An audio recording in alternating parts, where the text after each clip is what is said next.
Hello, can you hear me now? Yes, we can hear you. Hi, yes. Yep. Bit clearer now. Thanks. And Raz, can you hear me okay as well? Yes, Narayan, your volume is a bit low, but we can hear you though, yes. It would be great if your volume was a bit higher. What about now? Oh, that's a lot better, yes, thanks. Fantastic. Great. We will be starting our event in just 3 minutes. Before we start, let me just give you a little bit brief about what we're going to do today, a little bit housekeeping. So we have a number of excellent expert speakers on board today, and we will be gaining knowledge from different topic. So the coverage is like Elena will kickstart the event with D365 Commerce Meets Customer Insight session. Elena is a technical specialist, Dynamics 365 at Microsoft. Then after we have session from Viresh Daya about D365 Commerce and Omni channel experience. After that, we have session from Ahmed, Dynamics 365 fraud protection and loss prevention. Then we have a session from Neill. Neill is from KPMG, and his session is on start right and design the product configuration for retail right. Followed by, we have session from Lisa, powerful document generation for Dynamics in retail. Followed by the session from Ahmed, troubleshooting tips and tricks for Dynamics 365 Commerce. Then we have a session from Kaila, goodbye retail, I'm moving online, e-commerce rules the world now. And another sessions from Yogesh. It's about Dynamics 365 for retailer having own POS investments. This is regarding the integration and implementation experience he's going to share with us. And then the last session we will conclude with the Dynamics 365 Commerce Q&A, because most of the time we have noticed we don't have enough time to complete Q&A after each session, and therefore we have included this dedicated session just to Q&A. Many of you have already submitted your questions, and it's already been distributed to the speakers, so hopefully they will try and answer that within the session itself, if they are touching those areas. If not, then we have this dedicated area where we will get your question answered. In between, while you are joining in, please stay on mute unless there is a real need to get yourself unmuted and discuss anything. This is just to keep our the distraction away from this while the speakers are talking, and also for a benefit of other audiences as well. So I would really appreciate. And also, if you can submit your feedback, the feedback link has been provided in email, but I will post this link again in our Teams window. If you are watching online on YouTube, please feel free to post your question in chat window. We will monitor that, and we will try and cover those questions either after the session or within the Q&A session.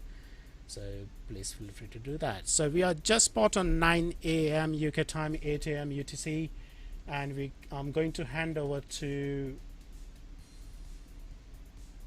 Elena, but before I do, let me just kickstart recording. Elena, can you share your screen so we can confirm that we can see your screen as well? Yes.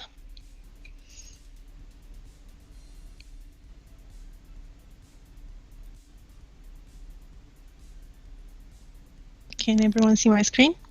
Fantastic. I can see your screen, and we can hear you loud and clear as well. So before you kickstart, I'm just going to start recording. Okay. So this session is about D365 Commerce meets Customer Insight. As I said, Elena is a technical specialist D365 Microsoft. In this session, she will show us how we can use D365 Commerce and get the benefit of D365 Customer Insight to better understand our customers and further enhance their experience. So without further ado, over to you, Elena.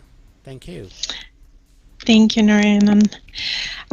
Good morning, everyone. Good afternoon or evening, depending on wherever you are. Thank you very much for joining us today. I'm really happy to start off today's Commerce Day, and I hope you'll find the content valuable. And hopefully stayed with us with the whole day, because we have a pretty nice agenda coming up. So, as mentioned, in the next hour or so, we're going to discuss D365 Commerce with D365 Customer Insights. I'll also walk you through a bit of an overview of Customer Insights, because I know it's more discussed in the context of customer engagement, but it's equally important for D365 Commerce as well. And yeah, we'll see how they work together and how we can use them to better help our customers serve their consumers. All right, so before we get into the details, it's always nice to start with some numbers that researchers and analysts have done.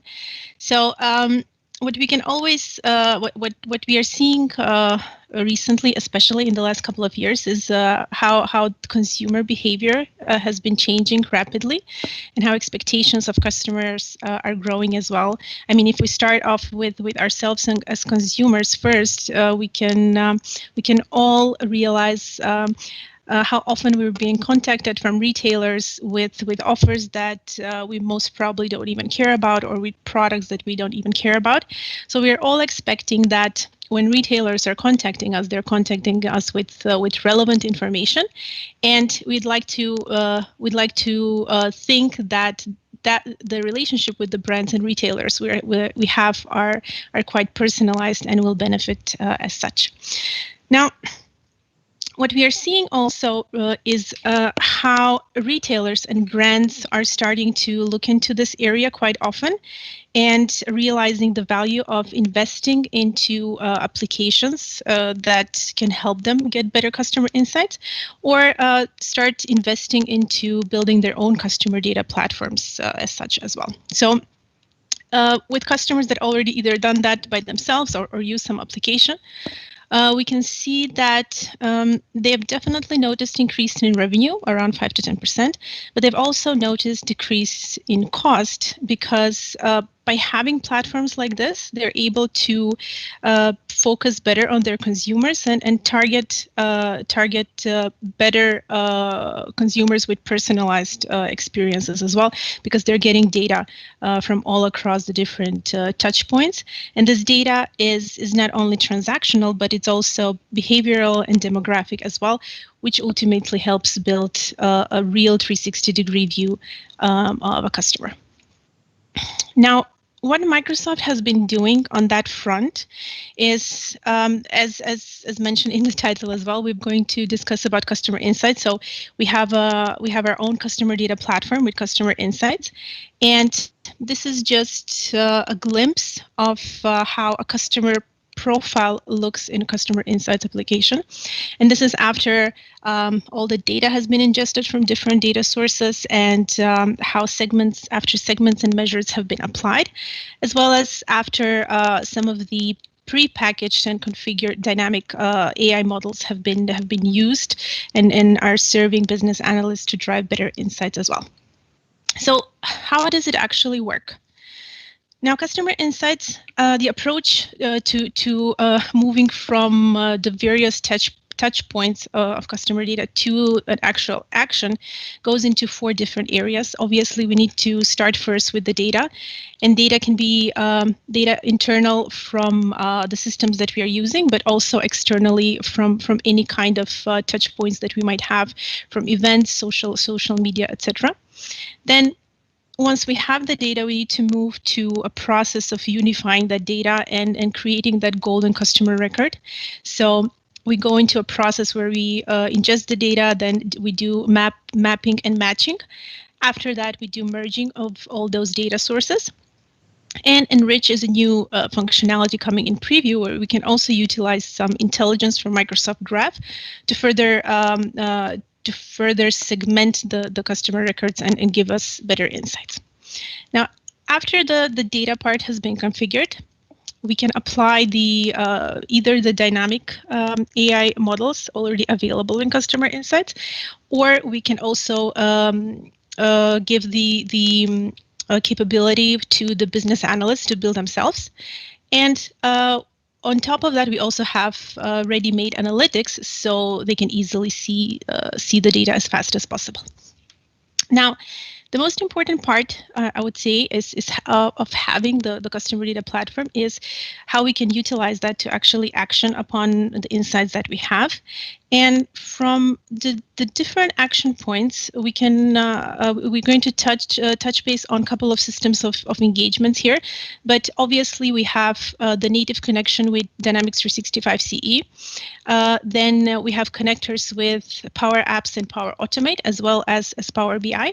And not so recently, we also introduced the connection to D365 Commerce, which we're going to see later on how it looks like. And not only Dynamics or Microsoft application, we can also easily take that data and move it into any third-party application or any other, let's say, customer engagement application that our customers might have. Now, if we see what are the or how does Dynamics 365 Customer Insights get the data, and what are the different options that we might have to actually get those insights? The first option is to just send the data to a Microsoft Data Lake by ingesting different data sources, the options of connecting to different data sources within the Customer Insights platform. So, for example, once we go into the application, you can see the different data sources that we can connect to. And from there, what we can do is either use the already pre-configured algorithms or models within Customer Insights, or if customers already have their machine learning models built on top of Azure, they can also bring them into Customer Insights and use them as such. Now, once we have the customer record, and the way we can translate that data into the POS is currently only through the measures. And hopefully we're looking later into providing that more on the rest of the activities and segments. But as of today, we're taking the measures from the Customer Insights and providing them to the POS into D365 Commerce. Now, another option that we also see some of our customers use is if they actually have their own data lake that might have been using previously with before even getting Customer Insights, or they're using it with different kinds of applications, then we can directly connect to the customer data lake by already having native connections also from CE and also from D365 Commerce, and then have Customer Insights directly connect to that data lake instead of having been ingested with different data sources. And from here, again, they can also utilize both the models either from their own Azure subscription with the Azure Data Lake, or from the ones that are already built in Customer Insights. And from here, as I mentioned, it is the measures, again, from the Customer Insights app that are going to be translated and pulled back into the POS, so it can be available for the sales associates to better assist the customers. Now let's take a bit a step more into explaining what are the connectors available in case we would like to ingest data from different sources. So the first one would be in the screen here, you can see different types of categories for different types of data sources. But besides having, let's say, a traditional way of ingesting data by having a file being imported, such as Excel and CSV, you can also connect to business applications such as We have a native connector to Salesforce.com. There is a connector to SharePoint, connector to Oracle database, SQL Server database, Azure SQL database, etc. So there are a couple of, or I would say a lot of different connectors that you can use to ingest the data into customer insights. So that would be the first step on how you start building the customer data platform and putting all the data sources needed in order to create that customer profile. So the next step would be to approach the unifying step. So as we saw in the ingestion part, besides the fact that you can connect to a different data source, within the moment you connect, you can also utilize the Power Query capabilities and transform that data directly on spot. So for example, you will be able to add additional columns, transform some of the columns, add computed columns, or delete some information prior to it actually being ingested into customer insights. And once the ingestion is done, what we can also do is move into the mapping part and matching part, which is a really important step, because what we do here is we go through all the different data sources that we have ingested into customer insights and make sure that the different fields from those data sources are mapped correctly to the particular entities within customer insights. Now, once the mapping is done, then we move into the matching part. So the matching part is important because it will help identify the data that is needed and the data not being duplicated or having relevant data from one data source and from another being merged into one data source. And in all of these steps, actually what happens is there are also points where the system suggests what could be the possible mappings and what could be the possible the matching as well.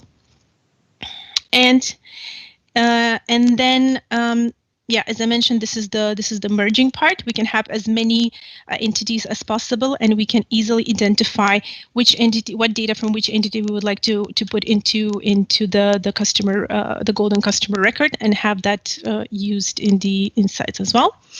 And the last part is the enrichment part. This is a new feature currently in preview. What it does is connects with Microsoft Graphs, and it collects intelligence from Microsoft Graph, and then uses that data to further enrich the customer profile. But at the moment is available only in US. Now, once we're done with the unifying process of the data, then we go into actually using the insights. So what does this mean? It means that we have a couple of areas that we can use that data to create either segments or to create different measures. Now, there are already some dynamic segments available. So, for example, segments like anniversaries or probability for customer churn, or no, those are measured. Sorry, but segmentation based on that has been predicted by the system, that based on the data that you have, that they might think you need to segment on. And then on the measure side, we can see information like churn, information like probability to credit to be increased, etc., based on the historical data. And all of these measures and segments can be pulled into different customer cards that we can see on the screen. And these customer cards can be used either in application as customer engagement, D365 customer engagement, or they can be pulled into, let's say, a Power App or a Power BI dashboard as such. Now, all of these, as seen, you can combine them in different visuals and in different views. And not only, even though within Dynamics 365 Commerce we can currently pull on only the measures, what we can do is, by having customer insight into Power BI, we can easily embed and retrieve Power BI dashboards within customer D365 Commerce as well, if that's another option. Then just another example of putting another customer card that actually unifies activities and timelines from various sources. This might be something coming from, let's say, the online stores, something coming from the call center, or something coming from the physical stores as well. And all of these, as you can see, are just merged into one timeline, and it gives a better view of how the customer has interacted with the retailer as such. And then just a bit more examples on some dashboards that have been built in Power BI as part of customer insights. As you can see, there are some cards already available and some cards that can just be easily pulled in because the connector already gives information or retrieves enough information to be pulled in any of the existing cards. All right, so once we move to the action, now the action part, if you remember under the 4 pillars, was the part where we want to see how we can use everything from the insights that we saw so far and use that either into the customer engagement apps or the commerce apps or even into any third-party apps. What we're going to cover today is just a glimpse. These are just examples on a customer engagement interaction or action point, where as you can see on the screen, there are a couple of customer cards suggesting what could be the next action or what could be a task that you might need to do in order to action on those insights. Then a next one would be an example of a Power App. So Power App is already has already a connector to customer insights. So you can use that connector to build your own Power App and distribute it across the sales associates, for example. And the last one, which is what we're going to discuss today more, is the connection of customer insights together with D365 Commerce. So what we see here on the screen is a screenshot from D365 Commerce point of sale. And recently there has been a new feature introduced called clienteling. What clienteling does is, so let me go on to that a bit and then I'll come back. So what clienteling is basically a technique that is used by retail sales associates to be able to establish better connection with their customers, but also give them better inputs based on what that data shows them from the system. Now, clienteling can be hard if you don't have the tools and you don't have the systems to actually give the sales reps that kind of information. So what retailers are looking for clienteling is actually looking into solutions that will eventually help build the brand loyalty and then increase and provide a very good customer experience and make usage of all the customer touch points across the various channels and eventually of course increase their sales as well. So if we go back here, what we can see is, let me just use my pointer. So what we can see here is a customer card, if you will, on the point of sale, and there are attributes shown for care. So for example, there is a churn probability, next best action, and handbacks.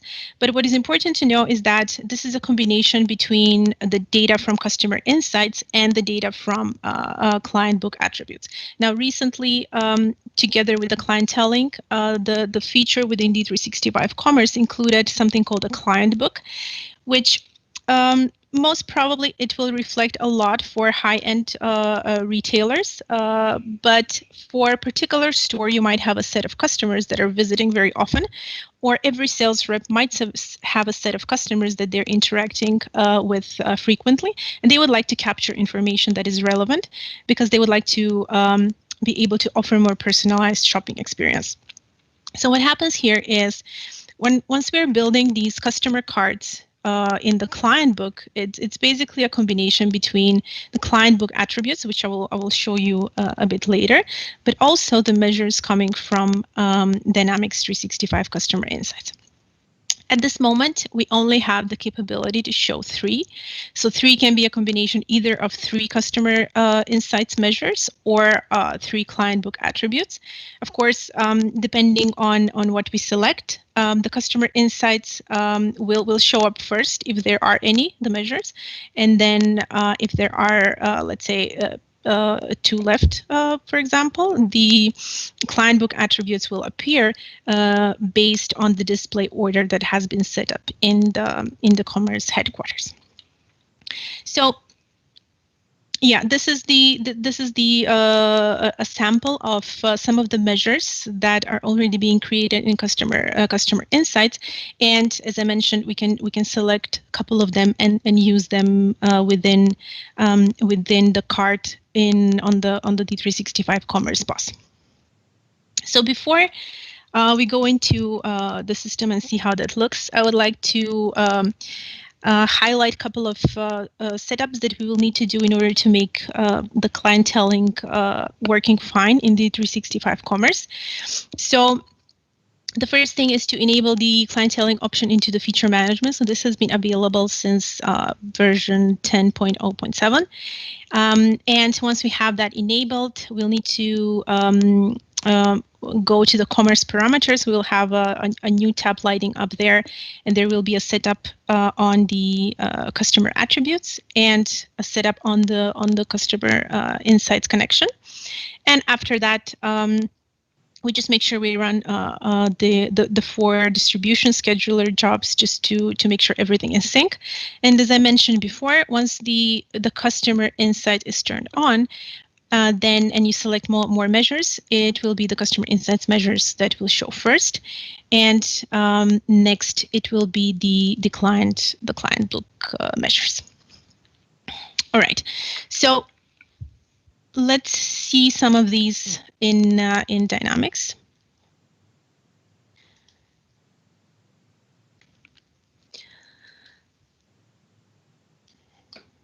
I need to refresh my environments. You can see my screen and Dynamics, right? Just to confirm. That's correct. Yeah, we can see the Dynamics. All right. Screen. Yeah. All right. So as I mentioned, first we need to go into the feature management part of Dynamics. So I'm currently on the feature management part, and make sure under all, because it's enabled.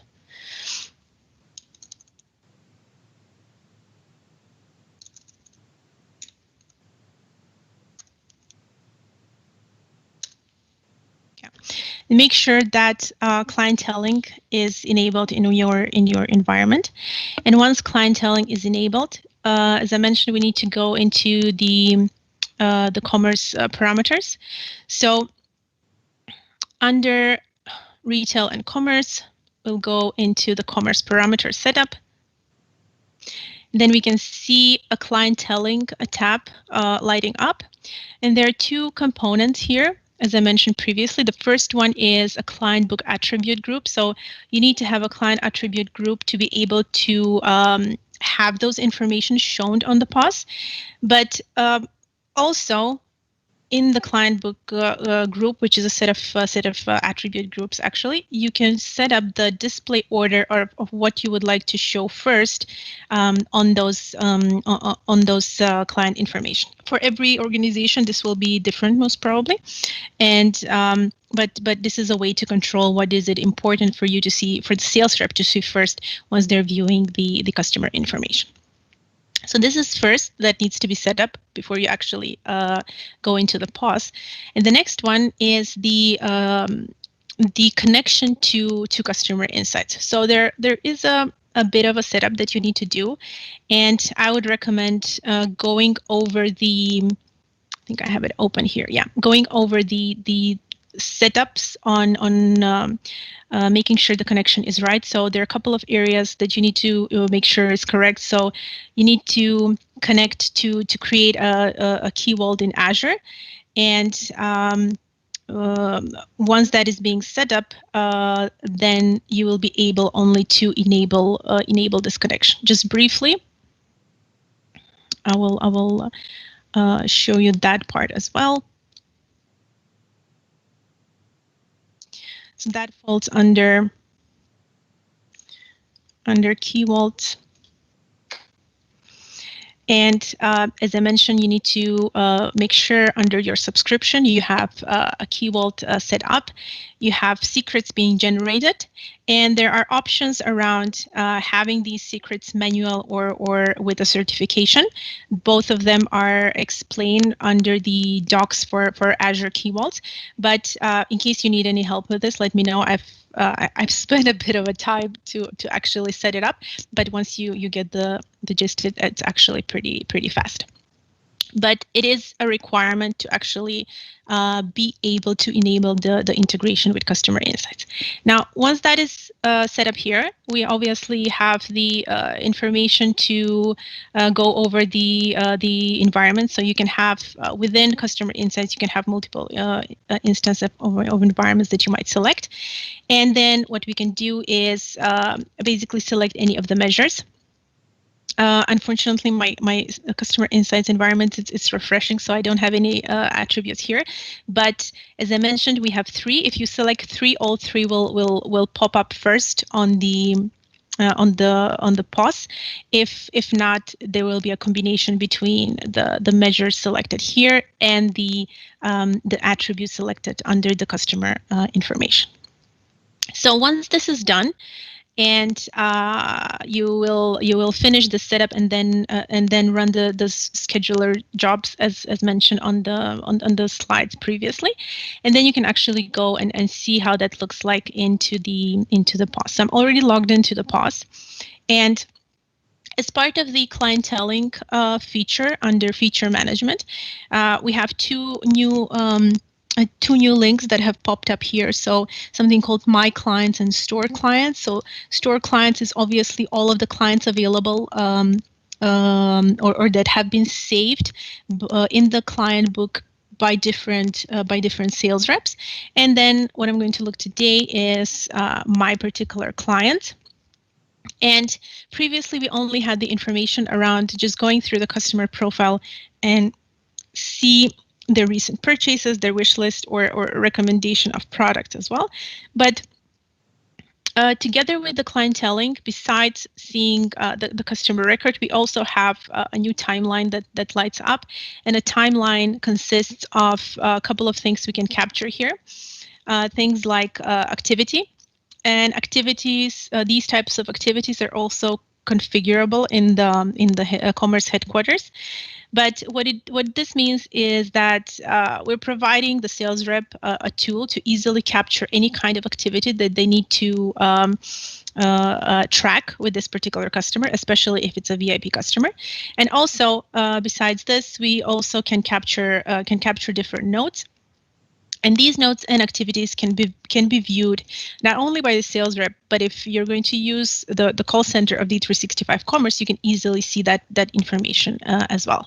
So we're making sure we're capturing consumer information, and then we are utilizing that information for all the channels available. So whenever the customer either walks into the store or calls the call center, we're making sure that we have every info possible captured for them.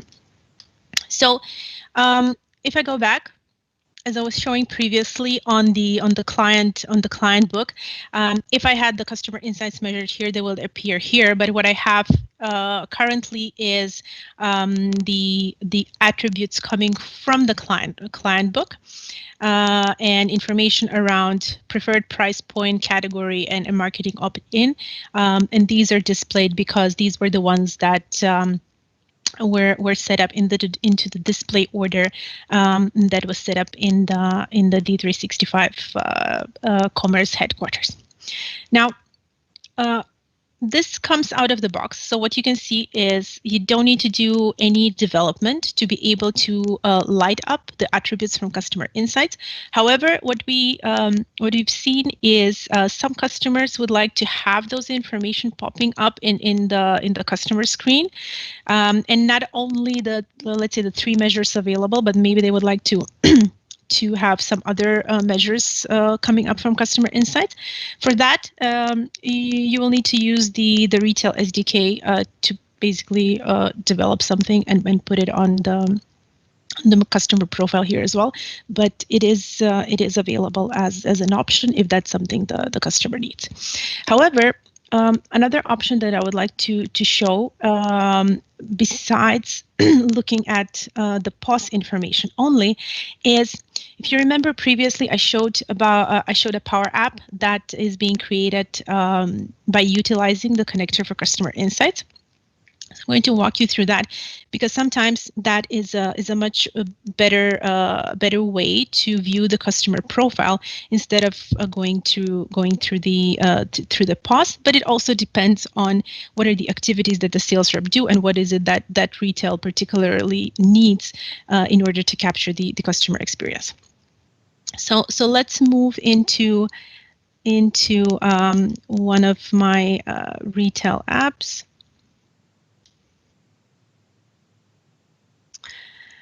Before that, let me give you a glimpse of customer insights, because we didn't show that.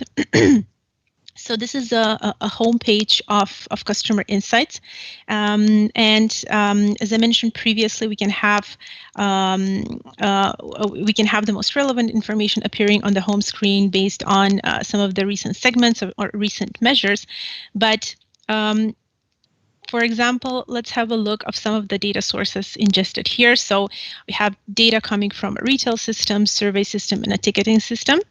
And in cases where, let's say, the CE system is Dynamics 365 CE, then the data can come obviously from CDS.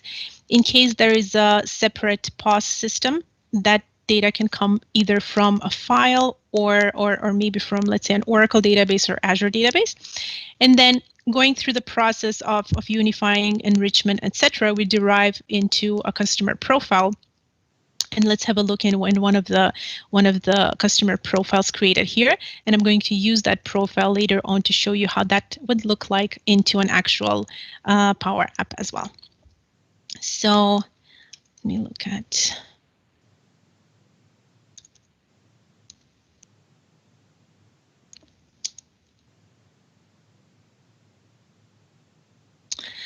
So let's have a look at this particular customer. Now, this is a view that is for the business analyst to look into everything that has happened on this particular customer, everything coming from the retail system, coming from the CE system, and from the ticketing system as well. What we can easily see here is, of course, the first part shows us the relevant customer information. And the beauty of customer insights is that this can actually come from different places, right? So, for example, maybe the retail system not necessarily captures I don't know, a street or anything like that, but another system might capture the details around the address, especially if it's a physical store and they need to deliver from a physical store, even from the online channel. So the beauty is that we are combining all of these data sources and making a one customer card and a one customer unified profile. Then the other part is the timeline, and the timeline consists of, as mentioned, different sources, different activities, and different kind of transactions that the customer has made, and all presented nicely in a timeline. And on top of that, we have some insights and analytics on possible interest that this customer might have, but also information around average purchases and rewards points from a loyalty perspective as well. Now, all of these can be modified, and you can add much more if needed. But it's a nice way to show a customer profile or a customer profile page as such. Now, next, what I would like to show you is an example of how Power App would fit into this place. So, have an example of a Power App utilizing customer insights, and now even though we said that this is into the context for D365 Commerce, unfortunately, at the moment, the only way we can do from the connection is to get only the 3 possible customer measures. But by having Power Apps talking to customer insights, we can completely enhance this furthermore. And with the fact that we can embed Power Apps into D365 Commerce as well, we can literally put this, take this data and embed it there as well, and not only look at the out of the box 3 measures as such. So the capabilities are there, and there are many options to utilize this data in different ways. So what I will do, I will take again the same customer, but what you can see here, this particular app is actually much dynamic for the sales rep, because it gives, there's already segmentation that can help them filter better, and there's also other tabs included that will help you reach your information faster. So let me look at the top customer, and I'll look at the same customer that I had in the previous screen.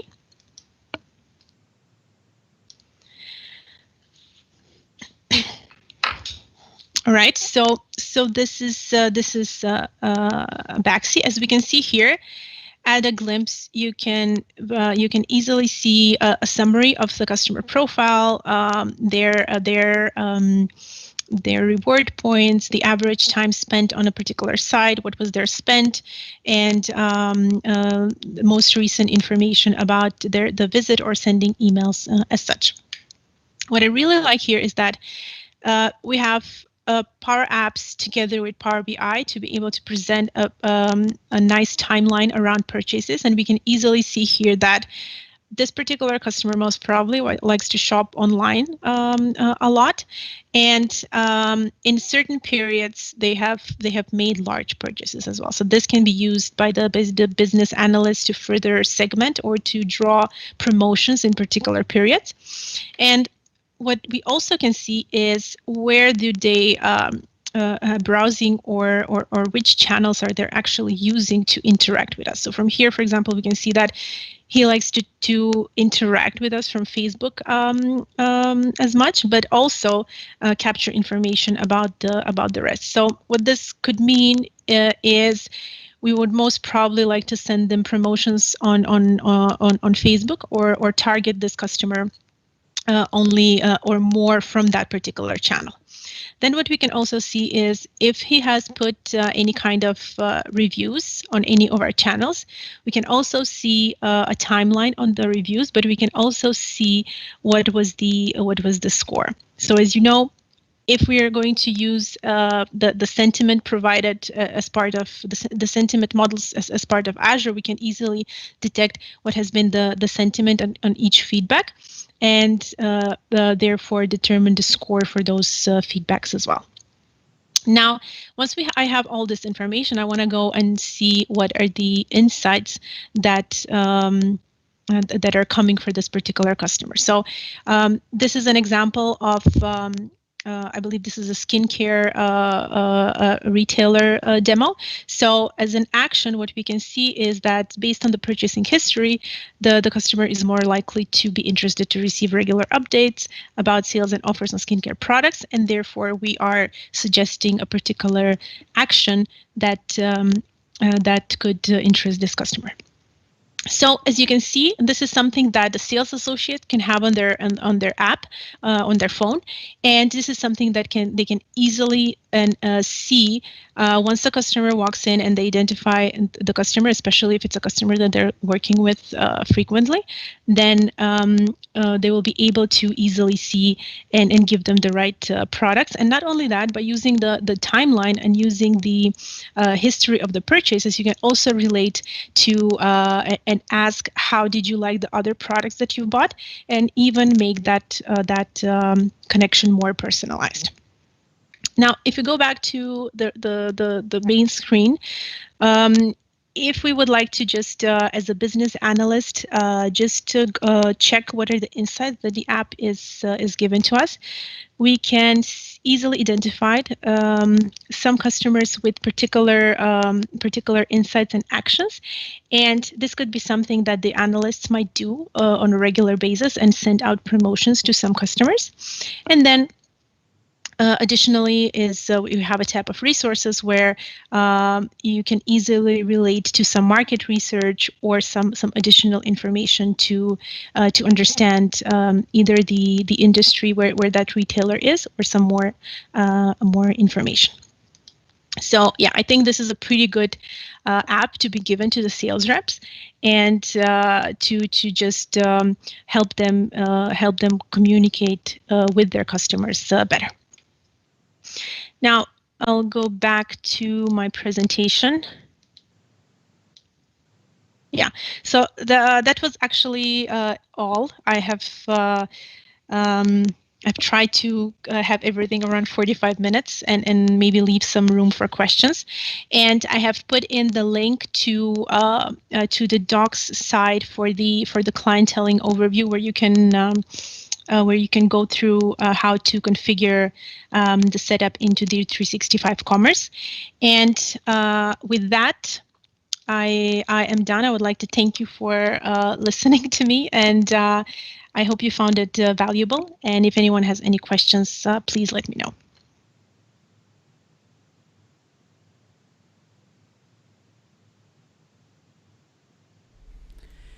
Thank you, Elena. That was really, really good demo, and the areas you touched in. I'm already blown away with that. Like, how customer service can actually help retailer analyzing data.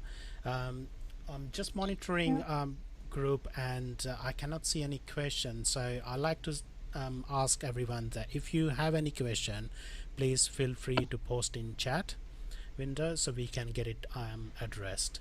But while we're waiting for the question, actually I got a question. So while utilizing customer insight, and say if I want to go a little bit deep dive and try and produce some of the reporting, say which products is really doing good, and based on the number of customers and region, how the product is performing, do you recommend customer insight can solve this problem, or do I need machine learning along with that? It really depends on what is the data that you're going to ingest in customer insights. Now, there are already dynamic models available. So, but they're more towards customers. I would say maybe not that towards products, but it can definitely give us some information around the products as well. But not only that, even though there are dynamic or available pre-packaged algorithms available, what we also provide is, based on the data that you have ingested, we can recommend some types of measures or some types of segments that you might to look into. There is a wizard-like experience for the business analysts where they can see all the data that they're looking at. So for example, if products, regions, and customers also in those products are something that the analyst might choose, then you will be able to actually take that as a measure or as a segment, and then further on as well. In your case, maybe a combination together with some more extensive Power BI would be the best approach. Fantastic, that sounds good. So we got one question coming in, but before that, so in the customer insight, which is like, I can see that the actual engine is provided by Microsoft already, and it's doing the most of the painful task already. Are there any area where we can actually customize the AI engine, or do you recommend we should use cognitive services to do that? So I need to double check on exactly how deep we can go in customizing. I believe we can only use the wizard to configure some of the things. But what we can also do is if you if the customer actually has been using Azure Machine Learning Studio and they have developed models there, then they will be able to pull those models and basically configure them in ML Studio and pull them back. But on how deep we can customize the existing ones, I'll have to come back to you on that. Sure, definitely. I can definitely see that, like, you don't have to actually go outside of the Microsoft boundaries, because you got pretty much everything available. Either you touch base in Azure, or you got the out-of-the-box Dynamics functionality, or you have, like, some of the additional services like Customer Insight, which solves all your problem. Fantastic. Yeah, and the good thing is that the most recent change is that there is now a native connection to the Azure Data Lake storage, and this is basically something that is very common for enterprise customers, especially, and customers who, especially retailers who are already in the game of consumer experience, they have most probably developed a lot of machine learning algorithms as such, and they are having their Azure Data Lake. So now we just plug in that and use the mapping functionality that Customer Insights has, and the unifying of the data, and then pull those models as well. I think what I wanted to do with this session is maybe pull away Customer Insights from customer engagement, as that has been the biggest area where people see it, but pull it more towards our Dynamics 365 commerce, because whenever I speak to customers that are in a need for, let's say, a POS system or an e-commerce, they're also needing a CDP platform to actually see how their customers are doing. So I think the merging of both of them is something that is great. Fantastic. So without taking too much of your time, let's go to the question. So we have a question from Kokulan. I'm not sure whether it's related to Customer Insight, but the question is, how does D365 Commerce compares to other e-commerce platforms like Shopify in terms of cost? Okay, now that's a very large topic, but one of the things I can say that as a comparison is there are different e-commerce platforms, obviously, licensed differently. Some license based on the number of transactions, which is something that D365 Commerce does. So based on the volume of transactions that you might have in a month, you will fall into a particular tier, and that will come up at a particular cost. I believe platforms like Magento and Shopify license based on the profit or take up a margin from your profit monthly, and that's a big difference. Obviously, for some customers, that would be a better model. For some customers, it will be not. But for example, if it's a customer who sells high-end goods by a big high-value items, then it's obviously better to go with a model where it's being licensed by or priced by transaction rather than being taking margins of their profit. So those are some of the differences, and then obviously there will be some differences around some capabilities as such. I hope that answers a bit. Yeah, I do agree with you. Like, because before we come to the cost, first of all, what's the best fit for my business or my customer, that we need to identify. Because if we go with the Dynamics 365, we can actually make use of all the F&O modules as well, which Shopify definitely may not supply. That's one of the biggest. I would say one of the biggest differentiators, because we don't only come, for us, e-commerce, it's only one channel, right? And you can use the same headquarters to and the same set of configurations and products for your POS. And then once you decide to publish that online, it's as easy as just enabling a new channel and just working a little bit on the content on the website. Fantastic. So moving on to the next question. So next question is from Donna Taylor. Are there any plans to make the clienteling information available from the call center?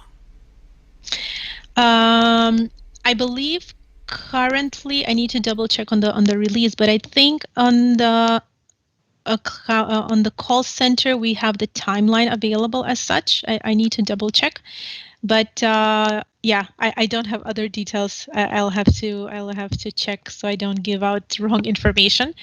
But I believe that's it should be in the plan and roadmap. But I think now only the timeline is available. Fantastic. We have 10 more minutes to go. So does anyone has any question? Please feel free to fire off in chat window. Or if you feel comfortable, you can unmute yourself to ask question and make sure you mute yourself back in. I'll also be here in the next hour or so. So if anyone thinks of a question after that, I can answer it on the chat window as well. Oh, that would be really helpful. Yeah. Thanks, Elena.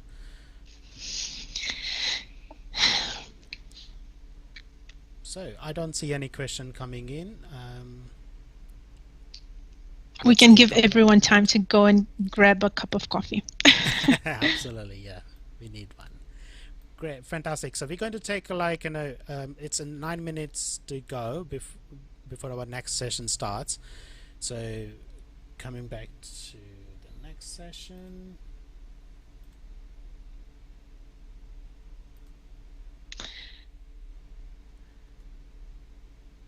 Okay, so we have next session is from Viresh. It's going to be on D365 Commerce and Omni channel experience. Before we ask Viresh to start the session, we got 8 minutes to go. So Elena, first of all, thank you very much for the great session. Thank you for your spending time with us on Saturday particularly. So really appreciate it. Thank you for having me as well, and I hope it was valuable for everyone. And I'm here if anyone has any additional questions. Thanks. Elena, if it is okay, are you able to share any contact details on the chat window? So if anyone has any question, maybe they can fire off later on. Yeah, I can share okay, my email address. Fantastic. Great.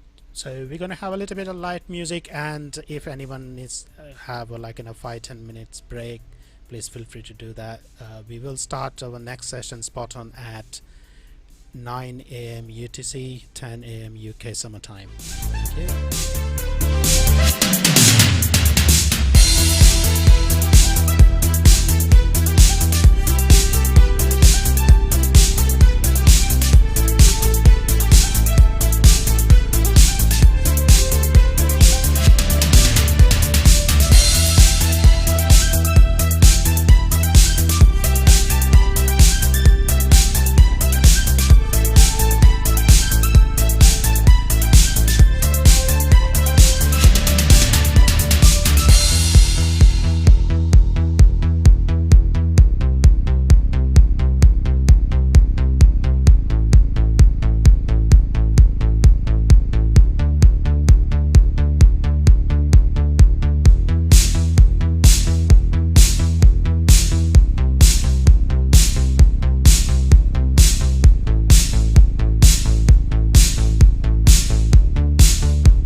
Good morning, good afternoon. Once again, if you have just joined, just wanted to give you quick housekeeping information. So once you have joined, please keep yourself muted, and if you have any question, please feel free to send it over the chat window.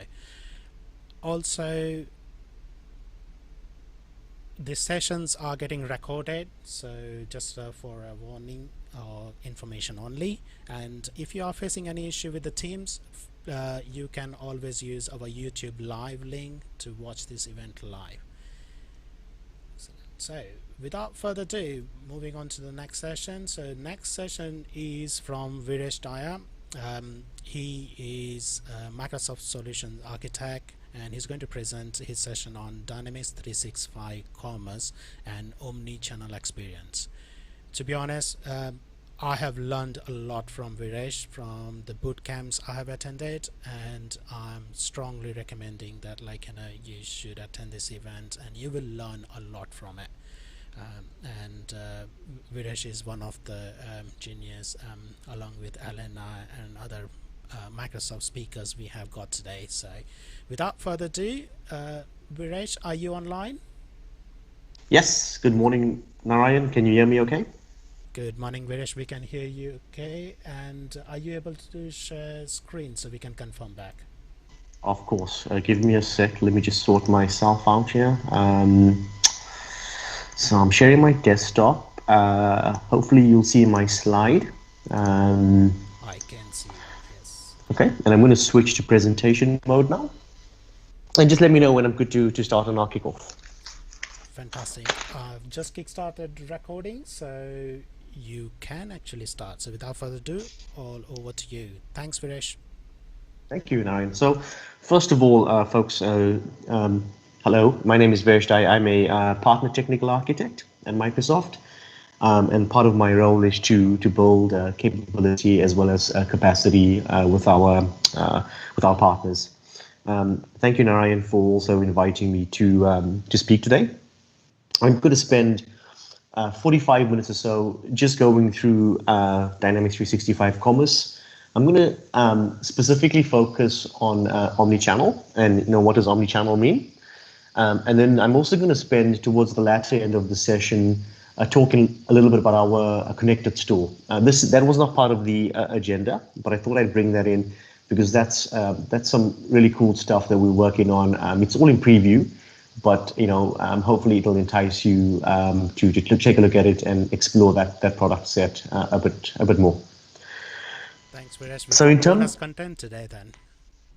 You got some bonus content. Yeah, it's short and sharp, but I think it's a teaser. You can always get in touch with me and I can start to provide further information. But connected store for me is taking it to the next level when it comes to brick and mortar. And I'll talk you through the use cases, etc. But I think it's a great opportunity for you folks to talk to your customers on what you can do with regards to connected store. So let me get to that. In terms of the agenda, I'm going to spend a couple of minutes just talking about the current landscape and trends in retail, just to set the scene. I'll then go through commerce. I'll specifically focus on omnichannel and what that means. I'll then talk a bit about the roadmap. And again, in the roadmap, there's a whole host of stuff in there. I'll pick my top 3 items, and my top 3 items will be related to omnichannel. And then we'll do the same on connected store, and then we'll go on to Q&A. So let me make a start. So looking at retailers and looking at the trends and the pressures that retailers are facing, and this is prior to COVID. Of course, they're facing additional pressures as a result of COVID.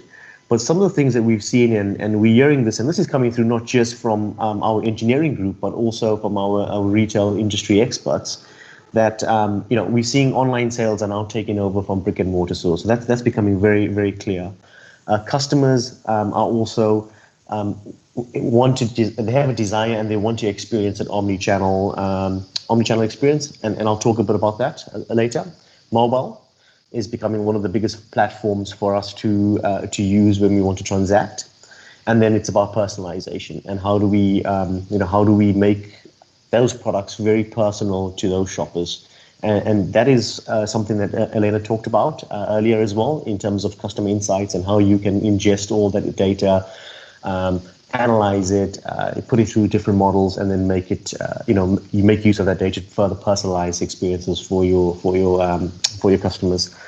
And this is also, and the final point I'll talk about here, and this is really important, is that customers now have the ability to become more informed about products than employees. So, we have so many avenues that customers can go in and learn and understand products that we sell, to be better informed. So when they are making that transaction, they're very well versed in what they're buying and the money they're spending and the value they're getting from the product. So we're having to keep on top of all of these pressures to provide a unique experience to our customers. So keep these pressures in mind, and we'll try to address them as we move forward in the presentation. Okay, so when it comes to commerce, and this is not so specific to a product. So if these approaches are really agnostic of product. So don't think of dynamics so much now, but it's really about, you need a new approach when dealing with your customers. And a couple of the things that we need to manage from a front of house side of things is to make sure that we can foster better brand loyalty, ensure that customers want to come back to us on a repetitive pattern. And how do we foster that brand loyalty, and how do we build those associations with our customers? So that's an approach that we need to adopt. The next thing is giving more empowerment to our employees, so that they are providing those outstanding services. So it's no more transactional. So when your customer walks into your store, it's no longer about, let's just do a cash and carry transaction and complete that, and customer walks away with their product and that's it, done. No, it's about providing an experience. And you've seen a bit of that in the earlier session by Elena around clienteling, etc. And it's giving that customer that experience and that service is going to differentiate you from other retailers on the market. And then it's coming back into HQ, which is all about simplifying your operations. So when I refer to HQ, not so much the headquarters in terms of where you do your inventory and your pricing, etc., but really the store and the store operations. And in there, it's about making those operations really, really simple, and making it easier and simpler for your cashiers, for example, to complete a cash and carry transaction, for your store managers to apply discounts, for your customers to place orders. So making those operations really straightforward is key to differentiate yourself from other retailers. And then we've got our back of house, so HQ. So it's about planning and merchandising. We're doing some fantastic work in that space.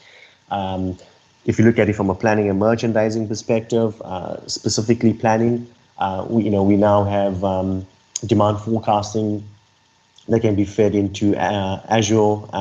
You can use the default models, or you can build custom models and then feed that information back into Dynamics. The merchandising side of things, we've always been very good at that. We've got some great capability. If you've been part of the commerce boot camps, you would have experienced some of it.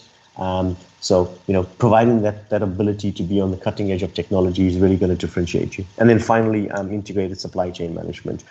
And when you look at all of these approaches, it's key that you adopt them so that you are able to differentiate and also help your retailers, your customers, get a proper experience from a retail organization. Okay, so looking at this slide, it really talks through a modern customer journey. And when you're looking at a modern customer journey, you want to be able to provide all of the approaches that I talked about on the previous slide. So brand loyalty, empower employees, simplify daily operations, etc., through a number of channels, and then unify those business processes. So you've got all these channels at the bottom, you've got all these processes that run, and you want to deliver this modern customer journey by combining all of this capability through a specific app, specific service, etc. And how do we get to that? And that's the question we're going to address right now, which is Dynamics 365 Commerce being an omni-channel solution. So let me get into that.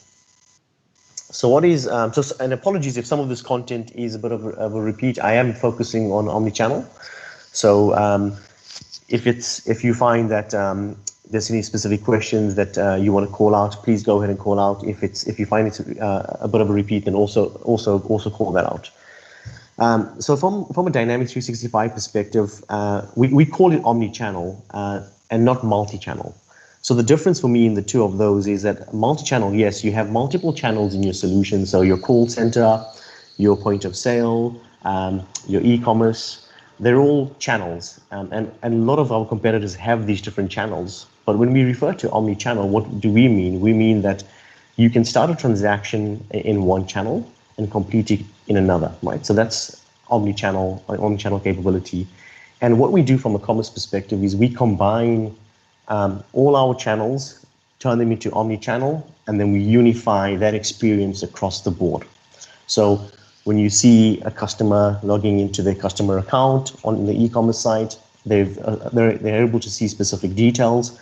When you go onto your POS, your cashier can effectively see the same details on the point of sale, and likewise in the call center. So by unifying that experience, we're actually providing some capability that allows your employees as well as your customers to experience a true omni-channel a transactional system. Okay, so I wanted to bring this slide up just for those folks who are new to commerce and just talk about the fundamental components of it. So you've got your headquarters, and this is where you manage your setup of your channels. You'd also manage your products. You'll manage your assortments, your merchandising, your pricing, etc. And from a commerce perspective, that's the retail module, and that's where we would focus predominantly on ensuring that our channels are fully operational. Yeah, so it's got the headquarters. Next thing you have the Dynamics 365 or third-party ERP, and I'll just touch a little bit on third-party ERP because I think that's important. You know, a lot of questions came up during the boot camp as well as Commerce in a Day training, whether you can use Dynamics 365 Commerce with a third-party ERP. And the answer is yes, there are no limitations around that. You just need to build out those integrations. Of course, using Dynamics 365 Finance, Supply Chain, HR will make life easier on a deployment, but you can use a third-party ERP if you wanted to. And then finally, from a commerce perspective, it's all about the headless commerce engine. So this is where all the business logic, all of the extensibility, etc., resides, and it's headless. So you can use this against multiple devices. You can use it across multiple channels. You can have a single one for a single channel, or you can have one that's shared across multiple channels. That will come through your deployment architecture. But the point here is that it's headless.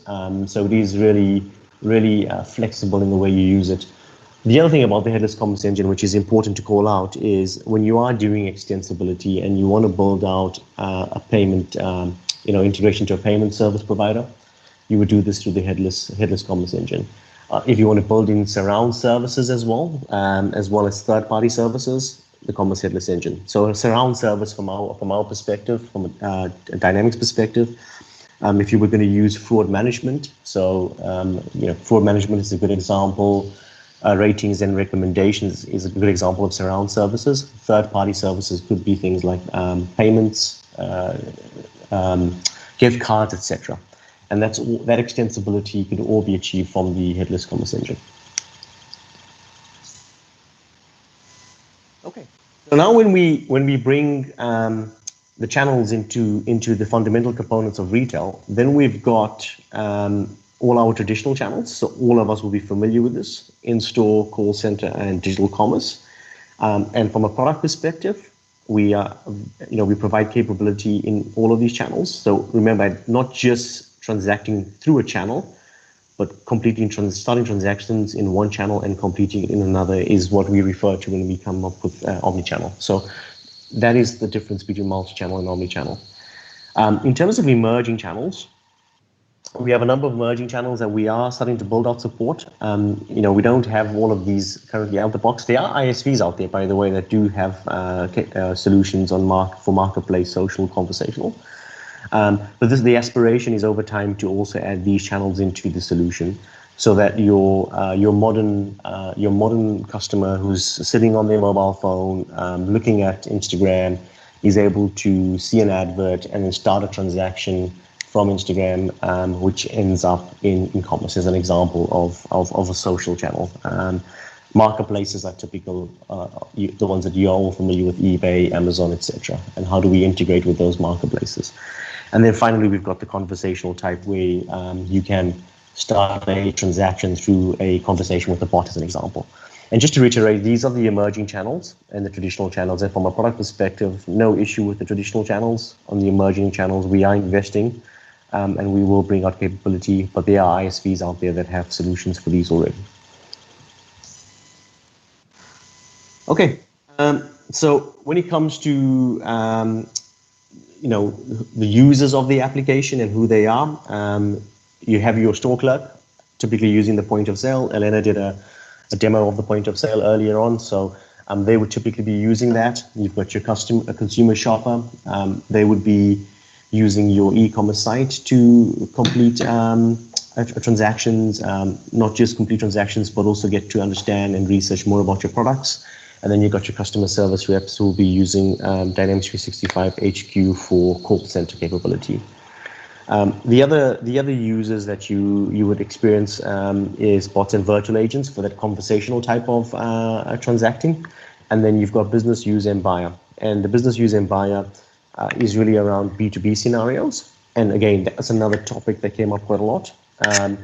What are the capabilities of commerce from a B2B perspective? And the messaging we gave, which is still relevant right now, is that, look, from a B2B perspective, commerce is not quite there yet.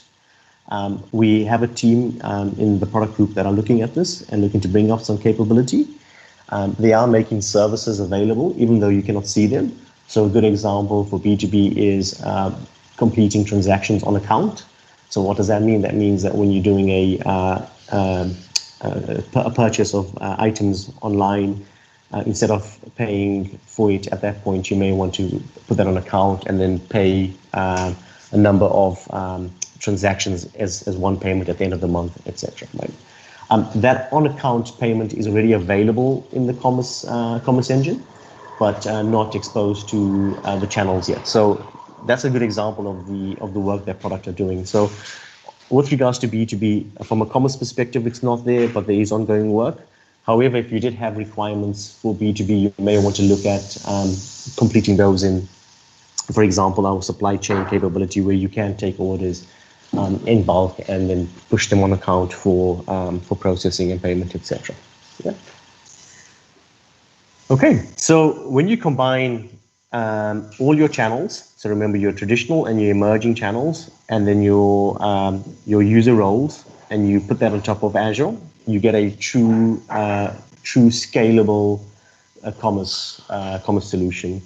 And with regards to omni-channel, when you transact across in either of these channels, we are now doing more and more to light up those features. But when you transact against each of these channels, you will start to see some journeys, and more of these journeys building out over time, where you can, for example, do buy online, pick up in store. And from a Azure and a global infrastructure perspective, there's continuous investment in ensuring that your commerce solution can be deployed and scaled out as you need, and when you need to do so. And really talking about the Azure and the scale out, this slide really puts it into perspective. So if you look at this image, what it shows is a number of scale units supporting a number of stores in across regions, and there's different types of scale units being used here. So think of a scale unit as where you can deploy your commerce runtime agent, where you deploy your channel database. And what we have a scenario is in this imagery, where you've got a scenario where you've deployed your commerce scale unit for a specific region to support stores that have high connectivity in store and into store. But then you've also got scale units that are deployed to support stores that do not have that, so where they need to run offline, etc. And the messaging here is really simple. It's all about keeping your solution running and using different deployment topologies for your solution. Okay, so coming on to the exciting stuff now. That was just an intro into Dynamics 365 Commerce. If we're looking at the roadmap, it's published now, so go ahead and take a look at it when you get a moment. I will bring it up as well, so let me get there. And if you look at the roadmap, there's a couple of things in here that are really, really exciting, and I want to focus on the omni-channel stuff specifically. So the first thing that I can't wait to get my hands on is the shop similar looks. So what is this? This is not so much about related products, yeah. So in Dynamics, you can configure related products. You can have recommendations using the ratings and recommendations capability. But shop similar looks is all about using AI and visualizing looks for your customers. So this is some cutting edge technology that's coming out. I can't wait to get my hands onto it, and I would encourage you guys to do the same when you get the capability. The next thing is PayPal connector, yeah. And this has been a request for such a long time. So happy that it's now coming out. The beauty about the PayPal connector is that it's not just specific to commerce, which is online stores, but it will also be made available to brick and mortar stores. So really, you are providing your customers with capability to complete payments, not just through PayPal Connect Online, but also within physical brick and mortar stores. And when I talk about omni-channel, that's what I mean about capability not just being specific to one channel, but being used across multiple channels. And the third one that I would specifically call out from a roadmap perspective that I think is important from an omni-channel perspective. Let me just flick back to my deck. Is the curbside pickup. So with COVID, what we've seen is that there's been a lot of requirements around retailers wanting to pick up their orders on the curbside, as well as inbound orders being dropped up on the curbside. And we've started to invest in this, and this curbside capability will not be specific to a single channel. You'll be able to use it across multiple channels. Okay, and then I just want to spend a few minutes on the capability we're doing around e-commerce, and I'll just bring that up. And you can see that the one thing that commerce is lacking, and when I refer to commerce, I mean e-commerce at this point, is the abandoned cart capabilities. So a lot of you who shop online would know that if you've started a cart and you sort of stop transacting on their cart, you may get some further messaging that encourages you to go and complete that transaction. And what we're doing with Dynamics 365 now, e-commerce, is that we're bringing in that capability to allow you to configure the application so that your users are in the cycle of starting cart. If they don't complete their cart journey, they're in the cycle of always being informed that they've got an open cart that they can go and complete. So for me, that was a key thing. The other one is gift cards. Yeah. So if you've worked on commerce deployments, we've got some capability on gift cards, but typically we go and use a third-party service. Now with gift card purchases, with gift cards, we'll be allowing you to purchase, redeem gift cards online, as well as send gift cards to whoever through e-commerce. So that's some exciting stuff that's coming out over the next few months. So major thing for you, what do you want to take away from this year? Get your hands on this roadmap, go through the capabilities, understand it, and then as soon as the previews are made available, I'm sure we can get some demos set up, etc.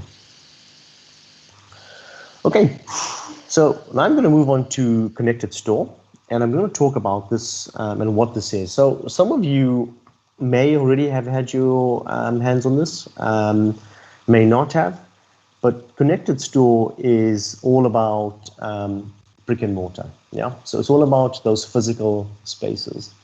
And what we're doing with this year, and I think this is super exciting, and I can't wait to get more involved in this area.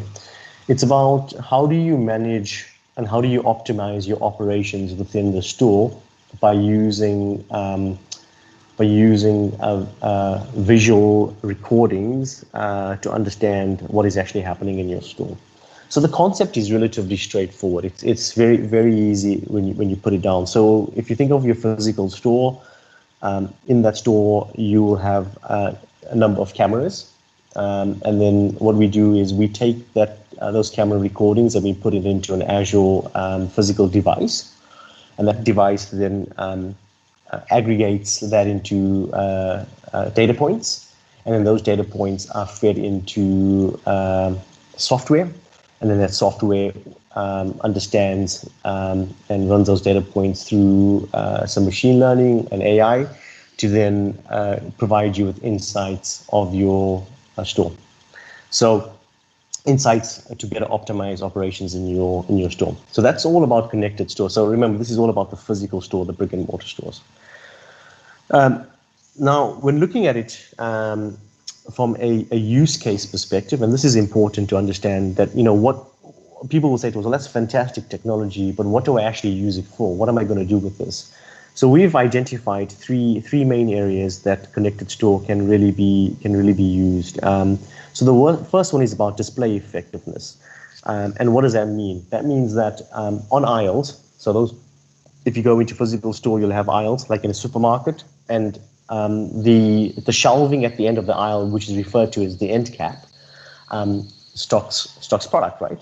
And it's well known that consumption of that product by consumers is a lot higher than product within aisles.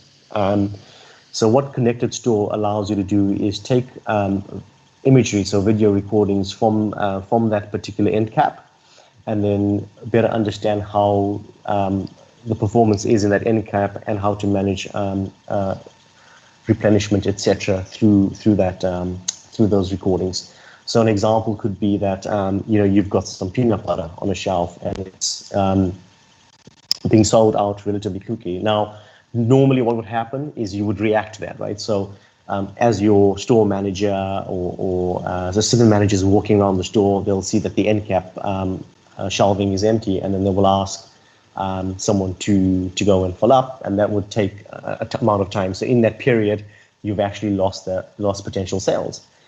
Through observational data, which is your video recordings, you can start to understand what the capacity is of that store. You'll have a capacity of that shelving, and then you'll start to see drawdown of that capacity. And then your store manager will then be able to get a notification that will say, hey, hold on, you need to fill up here because we're running short on capacity. So it's becoming more and more preventative than reactive. So that's one example of Connected Store. The other one is queue management. So this one, funny enough, is not to do with COVID types of scenarios. This is all about how do you better manage queues in queue busting scenarios. So we've all been to a supermarket, loads of at a busy time where there's a significant amount of queuing, and what the solution does is takes observational data of those queues, sends notifications to store managers, clerks to open up additional tills so that you can better manage those queues. It also from a different perspective, it also provides further insights on dwells. So what does dwells mean? So if you have a single product on a shelf and you've got a significant amount of people hovering around that single product, trying to pick it up, there'll be notifications that can be provided to inform those personas that there is dwelling taking place and action is required. So it's all about making sure that these operations within your store are as fluid as possible. And one way we can do that is through queue management. And then finally, we have store occupancy. So, the difference between queue management and store occupancy is really just understanding what the traffic is within the stores. And you can then use that traffic or that ingested data from your observational data to better plan out your shifts, etc. So an example is if you're looking at a retailer that has a departmental store, and they would typically plan out shifts, but they don't know. Shifts are just based on availability of people, right? And but not really based on traffic within the store. So now with observational data, what you can do is say, okay, hold on, Monday and Tuesday are generally very quiet days, but Wednesday tends to pick up. Thursday is hot because we've got late night opening, and Saturday, Sundays is always at full capacity. So let's use the store capacity. Let's understand the store occupancy to better plan out what resources we need on those particular days, and that is all coming through that observational data being fed into artificial intelligence, so that it can provide those insights back to your personas. So those are the three capabilities we've identified. If any of you want to have a look at these, there's some collateral out there that you can look at it. There's some great YouTube videos I would ask you to leverage. If you want to see demos, and do get in touch, and we can help you set those up. And this is different from what you would see or what you have become to know about Dynamics 365 Commerce. This is a different type of a solution that you can now speak to your customers about. Now that covers what the scenarios are today in terms of the use cases for Connected Store. If I now move on to the next slide, we've now got scenarios, and we're lighting these up around COVID. Yeah. So with all vendors out there, and they're all doing something specific to COVID, we're doing something specific to COVID. One of the things that we are doing is trying to do more around store traffic. Yeah. And I'm not sure if how many of you follow the news on BBC, but Sainsbury's recently kicked off a program where what they're trying to do is, because of COVID, they're trying to build up what they call virtual queues. And what does that actually mean? So that means that you could be sitting in your car, and then you join a virtual queue, rather than actually physically standing in that queue. And that's all about ensuring that you don't, even though you are in a queue and the store is not at full occupancy, you're still in the zone of picking up COVID. So by keeping you away from queues but allowing you to virtually be part of one, it's one way of their view of optimizing the operation. So Sainsbury's is currently going through trials at a number of stores on this capability. From a Dynamics 365 Connected Store perspective, we're looking at store traffic, and how do we take observational data, so all these recordings from our cameras, to better understand the traffic within stores, and then better manage that traffic. And it's all about providing insights based on that observational data back to personas within the store. And then the next area that we're focusing on is curbside queue. Now you heard me talk about curbside capability earlier on in Dynamics 365 Commerce. So let's not confuse it. So there's Dynamics 365 Commerce, curbside capability. That's pretty cool. But there's also curbside capability coming out in Dynamics 365 Connected Store. And it's all about trying to manage not just fulfillment of that order, but manage the traffic of fulfilling that order. So if you've got heaps amounts of orders on the curbside, you need to manage the queuing of those particular collection of those orders, etc. And you would use observational data to drive out those insights.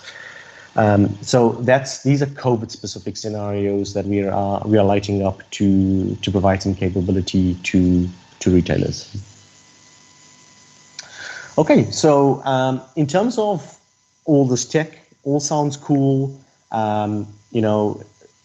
how you practically use it. So to deploy this, you need to engage with our product team. It's not just about software. You need to buy physical devices as well. So of course you need to use it. So you need to buy some Azure devices. So we call these the intelligent edge devices. These need to be deployed into your store. They can then hook up to your in-store cameras. And then once you've got that set up, then you can then start to ingest that observational data. Now, the process is you engage the product team, and they will guide you through that when you want to take that deployment further.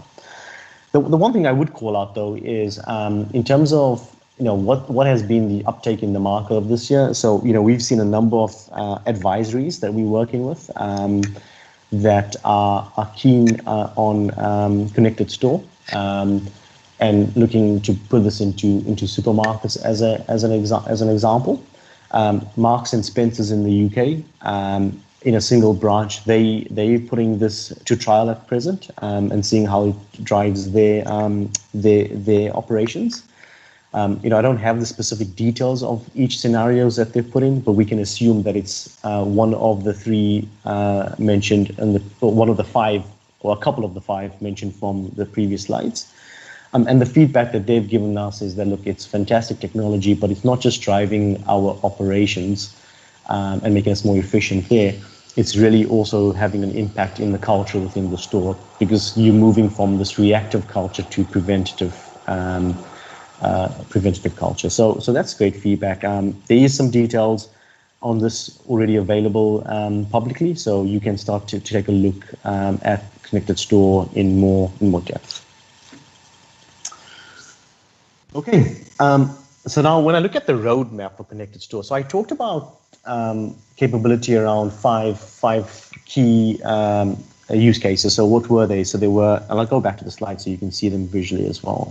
So the five were display effectiveness, all about the end cap, queue management, queue busting scenarios, think about that there, store occupancy, think about traffic and volumes of people in your store. Then you've got store traffic. This is specifically to COVID. Yeah, this is all about managing your capacity in your store based on COVID. And then the fifth one is about curbside queue. Now, when I look at the roadmap and I think about what product are doing from a roadmap perspective, right? It's all about platform. So now what they want to do is they want to integrate Dynamics 365 Connected Store into commerce, and that's fantastic, because what does that mean? From a platform perspective, it means that we can now take observational data from Connected Store and feed that into Dynamics 365 Commerce. So when you think about replenishment as an example, or stock taken as another example, you would rely on information that sits within the system, and you would still do that. You'd rely on personas going out to aisles and physically checking. Now what we're saying is, well, hold on. Through Connected Store, we can observe that particular aisle, that particular section in that aisle. We can use AI we can use recordings, first of all, to take that data. We can then use AI to feed that and understand that and feed back into commerce on what the exact replenishment should be for that particular aisle. So, and now what commerce will do is pick that up and then send out distributed orders to fulfill that particular store. So that's one of the key things that we're looking at, is better integration with commerce. And there are some scenarios that they are putting together, but it's really making this available across platform.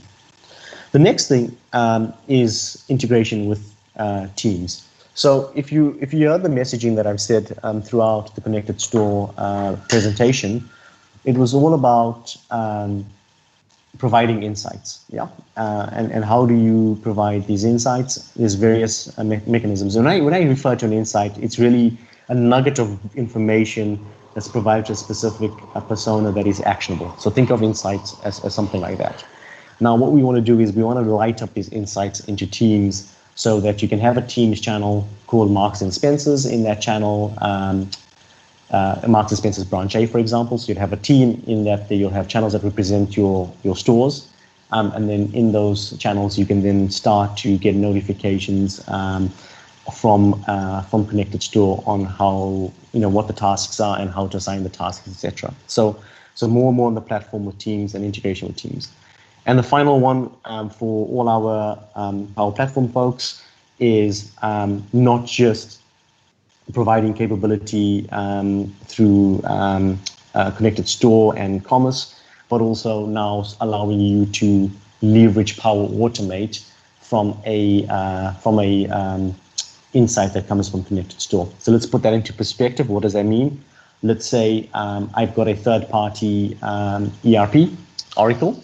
The Oracle manages the replenishment. Fine, we have no issue with that. You've got Connected Store deployed in your store. Okay, using the replenishment example, I'm seeing my end cap. I'm observing my end cap, and I can see that the consumption on the end cap is relatively high.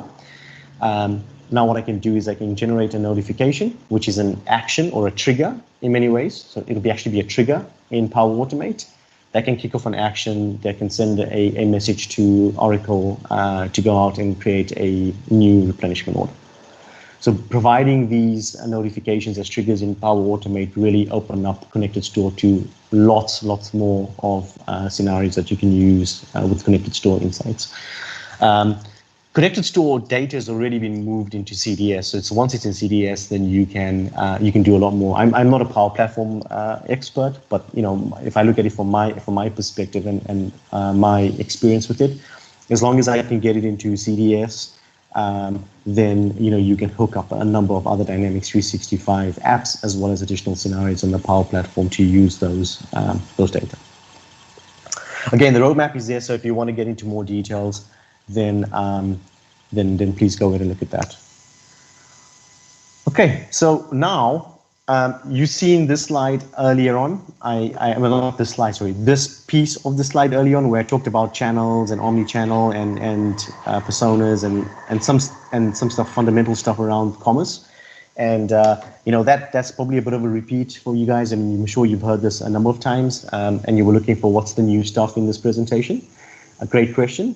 The new stuff to understand is that it's no longer just about multi-channel, it's about omni-channel. So, starting things in one channel, completing the other, but then also leveraging Connected Store to provide additional capability within your commerce solution all through insights. So now when you formulate this picture together and you put it all you try and derive the value from commerce, you can really see that you've got capability that allows your consumers to really transact seamlessly through multiple channels.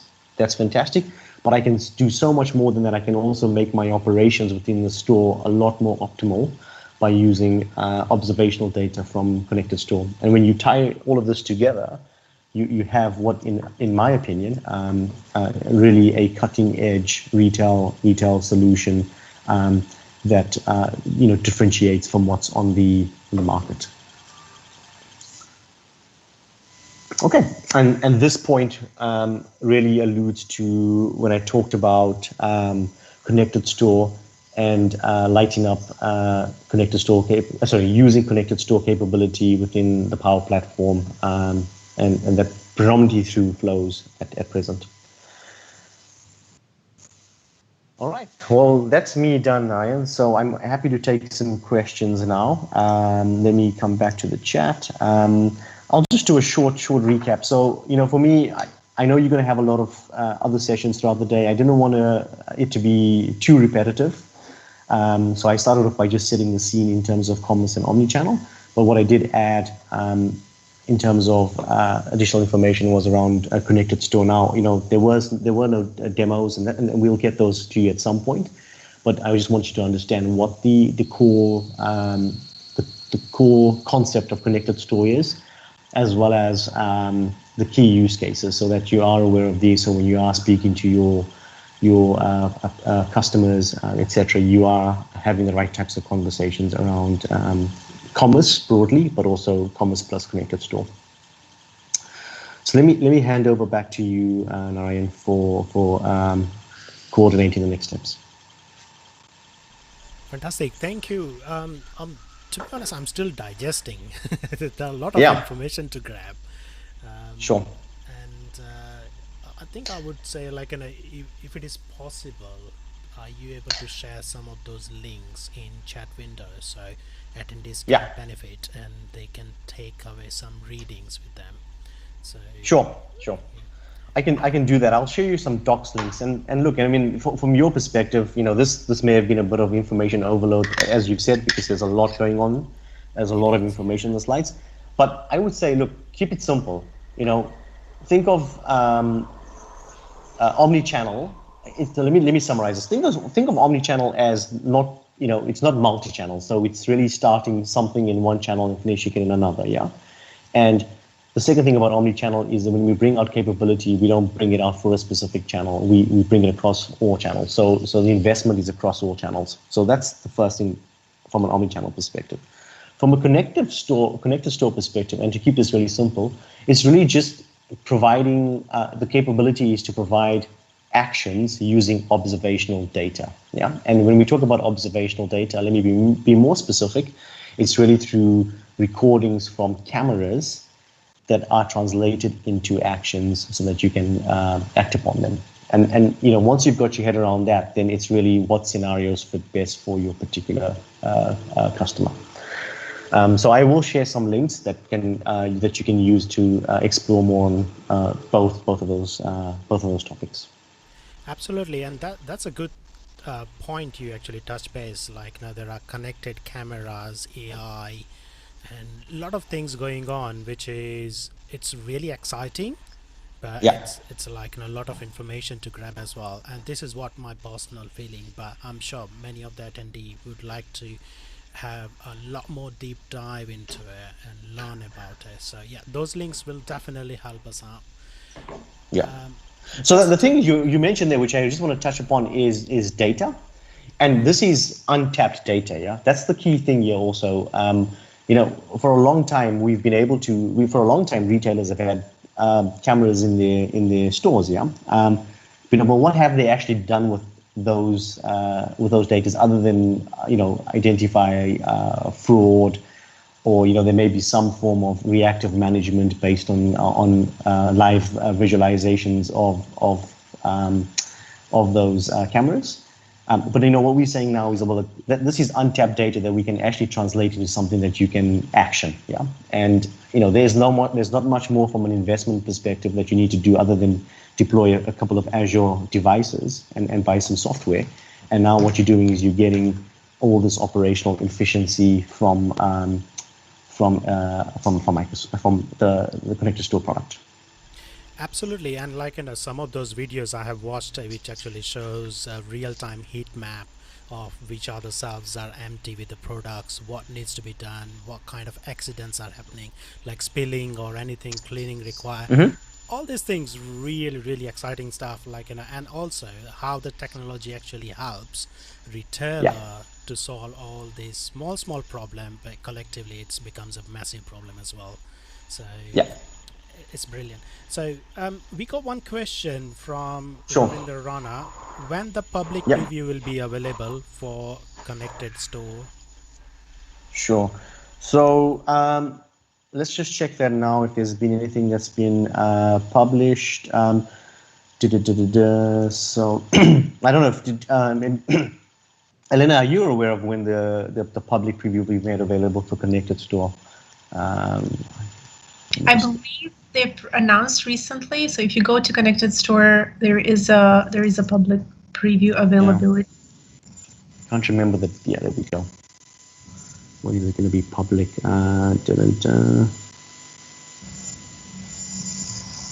Let me send you. Yeah, I don't have the specific dates, but if you've got them, you can send them across in the chat. But I know it's there. I just don't know when. I know it's going to be made available. I just don't know when. But we can get that across to you. It's not an issue. Excellent. That sounds good.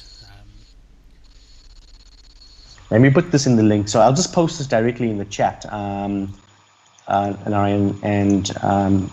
from here you'll get to all the information that I was just sharing earlier on. So use this particular URL. can I post in here? Yes, I can. Fantastic. Okay, good. That's great. I've just monitored like in a YouTube channel as well. There are a number of people watching live.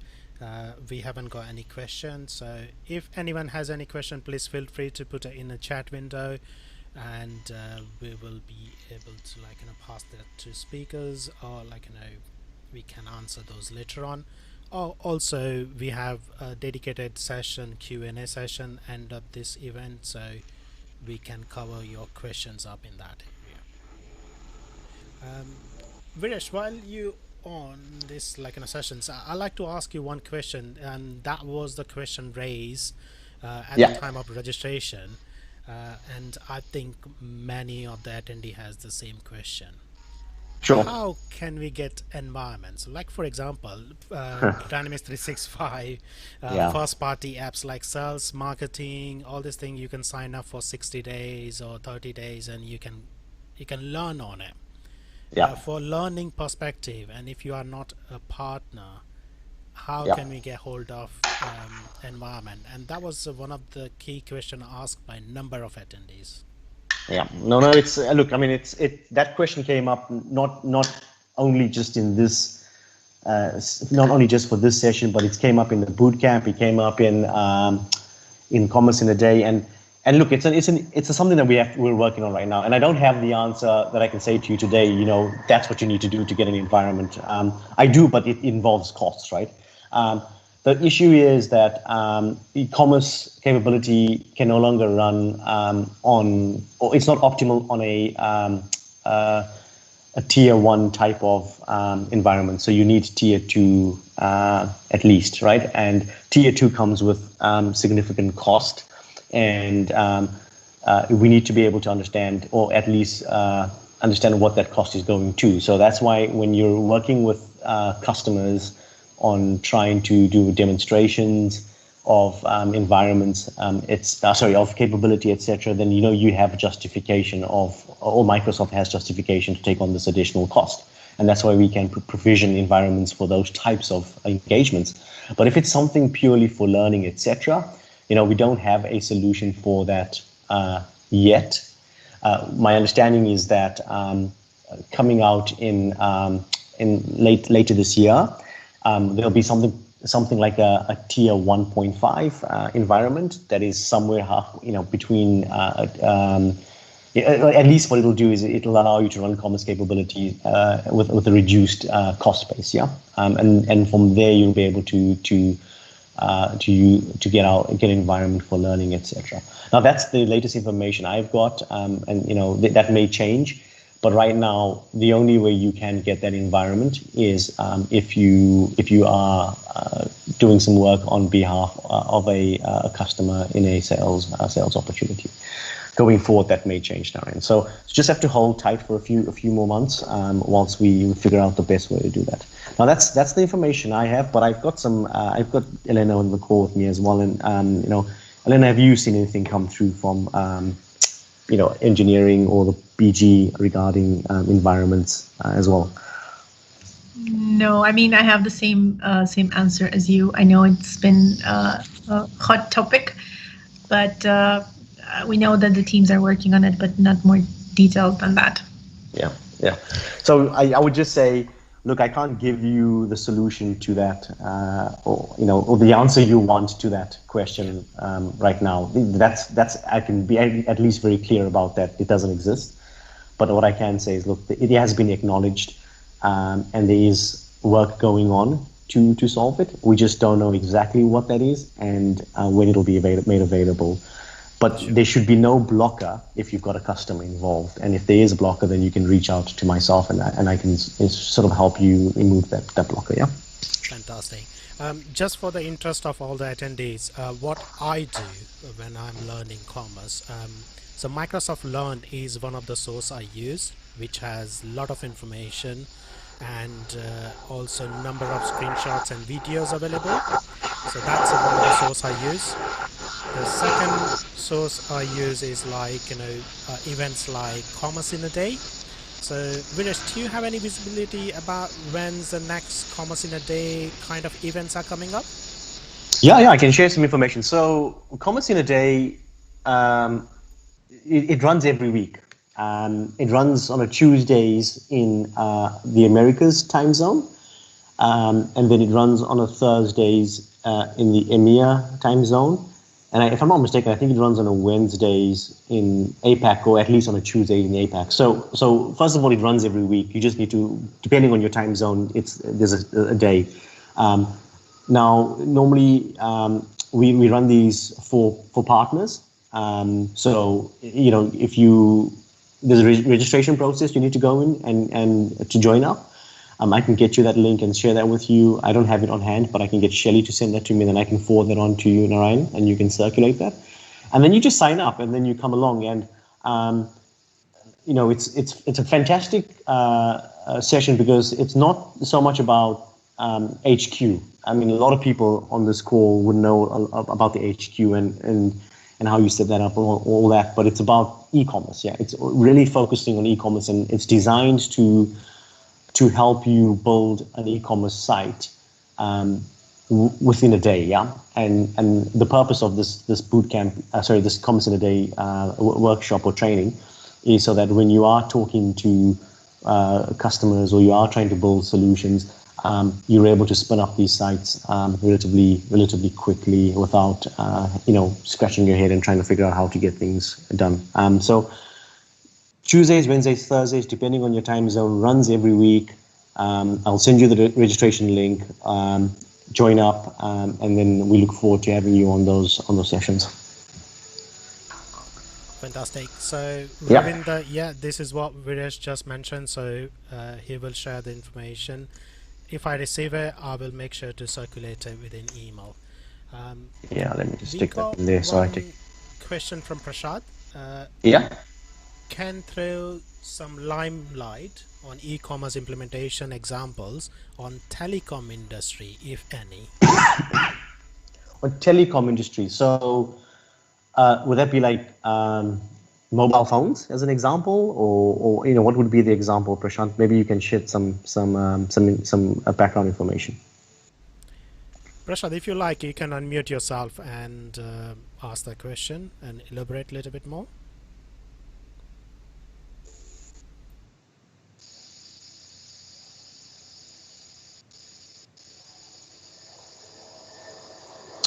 Look, okay. More on broadband providers. Okay, so it's more like a marketplace of telecom providers and using e-commerce to facilitate their marketplace. And the question is, have I seen any examples of that? The answer is not me personally. I've not seen examples. I mean, I've seen e-commerce being deployed more for like consumer goods, and that's the typical scenario that our commerce solution is used for. I can't see why there would be a barrier to doing it for telecoms, but we would just need more detail, Prashant, to better understand that use case and see if it's a good fit. So yeah, I haven't done it, and neither have I ever come across anyone that has yet. But we need more details to be able to say yes or no on that particular one.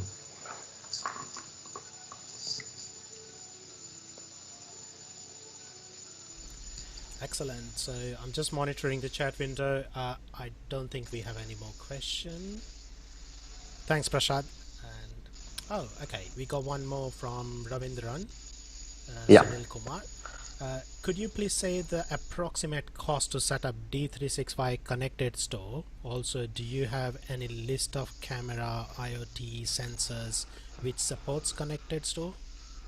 So there's two parts. There's two questions there. So the latter part, on the URL that I sent earlier on, guys, you'll get that information there, on what the system requirements are and all that sort of stuff. That's in the URL.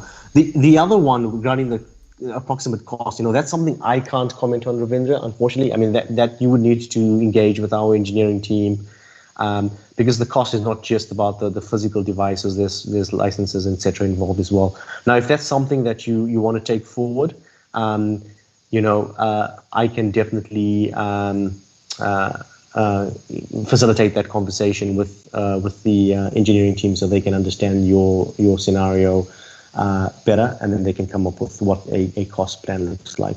Now, for me coming from a partner technical perspective, I don't have a lot of conversations on the cost side of things. But maybe, Elena, do you sort of have some indication of how the cost on connected store would work, or some indicative costing, in your role? No, unfortunately, I don't have as well, especially because it's in a preview. I think maybe it wouldn't be a decision done with the product team. So I don't think. Absolutely. Yeah. And I also agree, sorry, Viresh. No, I was just going to say that's the guidance we've been given by the product team anyway. It's because it's preview, they haven't actually firmed up what the costing would be. But what the guidance is exactly what I've said to you is if there is a scenario, then get in touch with them and they can work through that scenario with you, come up with the best plan to deploy, as well as the associated cost with it from a Microsoft perspective. And it is really what do you call the question is kind of up in the air. It depends on the solution.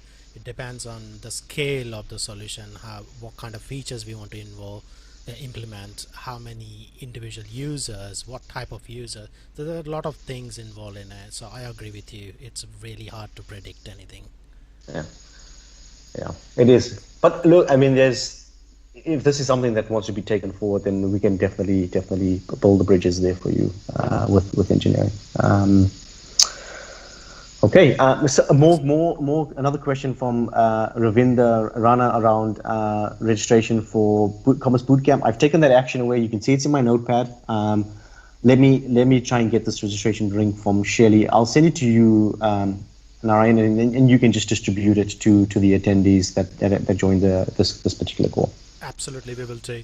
And based on my latest information, because I was kind of following up on that bootcamp event, and I was told that they are actually planning for next year now. It's a 2021. It's not too far away, but if there are any more information is available, definitely we will share. Okay, yeah. So there's two things. There's Commerce in a Day, which runs every week, and that talks about e-commerce. And then there's Commerce Bootcamp, which we did in the summer, or just before we got into summer. That one, as Narayan's pointed, that's out in planned for FY 2021. I don't have that registration link. I don't think we have it as well, but I will take an action just to see if it does exist and then come back to you. But on the Commerce in the Day, that one, we can definitely get that registration link for you. Fantastic. We're just about a minute over, so I would like to say thank you very much, Viresh. It was really good information you shared, good knowledge you shared, and we would like to thank you for spending your weekend with us, particularly. No, you're most welcome. It's really, really helpful. So thank you very much. Yeah, and I'll stick on the call for another 15 to 30 minutes, just in case anything does pop up. I can address that now. Fantastic. And if there are any more questions comes which more specific to your area, Viresh, what you presented, I will definitely circulate it through email later on. So please do. My two key things. If you only listen to this right now, it's omni-channel and capability across omni-channel, number one, and then connected store.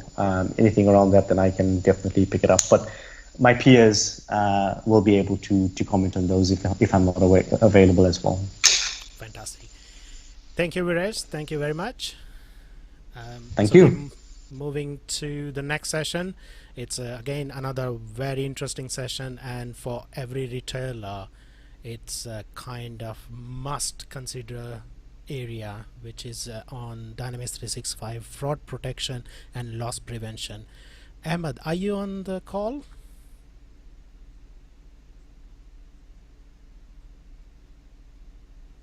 Hi, Narayan. Yes. Hi, Ahmed. Can you hear me? We can hear you. Do you want to share your screen? Great. Yes. Let me know when you can see it. Sure. can see the screen. So we can see your screen, we can hear you loud and clear, everything looks good.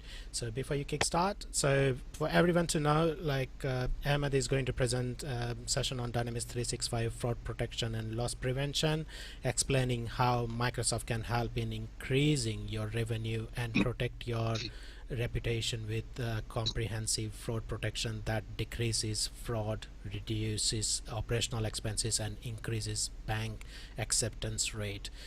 Ahmed is another one of the experts from Microsoft, and he works as a senior solution specialist, and one of our favorite as well, because Ahmed has presented so many sessions back in like another past events as well, including the Dubai events as well. So Yes. Ahmed, without further ado, I'll hand over to you. Well, thank you very much, Narayan. Hello, everyone. Good afternoon. So thank you for the introduction. My name is Ahmed Chami, the Senior Solution Specialist in Microsoft, covering finance and the operation side. So today's session, I will be talking about the fraud protection, which is a new topic in Dynamics 365. So the fraud protection. So moving forward with the fraud protection. So in general, what comes in the retailers, like what are they facing in the new economic and the environment? So you will find that most of the customers are moving or shifting to the e-commerce side, because it's the e-commerce now is growing, and actually has grown, because now most of the customers are not onto only the shopping or a brick and mortar or going to the shopping and the retailers. So you will find that online shopping as well is is high. Second point is a higher fraud cost, because the online transactions now and the online stores are huge. So again, so there will be like a higher fraud cost there.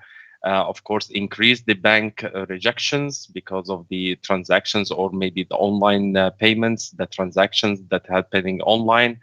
And of course, there is no liability on the bank when there is any kind of an online fraud that it's happening, because once you enter the transaction and once you have the transactions done and the payment is done, and that means that it's already accepted by the bank. So so all these kind of details, it's there is no liability on the bank itself, unless you as a customer will go back to the bank and said that hey, this transaction happened, I don't know anything about this transaction. So it is a reactive mode.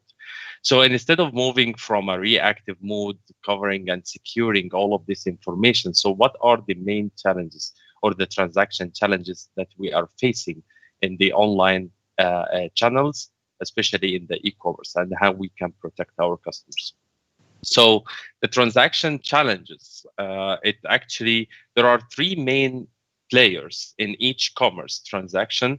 The first being the customer, who is like front and center of both merchant and bank, which are the other two players. So you will find the customer is doing the transaction, and then he's in between the merchant who is buying from and the bank who is dealing or doing the transaction. So for the customer, the common challenges in transactions are associated with authentication and the card acceptance, the authorization that can be done, two factors authentication, for example, and some of the extra security, which causes friction in the customer buying process. So for the merchant himself, is all about controlling the cost of goods by controlling the fraud losses, cost of manual reviews, and the loss of business from like taking this, if the transaction is not happening, for example, so I will just leave the cart and I will go for another transaction or another merchant. So that means that I'm losing a customer in buying from me. For the bank, it is a very simple equation of lowering the profit because of the wrongful rejections. So meaning that the bank himself or the bank is actually wanted to have the rejections or the wrongful rejection, leading by decreasing, of course, the revenue of any transaction that it's happening. So moving forward with the customer journey. So let's talk about the customer journey, which is very simple. If you are looking at it, and actually we are doing this in our day-to-day online purchasing, if you go to any website. So the phases of a customer is very simple. That I'm a user, I will create my account, I will log in with my account, I will do some of the activities, I will do a purchase, and of course there will be some of the post-purchase. So in order for that to map all of this in the customer journey, like what are the typical fraud or the common fraud activities that can be done for every and each journey or a step.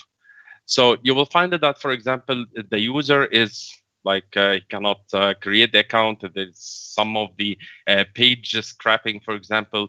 Some of the in the account creation, there will be some of the fake accounts that it had been created. In the account login, some of the social engagement, for example, or phishing. Some of the bot attack. In the account activities, some of the add some of the stolen personal information, some of the shipping information that it's wrong, some of the password had been stolen, post, for example, bad content. So there are some of the price scrapping. So all of this are in the account activity. And of course, from a purchasing perspective, so you will find that there will be a payment fraud, rewards fraud, refund fraud, exchange fraud, and of course some of the discounts as well. So all of these are type of frauds that can be done, and the post purchase is within the part of the friendly fraud and the return, and the part of the replacement fraud. So this is like part of the post purchase. In order for us to map this, so we are going to segment all of those areas into 3 areas. Into the account protection challenges that the customer is facing, purchase protection challenges, and the loss prevention challenges. And it is from a merchant perspective, there will be some of the online challenges, and some of them are on-prem challenges. The on-prem challenges are usually is the purchase and post-purchase. But for the online challenges, so that are the account protection challenges. So you will find like decreasing the bottom line, high cost of the account fraud, some of the business reputation, for example, because again, if I went and log into the page and start doing some of the activities, but it's not going through, so I will leave this merchant and I will check another merchant. So I'm losing the business, I'm losing the revenue, I'm losing my reputation in the market. Of course, from a purchase protection, increasing the operational expenses, and of course, lost the revenue due to the card and the wrongful rejection. The loss prevention is the merchandise return transactions, like a lot of return transactions that could be done because of the wrong transactions that happen, and of course, the operational manual efforts to prevent the fraud. So, and in order to do that, why we are using the fraud protection? So, using the fraud protection is to increase your revenue as a customer and your revenue as a merchant, and of course to decrease the wrongful by actually decreasing the wrongful reject and increase the bank acceptance rate. Reducing the operational expenses is actually by reducing the fraud losses and the manual review expenses. Smooth shopping experience, for me, it's a kind of a reputation, and I want to actually reduce the frequency of challenges that the customer is facing in his shopping experience. So we will start actually to take all of these aspects, and we are going to discuss all of them. So the Dynamics 365 fraud protection helps the e-commerce, the brick and mortar, and the omni-channel merchants to protect their revenue and reputation by providing the tools to decrease fraud and abuse, reduce operational expenses, and increase the acceptance rate in the banks. So the main three topics that we are going to talk about today, and I will go for every and each one of them in more details, is to have the purchase protection, is how I can do the account protection, and how I can prevent losses. So how does this work? So the fraud protection, how it works, there are five areas that makes Dynamics fraud protection work for a customer, merchant, and the bank. The five areas are the adaptive AI technology, the fraud protection network, the transaction acceptance booster, customer escalation support, and account creation protection. So I will take you through every and each one of them and to discuss like into more details. If we go to the adaptive AI technology, so usually the fraud manager, so you will find it in any merchant, there will be some of the fraud managers. So in order to equip them with some tools that they can actually optimize the fraud control while the product delivers, and actually learn more from what's happening in the market. So we are providing them with the tools like the virtual fraud analysis reports, for example, in order for them to understand what's happening during the transactions, what's happening there, and equips them with the tools to optimize the fraud control. And this is based on what? This is based on the AI as a baseline. The fraud protection network. This is actually, it's a connected knowledge, given the broad awareness of fraud activity across the globe. So for the user, as you can see, that the user is actually in the middle, which is the customer, but he is doing purchases across the globe. So they can do purchases from a transaction, let's say, for example, from Dubai, from Amazon, or any global websites. So all of this are actually connected. So in order for us to give the awareness of fraud activity across the globe, but at the same time, we need to make sure that the security on the confidential information for the shopper himself is a privacy, and it's not actually provided to anyone or to prevent to be stolen. Transaction acceptance booster, and these are the APIs that actually integrate with the bank and suggest to accept or decline any transactions. And you will find this, for example, in American Express, that's already signed with Microsoft Fraud Protection. So there will be sharing transactional trust between the bank and the fraud protection, and of course the knowledge with issuing banks boosts your authorization rates. So this is for to make sure that the transaction is correct. There is nothing is there from wrong in the transaction itself.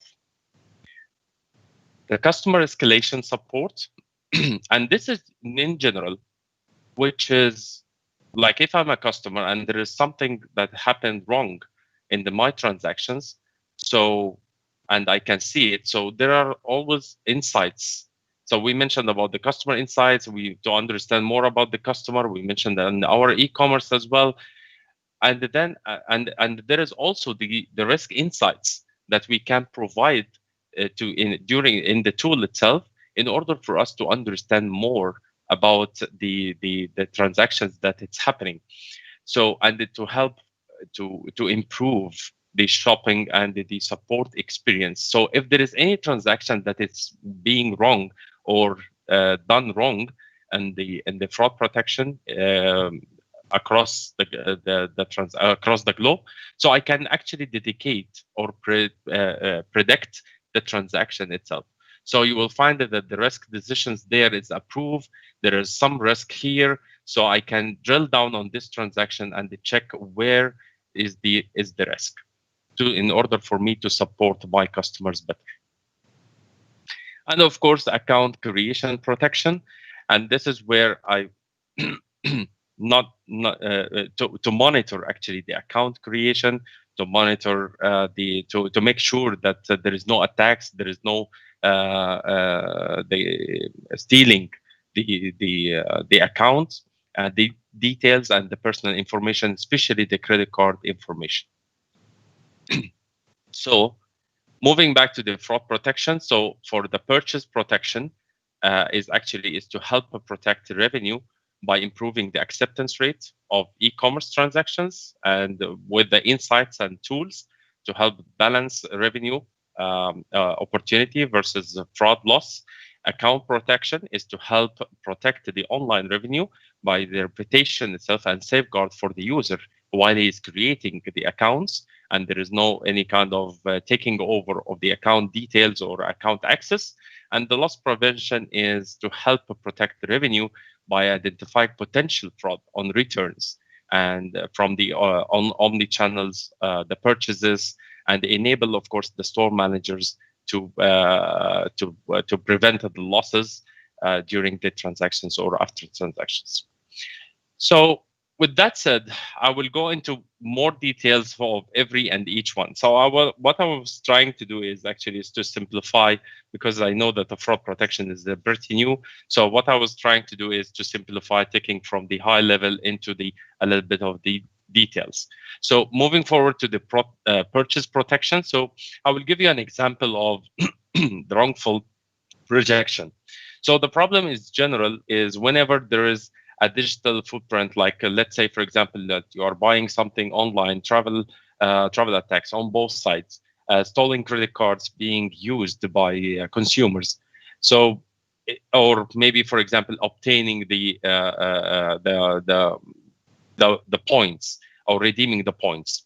So maybe some of the fake entities, for example, that it's being created or online, and I went there to do some to do some purchases. So the customer tries to make a purchase, the merchant processing the payments, issuing it to the bank. There will be some of the reject transactions because it's not listed, for example, or it's not known. Customer cannot complete the purchase and leaves, of course, the empty the empty card and leave it there. So of course I lost some revenue, and for both, actually, for the merchant and for the bank. And of course that will lead us to a customer dissatisfaction. So in order to do that, so if we are using the purchase protection capabilities, that will help actually in decreasing the wrongful transaction and the wrongful rejections and increasing my e-commerce. It will help actually in automation, streamline automation and operational efficiency by reducing the losses and the manual reviews expenses, and of course deliver a seamlessly shopping experience with the customers. And for us, if we go and take the same 5 elements that we talk about, the AI adaptive or the adaptive AI technology, by providing the fraud managers to learn more. So it is actually continuously learns and adopts from patterns and equips the store managers with the tools to optimize the fraud control. If we talk about the fraud protection, connected knowledge gives the broad awareness of fraud activity across the globe, while keeping the security of your confidential information and the shoppers, like privacy on top of our minds. Transaction acceptance booster, and this is something that you can share the transactional trust knowledge with the issuing banks to help boost your authorization rates. And of course, the customer escalation support, improve the customer service, and with the built-in escalation tools that it is already available in the system out of the box, and displays the details, context of the customer transaction, including fraud insights provided by the services. So I can actually support my customers and understand where are the areas that I need to support in. Moving towards a little bit of details of the fraud protection and the network itself. So fraud protection network, each merchant, for you to understand, has their own tenant space, and each tenant space has a trust boundary around it. So your info stays within your tenant with your own access controls. There are some of the APIs driven export the de-identified hashed, for example, data that goes into our fraud protection network, which is what allows us to observe fraud movement between merchants. And there are some also integration with the merchant tenants, which allows you to determine which issues per partnerships you will turn on for your systems. And this features is already built in. If I go into more details about the issuers, so you will find a little bit, we talked about the issue and the partnership. So think about the partnership that is happening with a bank and, for example, a card platform. So with that benefits in particular, so you can typically, when an issuer is a partner of a bank, you will pass the information on transactions that we believe are low risk, and we will provide them with a score, and will also give the location of the transaction, and they can then factor that into their risk engine. So we are like a partnership with them, providing the information. They will put it there. They will, of course, learn more about the transactions, do the scoring, do the risk, and the lowering, of course, the risk. So they can factor all these risks and increase the likelihood of acceptance of a valid transaction. So that means that any transaction that it would be done again from that merchant, from within this card, for example, and the card platform, so it is accepted by the bank. The purchase protection capability. This is where, it is the account protection capabilities. And this is where actually bots creates like a fake accounts. Some of the fraudsters, for example, sell fake accounts in the black market, online transactions made with a fake accounts. And of course, that will lead to the loss revenue for merchants, because these are all fake network. So this is in general a fake accounts in online for the online shopping. So how we can actually help in that? So with the account protection, so you will be able to actually to help and protect your online revenue. You will be able to, of course, improve the business reputation by safeguarding your accounts and the account that had been created in your network, and of course improving the customer satisfaction, because it's the authentication and the privacy of the personal information and the credit card that are provided online. It's already secured, and of course reduce the friction, which is improving the customer engagement and the conversation rate by reducing friction in their journey. So in order for you to help this, I would refer back again to the same adaptive AI technology and the bot protection. So that means helps actually protect your system against bots attempting to gain access to accounts with installing credentials, for example, or to create fake accounts and your transactions. Device fingerprinting, and this is nowadays you will find that the device a kind of authentication as well. So the device fingerprinting capabilities boosts the services fraud detected capabilities to help customers reduce the fraud losses. So if you are doing now any transaction or anything on your, let's say, for example, your mobile, you will find the fingerprints available, so we can actually detect this as well. Account creation protection that helps avoiding incurring losses due to accounts by monitoring account creation and helping minimize abuse and automated attacks of customer accounts.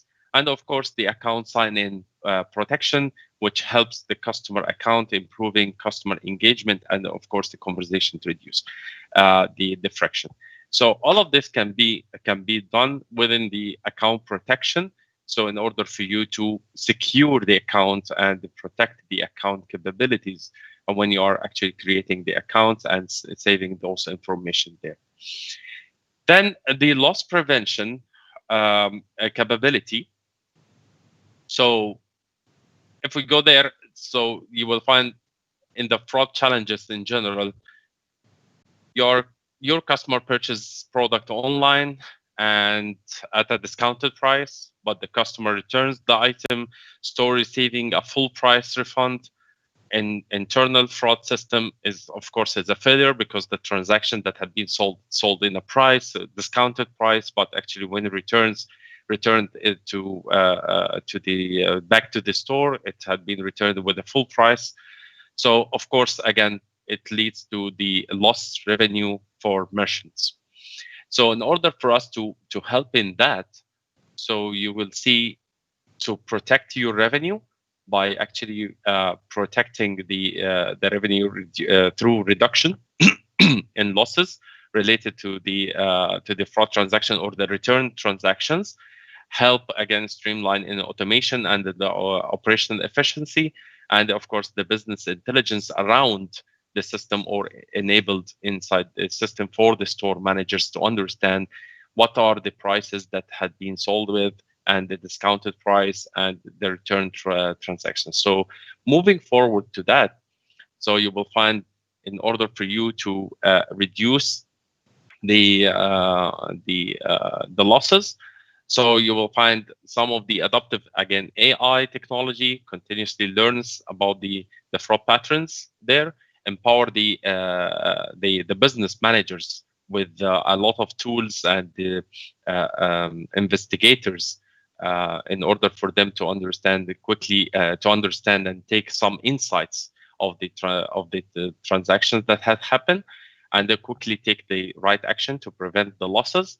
And of course, the business intelligence behind is actually providing reports and actionable insights to increase the visibility into specific business functions. And of course, the operational efficiency booster is to help to increase operational efficiency by reducing manual efforts required to determine the business entities and the functions that may be at risk. So, of course, all of this depends on the reports and the business intelligence that it's already available in the fraud protection.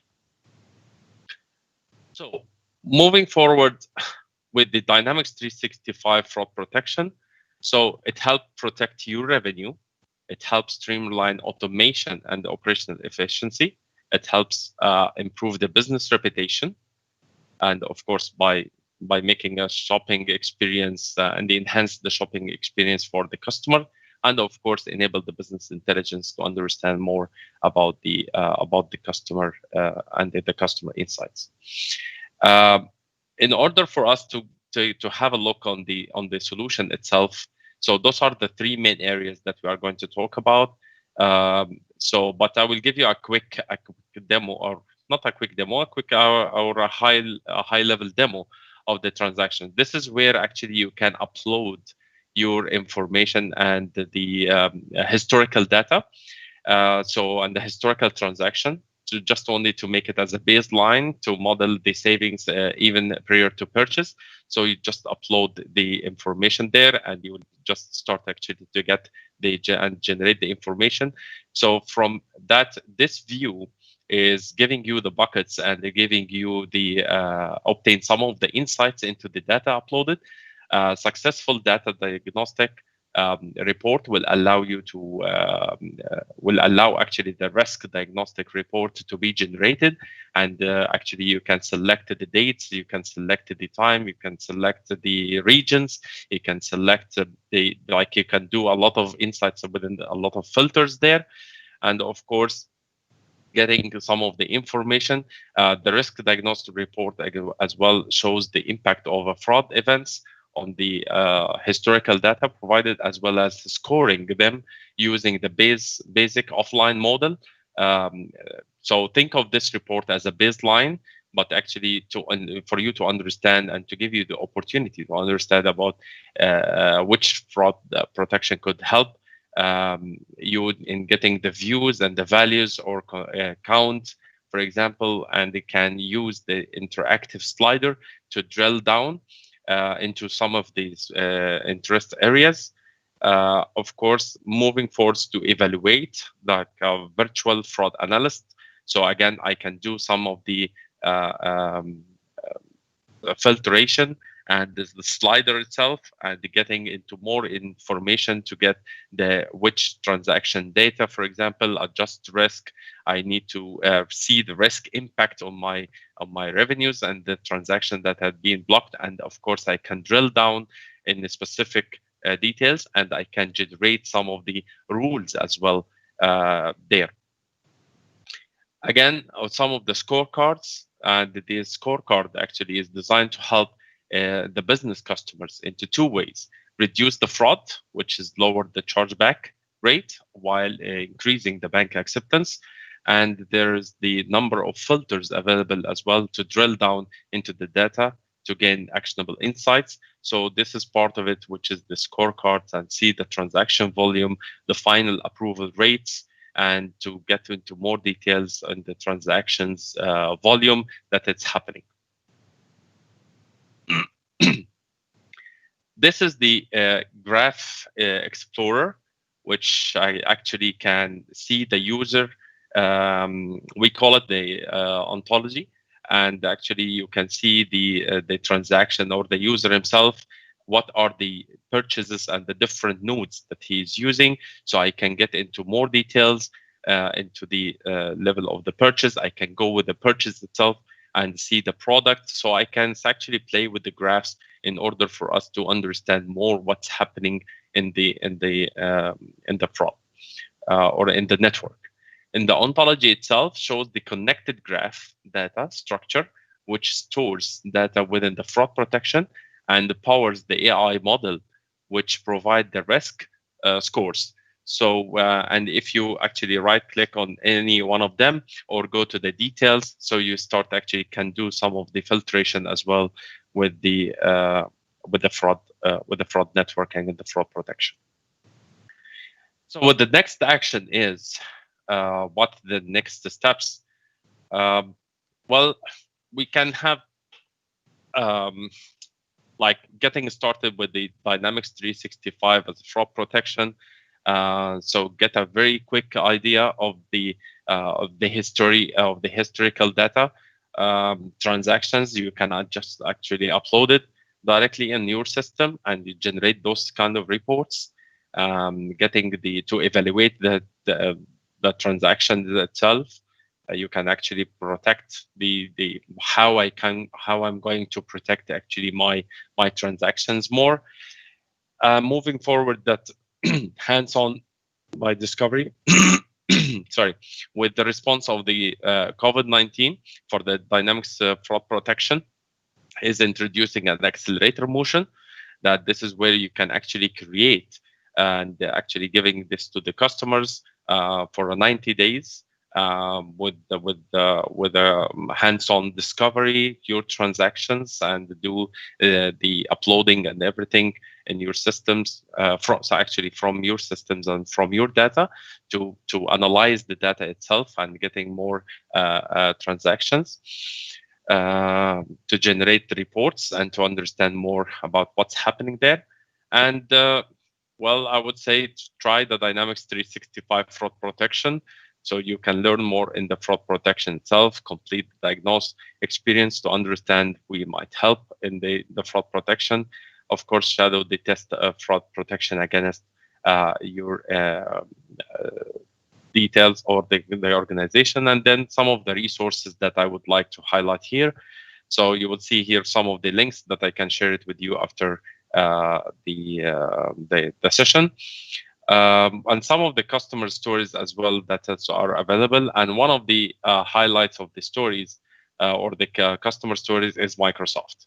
So we in Microsoft, we actually developed the fraud protection because we had been as well, like we are selling products online, and there is a lot of Office subscriptions as well, and the accounts that had been created. So we are actually was like as Microsoft, we were like wanted to secure our customers and wanted to secure the information as well that is available. So we developed the solution as a fraud protection, and now we released it to the market as well and to our customers.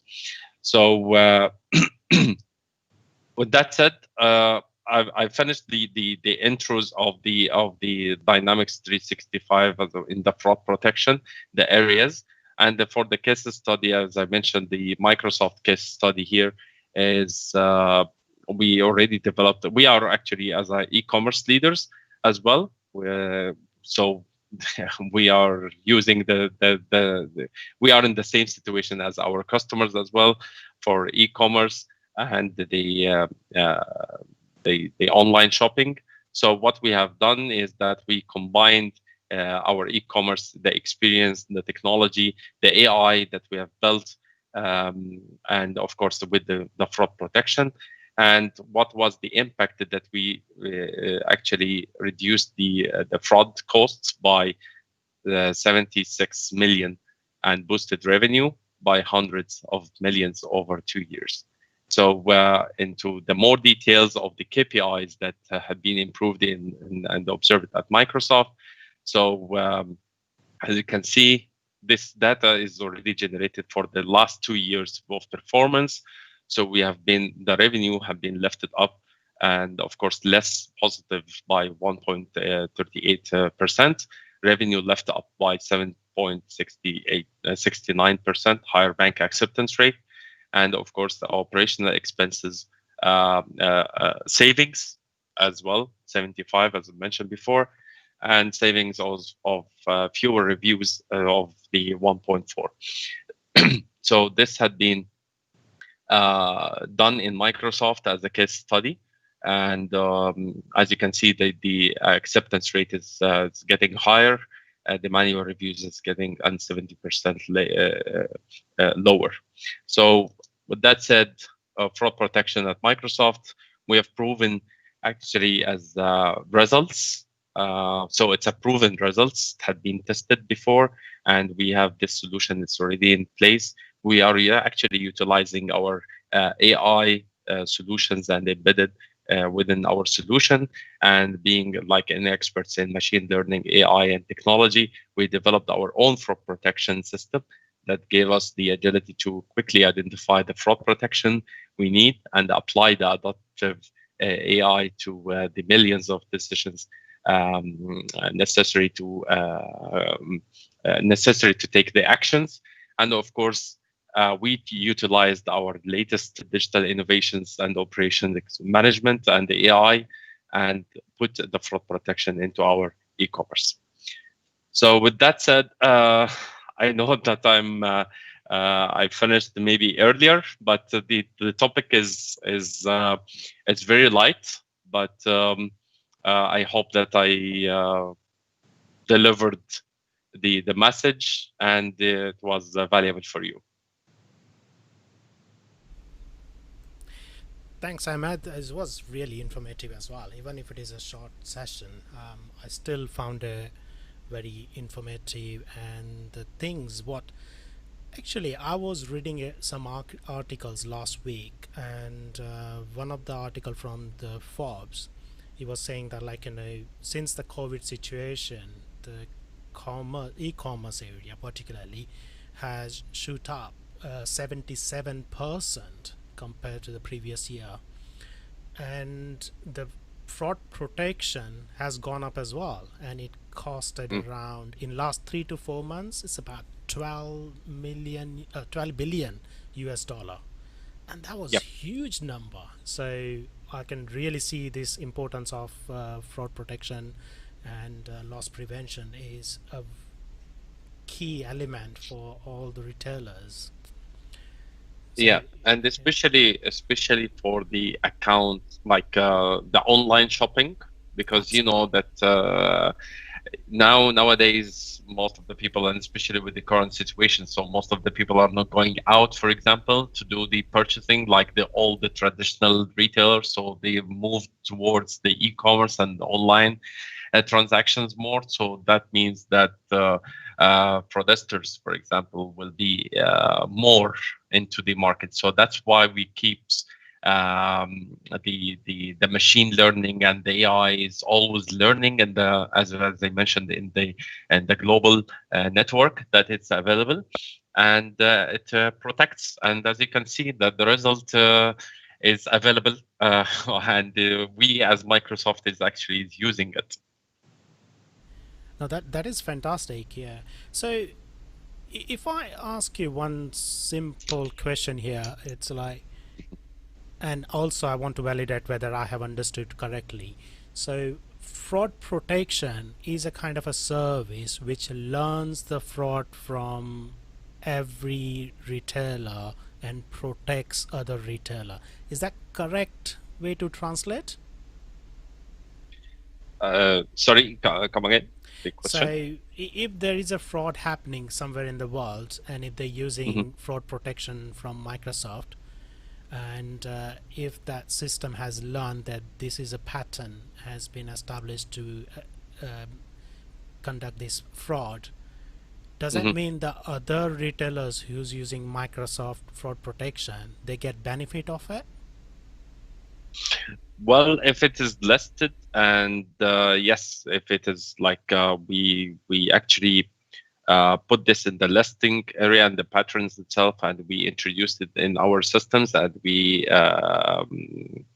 and the shopper himself, like he faced this issue. So yes, it can be listed there, and we can take it forward inside the Microsoft the fraud protection.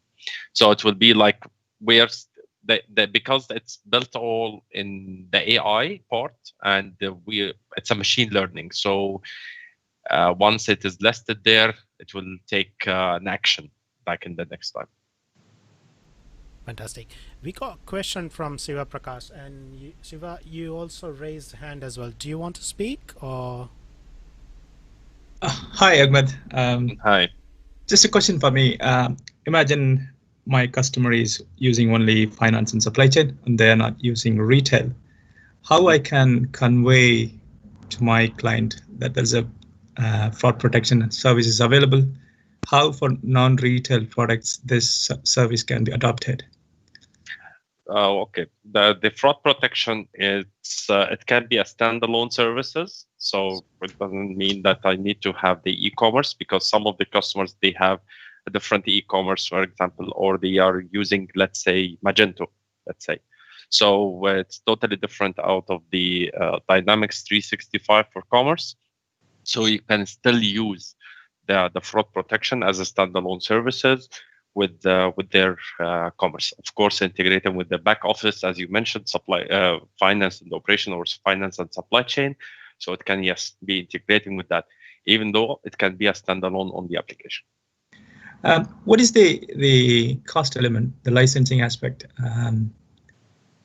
Do we need it to have as a minimum license, like usual 1 or 2 license, or how the licensing works for this particular service? The license part, I can get back to you into that. So, but it's available in the licensing guide in general. But the quick answer is, I think it depends on the number of transactions, if I'm not mistaken. But let me get back to this. Oh, thank you. Thank you. Okay. Thank you. Online document says it's around like $10,000 a month. And plus there is an additional transaction cost, but yeah, definitely I'll leave it to the experts' hands. Yeah, but yes, Narayan, you mentioned it correctly. So it is like a $10,000 per month, but and then based on the transactions. So, but I will get the answer from the licensing guide, which is available as well. Great, cheers, thanks. Yeah, and the licensing is always a very confusing topic, to be honest. Yes, especially with the commerce and the fraud protection. Absolutely, great. Are there any question. So thanks, Ahmed, posting details around it. So it's in the chat window. It's available. It says choose a base capability for $1,000 per month, not 10,000. And then there are a number of other additions to account protection for 100K transactions per month, and that's allowed. Loss prevention allowed. Anyway, you can catch up online and dig down more information. But Ahmed, please share any information you may have that would be useful for Sure. our audience. I will be sharing some of the resources in the chat window as well for the fraud protection, the account protection, and the loss prevention, and some of the details around the pricing as well. So there is a question Nirav was asking, and Nirav, this is exactly what I was actually asking earlier as well. And my understanding is exactly the same, that this is how the service works. So the question is, I think once the fraud happened or about to happen, Microsoft Fraud Prevention Tool alerts and also create the knowledge base articles so other retailers can learn from it. Does it work this way? Yes, the answer is yes. Yeah, because this is what I have learned from the boot camps, and I have experienced that nature when we had a deep dive demos. Yeah, and yeah, go ahead. Thank you, Ahmed. I will. Are there any questions? We got 11 minutes, 10 minutes to go. They can go and get some coffee. Yeah, absolutely, yeah. I was just about to say that. Yeah, so we can have 10 minutes some break. rest. Yeah, 10 minutes break. Yeah. But anyways, I would stay for 30 minutes as well. If there is any questions, I will be available to answer on the chat as well. Excellent, thank you. Ahmed, I can't thank you enough for your time today and the knowledge you shared with us. It's really helpful and it's valuable, and I'm sure everyone has learned from it. So I'd like to say a big thank you to you as well. Thank you. Along with other speakers, and let's move on to the next one. So we'll have like a 10 minutes break before we start the next session. And the next session is start right and design the product configuration for retail right. It is very important because if you don't start right, there is more chances of failure in the project. So I definitely recommend this session as well, and it's going to be provided by Neill Riordan. Sorry if I have pronounced it correctly. He's the head of F&O KPMG MBS, and the description of that session is using his experience. He will take us through the steps we have found useful in program to get to a decision, and some of the key decision points we will need to overcome in order to complete a successful project, and also not limit growth in the future. So it's a sustainability is definitely covered in that one. So I will also, like Neill is saying, he will also touch on some of the key customization we may need to consider when undertaking a retail program around product. So looking forward to that session. So let's have 8 minutes of break before we hand over to Neill.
Welcome back.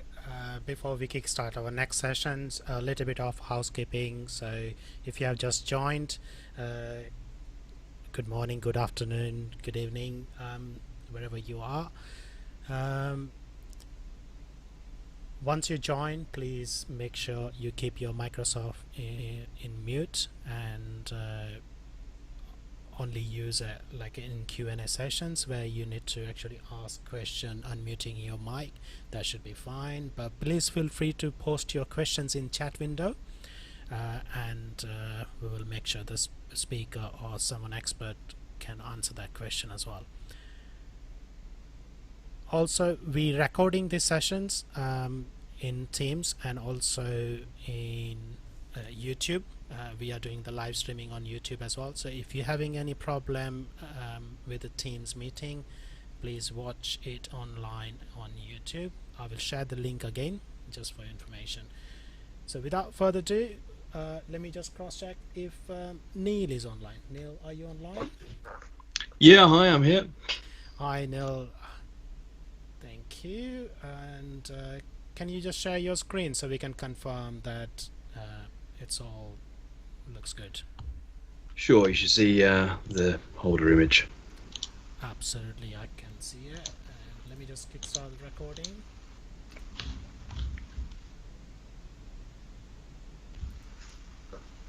So without further ado, we have Neill Riordan. He's a head of F&O KPMG, and he's going to share expert knowledge and experience about retail. So I will let Neill to introduce himself. Thank you, Neill. Over to you. No, thank you very much, and hello everybody, and appreciate the opportunity to talk to you today. Yep, so as mentioned, I work for KPMG in the UK, but I've been doing retail projects for a number of years now over different worlds, really. So from department stores to jewelry chains. So hopefully what I'm going to go through this session is just basically cover off some core concepts around commerce, and then some of the key decision areas that we always find challenged during delivery. You've heard some great sessions this morning and this afternoon about the technology, and so we're just going to come with a delivery focus on this one and what we need to start asking the clients to do, and if there are any clients or potential customers of Dynamics on the call, just really have a good think about this in preparation for kicking off your program. So I think the first thing I just wanted to make sure is everybody, we can align on a few things. So we have some core concepts within commerce. The category hierarchies is probably the biggest thing. So importantly, this is an organization of all the products, but really important, it's a global collection. So where we have lots of great functionality around a legal entity, this is not. This is everything that your organization, be it an umbrella organization with lots of disparate business units inside it, sells, or be it you are a multinational company selling your products across the globe. There has to be some good thinking around this, and I'll come on to that in a second. Assortments are basically how are we bringing these products together for the channels that we're going to sell them in.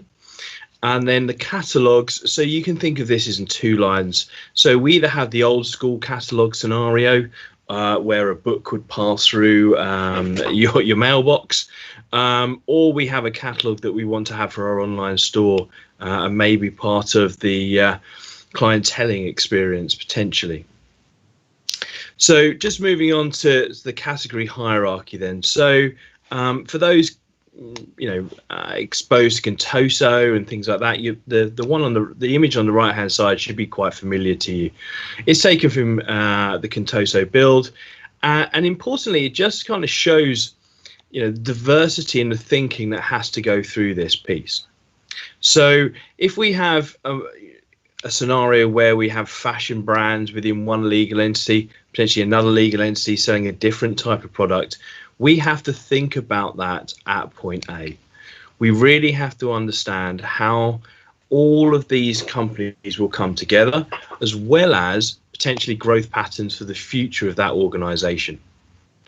Now, why this becomes so important? Well, it really helps you when you set up a product, because there are a lot of default values that can come from assigning a product into one of these nodes. Now, I've worked on programs where this didn't work for them, so they needed to go by a departmental break because they were a department store, and that's, as we went through all the processes of determination which approach, they thought that was the best way to go for them. The only problem is with that approach, you now lose all the ability to default certain values into those products when you join them. Which makes product creation a lot harder. So there really does have to be some good thinking down around here. The other thing, just at the bottom there, you can never have the same name in this list. So if you see, for example, you have a fashion scenario and you have a top, and then you have apparel and footwear in maybe a different selling organization, which is part of your Dynamics implementation, you both can't have the word top. So consider prefixing with a number so that you can actually handle that more effectively. So that's just one thing to think about.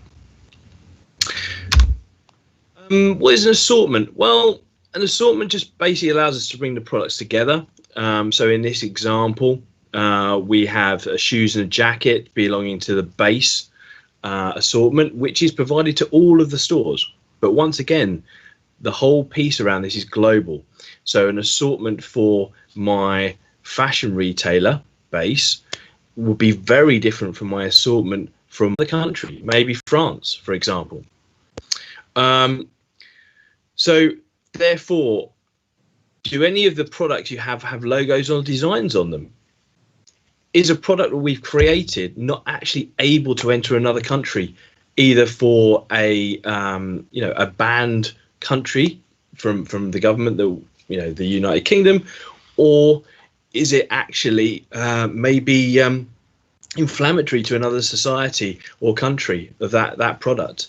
And so therefore we have to understand that when we come to setting up a product, and we have to inform the clients how they can actually manage that scenario within the product as well. Could any of the products be considered dual use? And I will have to run to different certification requirements. This feature will provide that, which is great news.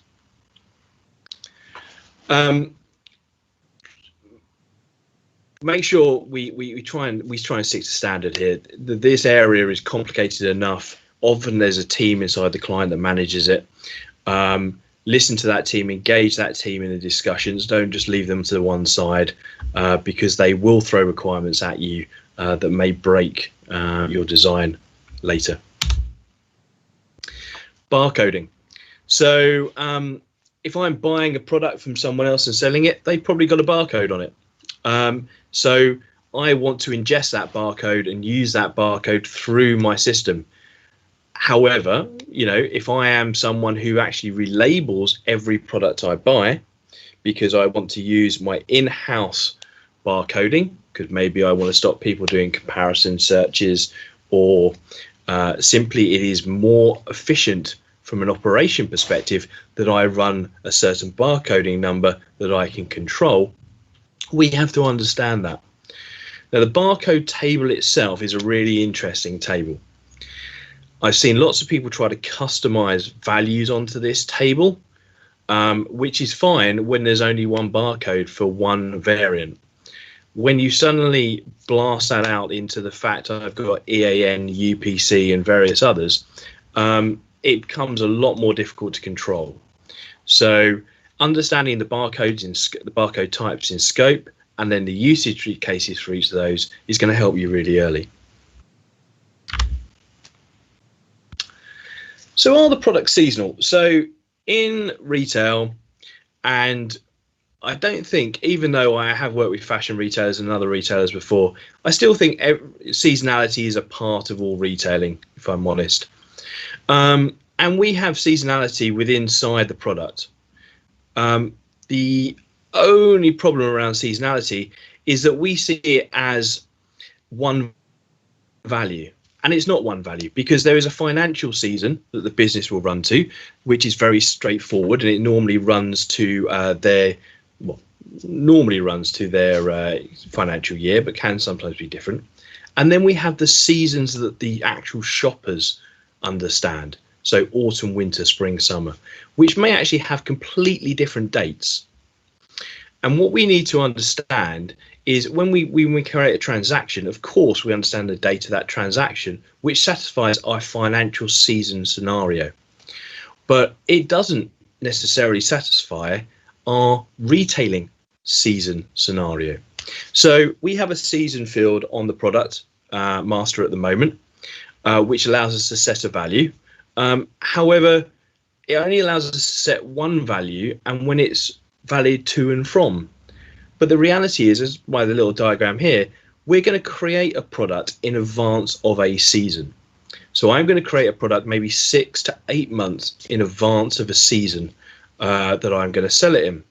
I'm then going to sell it in that season, and ideally it's sold all the way through that season, and I have no stock left. However, if I do have stock left at the end of that season, I might have one of three things. I either write it all off and try and end of life it through various means, or I could turn it into a continuity item, which means seasonality from there on for that product holds little value, because it would be a year-round sale. So I'll come on to one of the things that we do around this area from a modification point, but it's definitely understanding the seasons and the cycles different to the financial seasons within inside the organization. That planning for the product is an important step. Dual sourcing, we can't really do it in the product at the moment to any a sophisticated manner. So what do we mean by dual sourcing first? I think that's worthwhile sitting down with your client and making sure, because we have options. So alternative products we can substitute, alternative suppliers, we can just switch them to another one. But being able to split a purchase, a demand, for example, so 60% goes on to supplier A and 40% goes on to supplier B, we don't really have a great answer for that at the moment. Of course, you can look to Power BI to generate the POs, but based off of the demand, or you can actually not have a supplier in the product defined, and instead only have approved suppliers. And then when you get the planned demand back from, say, Planning Optimizer or MRP, you can make a selection of the supplier with the filter of approved suppliers. Now that gives us some way, but it doesn't really give us a 40%, 60% scenario I was talking about. So we still have to do a lot of this off system in order to understand how we're going to generate those POs. But I'll talk about the customization options around that in a bit as well. So product dimensions, then, probably the one everybody might have thought this would be focused around, and it is a major consideration area. So I approach product dimensions from a solution design perspective as trying to standardize, if possible, across the entire product set. Now, that's quite difficult sometimes, but I have managed to pull it off in 2 retailers who have, you know, their 1.5 million SKUs kind of thing. And I think it's really important we ask ourselves some key questions when we're making these decisions with them. So how many unique SKUs do you actually have? If you only have a couple of hundred, and the future plans of the business are not to drastically change, well, you've got a decision to make there of why would you not just go for defined product mass, for a defined product for each one of those SKUs? Because the number is not large. You get to leverage all of the information held at a product level, which is more than at a variant level. So, you know, that has to come under a serious consideration. Of course, if you have hundreds of thousands of products, that becomes a little less likely, because not only are you going to burn the product IDs, but you're losing out some of the goodness and the reasons why we have product masters. Do we have edge case products that need a bespoke solution? So I'll give you an example here of probably the worst thing you'll ever have to deal with if you do retail, and that's lingerie. For example, a standard bra will have 107 sizes per color or style. So, for example, another example of the retailer we're dealing with, they were selling CK bras in a multiple of colors. So let's say 10. So that's 1,070 SKUs. That is a lot of information for anybody to not only order, but also for us to make sure that we handle correctly within inside the system. So really have a think about those products and try and identify those edge case ones, because there may be other ways of doing it. Do you have lots of colors? Are you working for a retailer who understands a color as a selling tool? So, for example, is a color classified as ocean spray? It means nothing to anybody bar the people who have made that color up as part of that color palette. But that is the key name that they want to portray for a color. So that provides us some challenge, because obviously we want to be using for color some blacks, blues, light blues, dark blues, those kind of things. But I'll talk about that in a bit. But have a really good think about color and how, if you have lots of color, and how you're going to maintain the quality of data across that process. The same can be said for size. So, for example, trousers is a great example of size and length. Now, I've seen style used in this area for that as well. But do you just make a size called 32-32? You know, how does that work for across the business? Are you going to accidentally get people choosing 32-32 when they meant just for shorts, which are just A32? How can you make sure that doesn't happen? Size groups are the answer for that, but how can they be effective if your hierarchy, for example, doesn't allow you to use those effectively? So have a real think about the amount of sizes and if you can rationalize the sizes at all across the different products. Then if we've got a style, is style really needed? It's an option that we have. You know, for a t-shirt, you could have long sleeves, short sleeves. And I've seen absolutely people have that as a style. But actually, the manufacturing costs of those two items are wildly different. The QAing of those will be different. The design pattern you have to give to the manufacturer will be different. Why could you not make them different products? It is just a challenge that you can have to justify if style is going to be needed or not. Cost price. is an interesting one about how pricing is handled, because we've got to really consider cross pricing when we worry about how are we going to do our product dimensions, because it is very much the case that different products of different colors cost different things to actually manufacture. So if I am own branding again, so if I have a jumper that's made with a gold fabric compared to a red fabric, the gold one will be more expensive and therefore will have a higher cost price. Have I made sure that I can manage my costs at the color level, for example? And what overhead does that bring to the rest of the scenario? Language.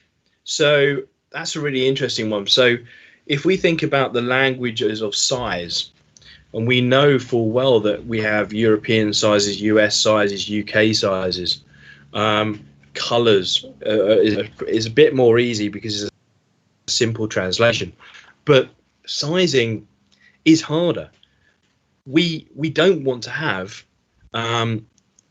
lots and lots of things in our size table. So because at the end of the day, the people who are actually doing this work are going to pick the wrong thing. So do you, from a global selling perspective, go, this is the default size for my organization, no matter where I sell it. So for example, if I sell in the States, the product variant that is released into the US market will still be UK size 8, but I will just translate that into American size 14, for example. I don't actually know what that size is, but do I just use translation? Because that would take care of the pause. It won't take care of integration, but I can maybe work something around integration. How do I go about handling that difference in sizes between countries?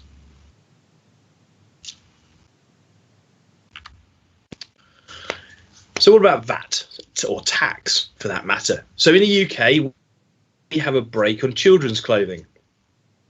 So it's quite regular to see that I have one product master potentially for a jacket that comes in children's sizes, and I'd have another product master for a jacket that comes, the same jacket that comes in the adult sizes, or after the age of 13, which I think is where the break occurs. Now that's fine, but obviously, ideally, that's still children's wear, and we're not really getting the greatest understanding of the selling performance of that product if we've had to split it because of VAT. So I'll talk about a modification we do, but that's a really important thinking point through this process. But the other one is, and it's only actually come up recently for me, is if I've got a standalone product, but I sell it as part of a service, it's actually going to come under a different VAT scenario. And that isn't covered by kitting. It's actually a bundled service. So how do I equate then when I sell that line as part of that service that I can change the tax value from, say, 20% to 5%? So having the real key is to uncover all of these little differences inside the organization that you're implementing for, so you can raise them up and have a discussion about them, because something like that will, if it comes through at maybe UAT or end-to-end test design or something like that, it's really going to put a problem in the middle of your implementation, because it probably will mean you'll have to go and do something retrospective with the code base.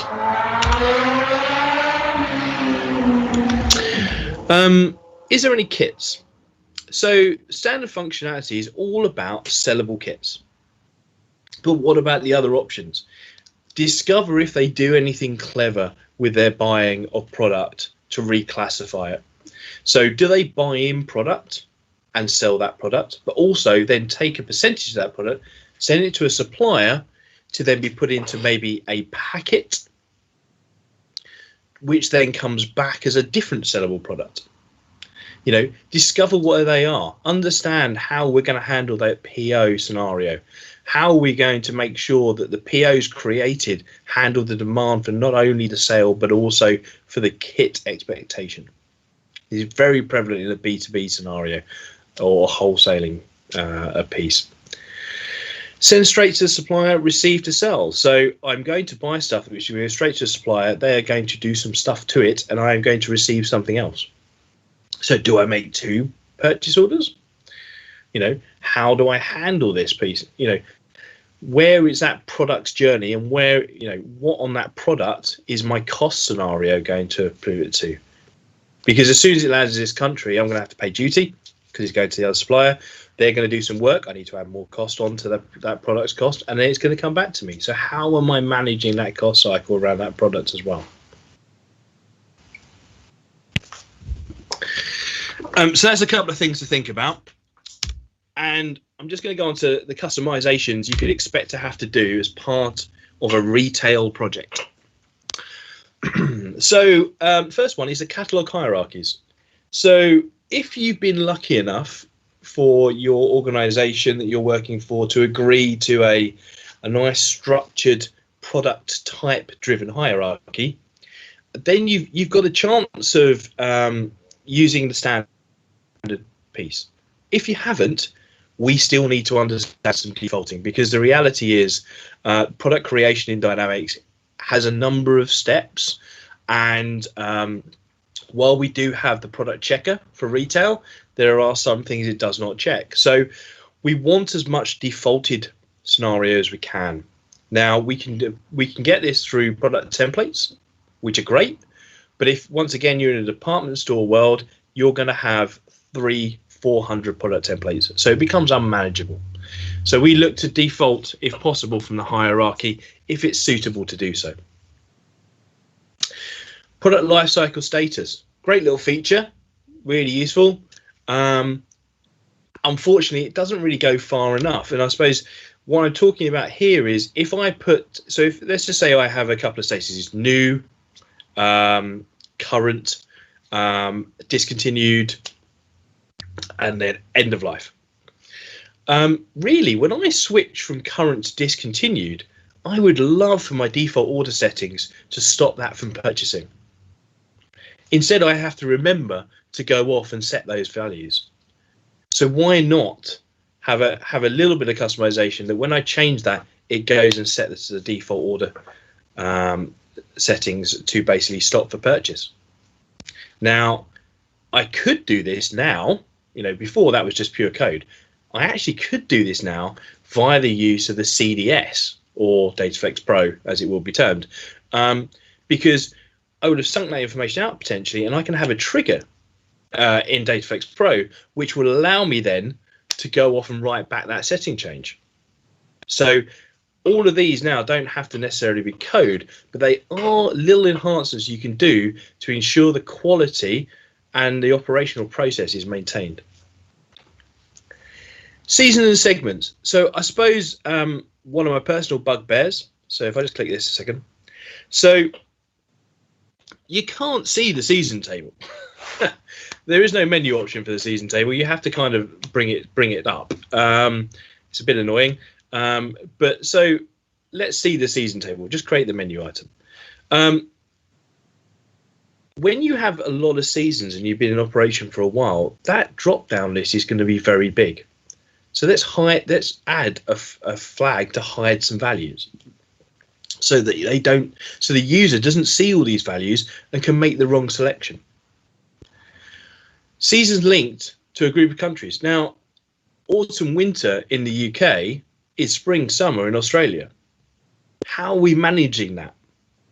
How are we making sure that we are selecting the right season within the same, because they would both have the same date ranges potentially. Oh, sorry.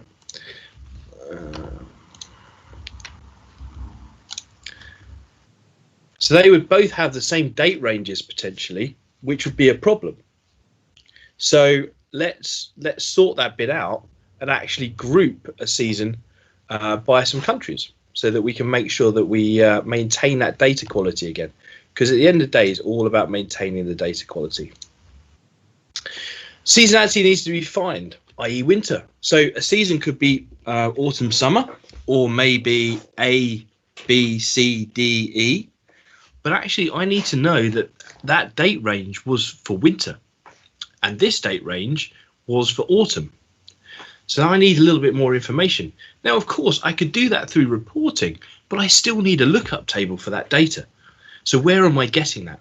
I could base that on the CDS now, absolutely, and that would really help because it lowers the impact of the code in the core system, but it needs to be done somewhere. Provide a structured way to change the value. Reclassification of a season is a major financial impact. It has to be controlled in most retailing businesses because you are moving budget information, you're affecting the stock holding, various bits and pieces. So how do we maintain that? How do we put some level of workflow around it? Well, before we would have to build that. CDS now gives us that approach, if I'm honest, so we can provide a structured way of working around the CDS for that. What about variants? So if I've got a product that, let's just say a green top, I bring that on and I'm using color as a variant, and I bring that on last year. This year I bring on a blue top because it did really well, but I'm just going to run it for a season. Seasonality is not at the variant level. How do I understand seasonality at a variant level? Well, the reality is I have to drop it. I have to drop that lookup down one level. And I don't really think you can get away from that one, even with the use of CDS at the moment. So the next one's color and color groups. So one of the big things that we see around here is all around the color group piece, and often color group and size and color, they just don't give us enough. So in the example where I have Seaside View or Ocean Spray as a color, the reality is I probably got thousands of those colors, and it's likely that the people maintaining those colors have another segmentation of light blue, mid blue, dark blue. And that could well be the swatch color. So what I need to do really is put another collection above that color group to indicate blue or white. And there's two reasons for that. Sometimes the reason is either website integration to a third-party website, or it's a reporting requirement because they want to slice and dice it by a certain color. Size collection is exactly the same thing. So when I have a multi-product retailer over lots of different things, there is a good chance that my size groups will not cut the mustard in the way I would normally perceive it, because the number of sizes I would have would just be so large for that group. So having another level above size group provides me with the extra granularity I need to make the user's job easier in that selection. So the other one, VAT.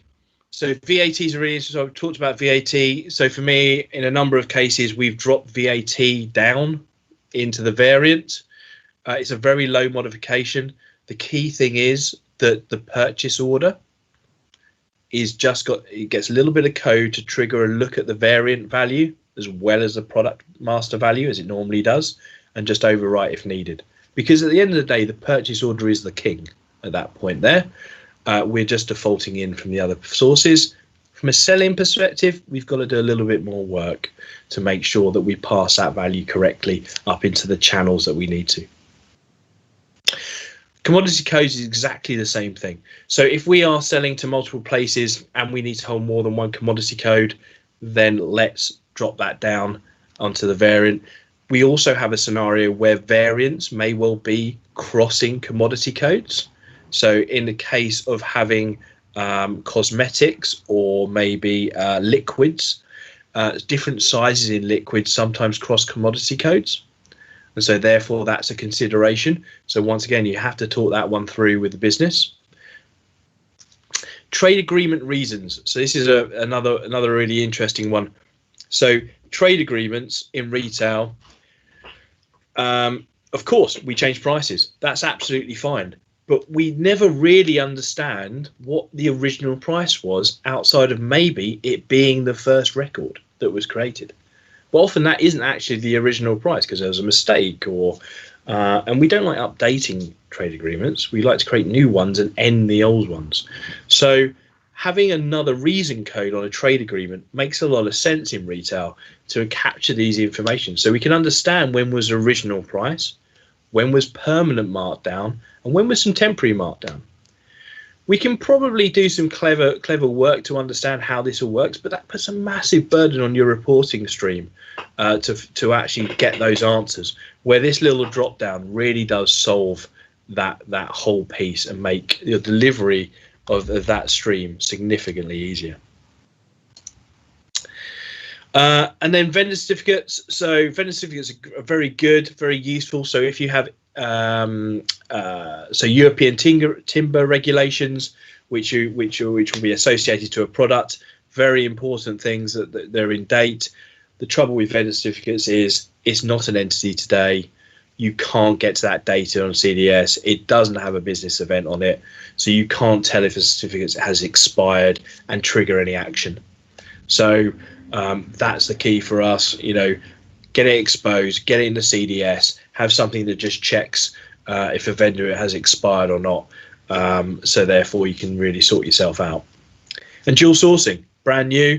Dual sourcing is not brand new. It's something that's been around for ages. The reality is, what is brand new is Planning Optimizer. And there is a possibility that we will be able to extend Planning Optimizer. This, for me, is where you would do the dual sourcing. We would take an input around from the business about how they would like to safeguard their ordering across certain manufacturers. We would put that as an input into the demand planning of Planning Optimizer, along with the demand of the products, and that would spit out then the planned orders with the correct vendors associated.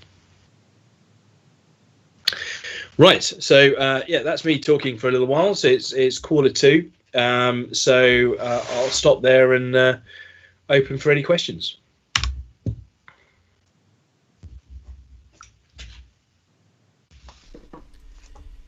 Thanks, Neill. It was a very interesting session.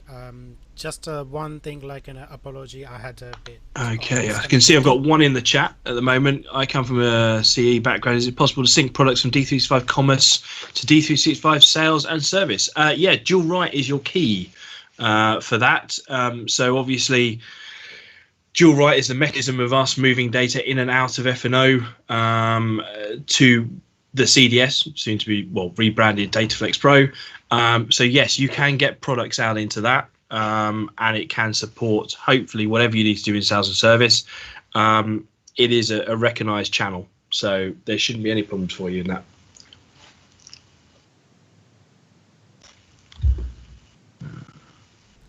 Siva, I think you got your hand up. Hi, Neill. Hi, mate. Okay. I have a couple of questions actually. It's around the price management. Yes, we got these from you on your submission. I think we're going to cover them off a bit later. Oh, okay. Cheers. Thanks. Okay, cool. In the Q&A session this afternoon, we'll cover those off for you. Ah, thanks. Thank you very much. Yeah. Fantastic. Thanks, Neill. Apology, I had a little bit of disconnectivity due to the power failure, which is unusual, but I'm back on. I also missed some part of your session, so definitely recording is going to help me out. And for everyone to know, we are recording these sessions and it will be available for future reference. We got like some bit of time here, so does anyone have any question for Neill?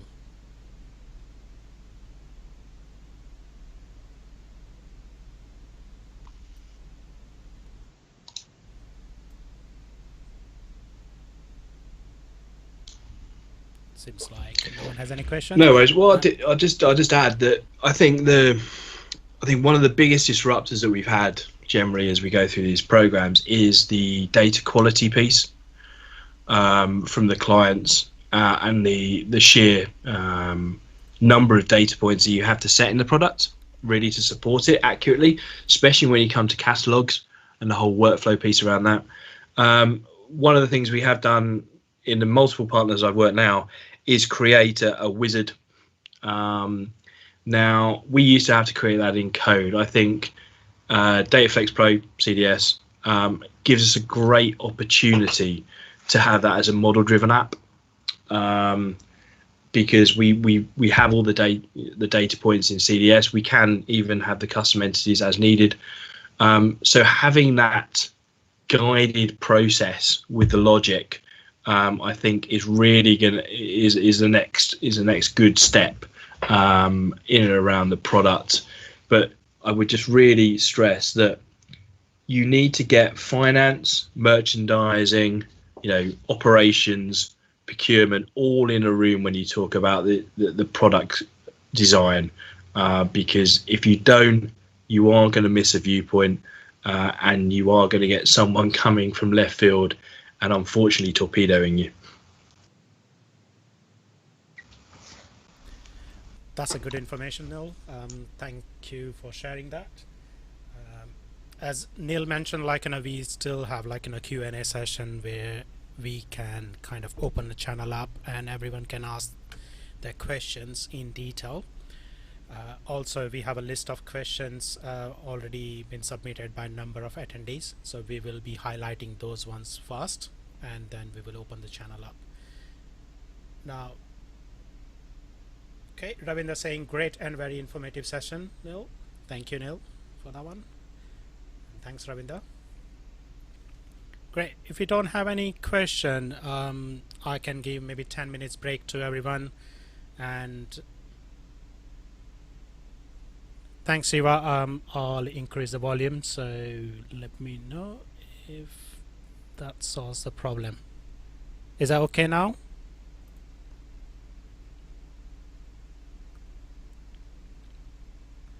Great. So let's have a 10-minute break before we start our next session. The next session is on powerful document generation for Dynamics in retail. Before I describe that, I'd like to thank you, Neill, for your great session, and also we're looking forward to have you in Q&A panelist as well. So that would be great to maybe get more knowledge out of you. Yeah, no problems. Happy to do it. Fantastic. So let's have a 10-minute break and we'll see you in 9 to 10 minutes.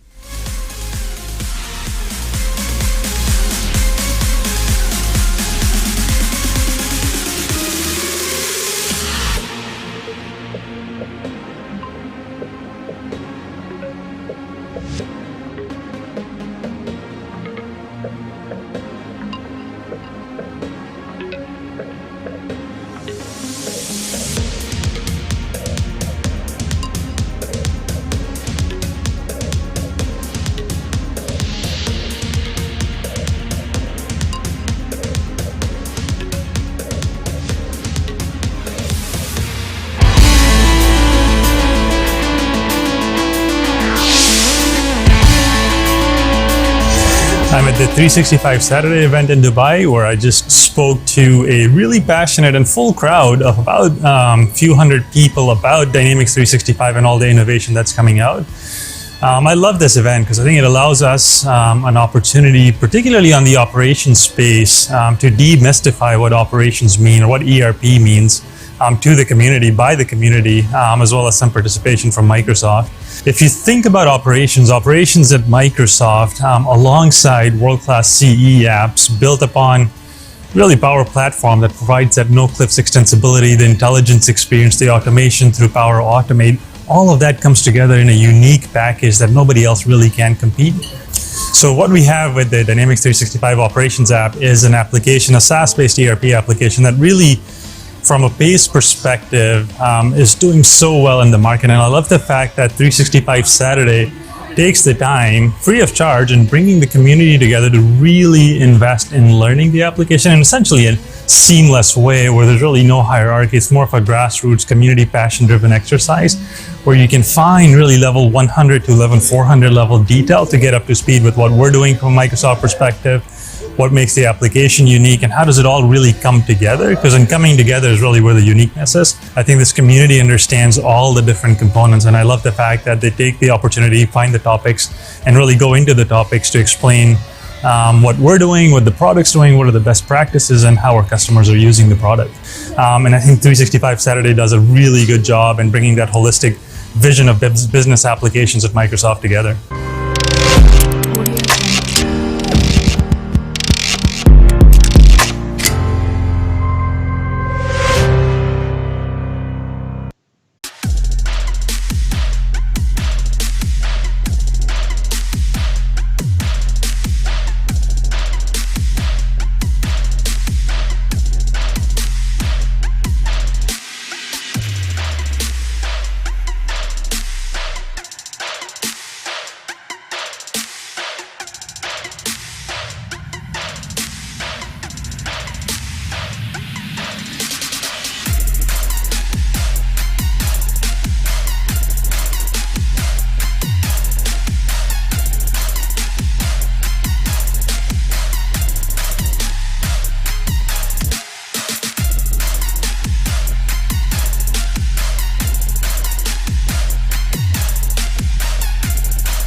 Hi, I'm James Phillips with Microsoft, and I'm here in London at the Dynamics 365 Saturday Hackathon.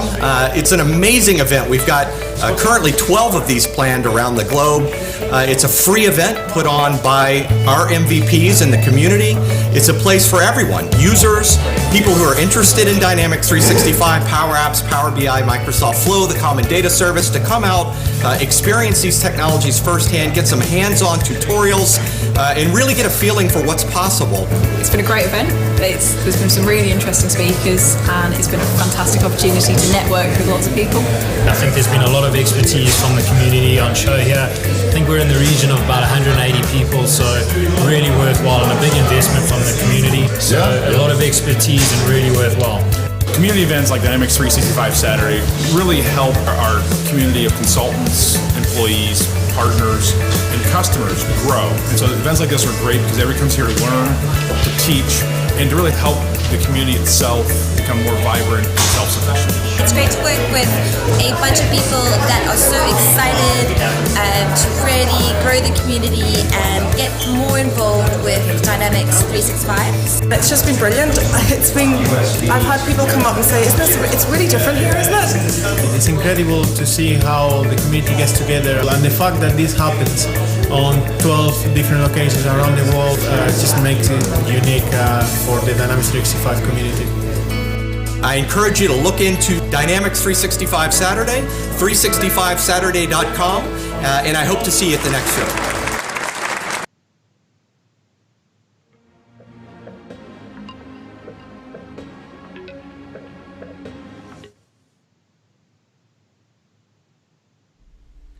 So, welcome back.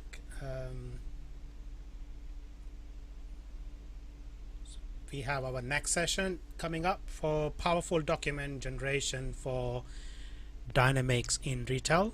It's going to be presented by Lisa. Lisa is from... Hello Lisa, how are you? Hi. Hi. That's a unique appearance. It's a center of the stage. Thank you. Thank you. Yeah, I thought it's nice to welcome everyone with the camera on so everyone can see me, that I'm actually a person doing it here today. Hi. Not a power virtual agent entity. Okay, so Lisa is going to present on documents management and document generation element, which is Docs 42 is a leader in that. So documents are a primary means of customer communication and are created in dozens day by day. So let's see how Lisa can solve our problem in terms of the document generation. So Lisa, do you want to share your screen and so we can confirm everything looks good? Yeah, I'll do so. Just give me 1 second. You should be able to see my slides right now, my PowerPoint presentation. Can you see it? Yes, we can see it. Yeah. So without further ado, over to you, Lisa. Thank you. Perfect, great. Thank you for the introduction, and hello everyone, and also welcome from my side, wherever you are. I'm based in Vienna, Austria. It's lovely outside. It's 32 degrees today and sunshine. And there's a lot of people joining, and thank you for everyone that's joining on a Saturday and having a day in, even though it might be really nice outside.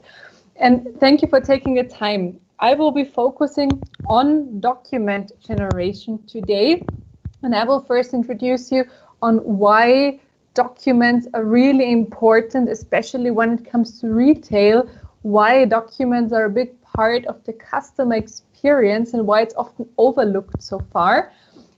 So I'll talk about that, then I'll introduce you to Docs 42, so what we actually do, and I'm going to show you some live examples. The live examples will not be from D365 Retail and Commerce, but it will be from D365 CE, FO, BC, and then if we still have time, Power Automate and also SharePoint, because Docs 42 integrates with all of them. And then when it comes, it's retail and commerce, it's a new product. So CDS is like the key phrase there. We integrate with across the whole Dynamics platform. And I'm happy that I can show you some possibilities on how we can make your life easier with document generation and why it's so essential. Great. I'm going to switch off the camera so you can see the whole screen then. Yeah, if you have questions, feel free to post them anytime throughout the meeting in the chat. Either I'm going to answer them right away, or if you still have time towards the end. Switching off the camera and jumping into the presentation. So before I get started with the topic, we just want to emphasize, I wanted to emphasize that we really love to always being part of the community. So I think we've joined the community probably like late 2017 or 2018, somewhere during that time, and we've been part in a lot of events already. Back then it was still possible to have a lot of like on-site events and not just purely offline, not just purely online. And I just wanted to share some memories. Like this year in London, we even got to meet Darth Vader. That was really exciting. So we joined in London, and then last year we joined in Munich, and then there will be like a new event coming up for especially focused on the German market in September. We're going to look forward to do that as well. So this was in Munich last year. Then this was in Brussels, really big event. We joined in Dublin also last year, where we were there. That was in Zurich, some other picture from Munich. And then this was in Amsterdam. So we've been part of the community for a long time, and it's always good to be there to show you how the importance of document automation and how we can help you make your life a bit easier with that. But actually why I'm showing you those pictures is maybe you've noticed those pictures have something in common, because here we can see a Star Wars Lego set here. Then on that picture you can see a Lego set, and down there as well. For one side, we consider ourselves as kind of like a Lego piece that's like fitting onto like the Dynamics platform, a Dynamics project. We're kind of like the piece of document generation, and we add on to the value of Dynamics. And on the other hand, I have a small surprise for you. So we always have like a Lego raffle. So by joining today, you have the possibility to win a Lego set with us. And how we made the prize draw, the raffle today, is that if you just go and visit our website, I can then later on also post the link in the chat. And if you just fill in the contact form, maybe just leave a small note that you've joined today's event, that you would like to win the Lego, you enter the competition, and we'll let you know afterwards who won the Lego, and then we will send it to you. It's always big fun to actually build those Lego sets to work with that. So good luck for that. But good. So much about the introduction. Let me now start with the content. So what have I prepared for you today? First of all, I'm going to focus a bit on CX, so customer experience and documents. How does that fit together? And then document automation, especially in retail. What's the importance of that, and how is it done right now? And what are the challenges and possibilities that are there? Then I'm going to introduce you to Docs 42, what we're doing. And then I have prepared a lot of live demos. So I'll show you a sales proposal and a sales quote from CE. I'll show you how we integrate with Power Automate, the template design of automated documents, how that works, a sales invoice from finance and operations, a job quote from BC. And then if there's still enough time, I could also show how we integrate with SharePoint as well. Good. So let's get started. Let's think about our retail business, and let's think about our customers. We have customers that in retail, and they're very individual. Everyone has individual needs. Everyone is interested in individual products. There might be individual sizes. Someone prefers like a different color when it comes to fashion, for example. Like someone prefers to have like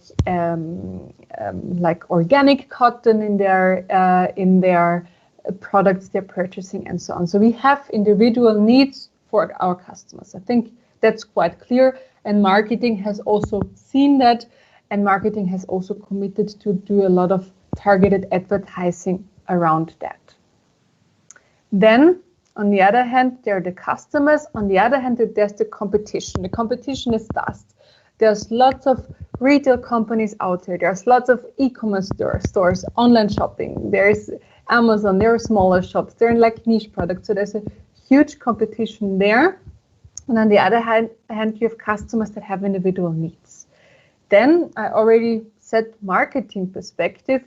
Which company would miss that opportunity and would still treat all customers the same in 2020? Let's think about social media marketing. You have like so various targeting options. Let's think about which products may be suggested on your website for the customer to purchase. So really, no one would think of treating each and every customer the same in 2020. So customer experience is not only a buzzword, it's essential if you really want to serve your customers and if you really want to be ahead of the competition. I think that should be quite clear to everyone, and I think it is quite clear to everyone. However, one aspect that's really neglected in a lot of companies is that documents are part of the customer experience. So documents are really often overlooked, even though we as a customer, documents could add a lot of value to us.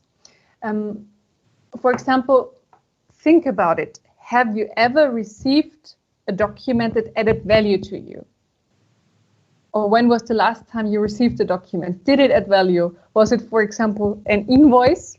Like, for example, from your Amazon purchase, maybe not the most value-adding document there is out there, but also an order confirmation that was generated from an FO system, for example, or from BC. Did it look nice?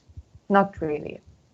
So I thought about what's like the key things, what's like really important for a document to add value, to add on to that customer experience. And first of all, a document should be individual and personalized. It should contain our name. Yes, that's the very least. But then please, a document shouldn't start with, or like, it doesn't add value to me if it starts with dear sir or madam. It really should start with my name, and then in the text, like if there's like some text blocks in there, why is it so generic? Why is it not like really personalized to my case and what's important to me? So a document that adds value is individual and it's personalized. Then of course it's super important to have an error-free document. So we don't want to receive a document that was meant for someone else, that has a typo in the name, that has a typo in the, or that has like some different products that not actually the products that I've selected. It should be error-free. I think that's clear. Then a document should be appealing, and that's a next problem a lot of companies are facing, especially when it comes to out-of-the-box document generation from various systems. For example, let's speak about Dynamics. SSIS reports, SSIS created documents are not the most appealing one. However, if we want to add to the customer experience of our customers, and if we want to, for example, increase sales also through documents, a document has to be appealing. And then, of course, value adding. That's something that's on top to a nice looking error-free and personalized document. Why can't, for example, an invoice for me, or like an offer or something, why can't it have like also a small ad on it that makes me likely to purchase more, or that I have like a discount on like further purchases I'm gonna make? So you can add further value exactly tailored to what the customer has just purchased from you, something like that. That's like those 4 points. This is what I consider to be really a value-adding customer experience ready document. However, unfortunately, we're in 2020, but it's still not the case for most companies. So let's look at the reality of how documents nowadays look like. First example, it's an ESTA, so for the American visa, a document, and that's really a document we received. It just has that information, nothing else. No welcome to the United States, no like enjoy your time. It's really just blank space. Where does that add value? there's so much opportunity that's gone missing, like opportunity for advertising, for partnering, for welcoming someone, for like having a barcode or something. So much that has gone missing by just having an empty space there. Then another one that's like a ticket for a business trip actually, and I think it's quite obvious that it's a business trip because it goes from Vienna to Zurich. It's on, I think it's on a Tuesday, and it goes at 6:55 in the morning. So this is a very frequented route for business travels. However, and something they did nicely here is that they've included some advertising here into the document. However, it's generic because unfortunately the document is in German, but they've included an advertisement for a picture book, and that's something that's relevant for private travel, and it's not really relevant for business travel. So why don't you like insert some advertisement for business travel here? So that's another opportunity that's gone missing. And another example I have here, that's another boarding pass that's from Air France. And first of all, blank space, once again, opportunity gone missing. And secondly, they do have some advertisement up here, but first of all, someone just stick the baggage tag on there. And secondly, it's the ad is in French, and it's quite obvious they have my data. The system has my data, and it's quite obvious that I speak German. Why do I get the ad in French? So there's so much that's gone missing, and there's so much opportunity that would help, like even increase sales and add value to customers with documents. So that's the reality. How? So let's also show examples on how could it look like if we really added value to our documents, if we had focus on the customer experience. For example, this is a sample document we've created, we've set up, and this is for a travel ticket. And this is going from Zurich to Vienna. And first of all, and most people will actually look at that document electronically. So on their phone, maybe on the way when they travel by train. So first of all, for example, here, the small space was used, like all the information is up there. And then we have like even a Google Maps integration. So then you can follow the link on here, and then you can look everything up on Google Maps, where exactly is the train station where you will arrive. And the second thing is down here, for example, we have an advertisement for the zoo in Vienna because the person traveled to Vienna, so they get a discount for that. If the person had traveled somewhere else to Zurich, they would get an advertisement, for example, for some restaurant in Zurich. So really opportunity that was used here. Another example is, for example, an invoice. So it's like a mobile invoice here. So first of all, normal invoice, appealing looking with the logo and everything up there, nice corporate identity. Down here, we have a QR code that's leading to the payment details, how you can pay for your invoice. And then here also space is used, a special offer for a person, because we know which smartphone that person has. If they've purchased it, for example, with the contract, we know when they would be likely to purchase a new one. And then we can add some information on that, or select a small advertisement on that to the document as well. So that's just some examples. I have very much focused on customer experience, but documents in retail, it's customer experience is very important, but of course there's some other important aspects as well. So there's some legal aspects you have to think about as well when you think about document generation. Like, for example, now in Germany, the VAT was changed, for example. And that needs to be reflected in documents as well.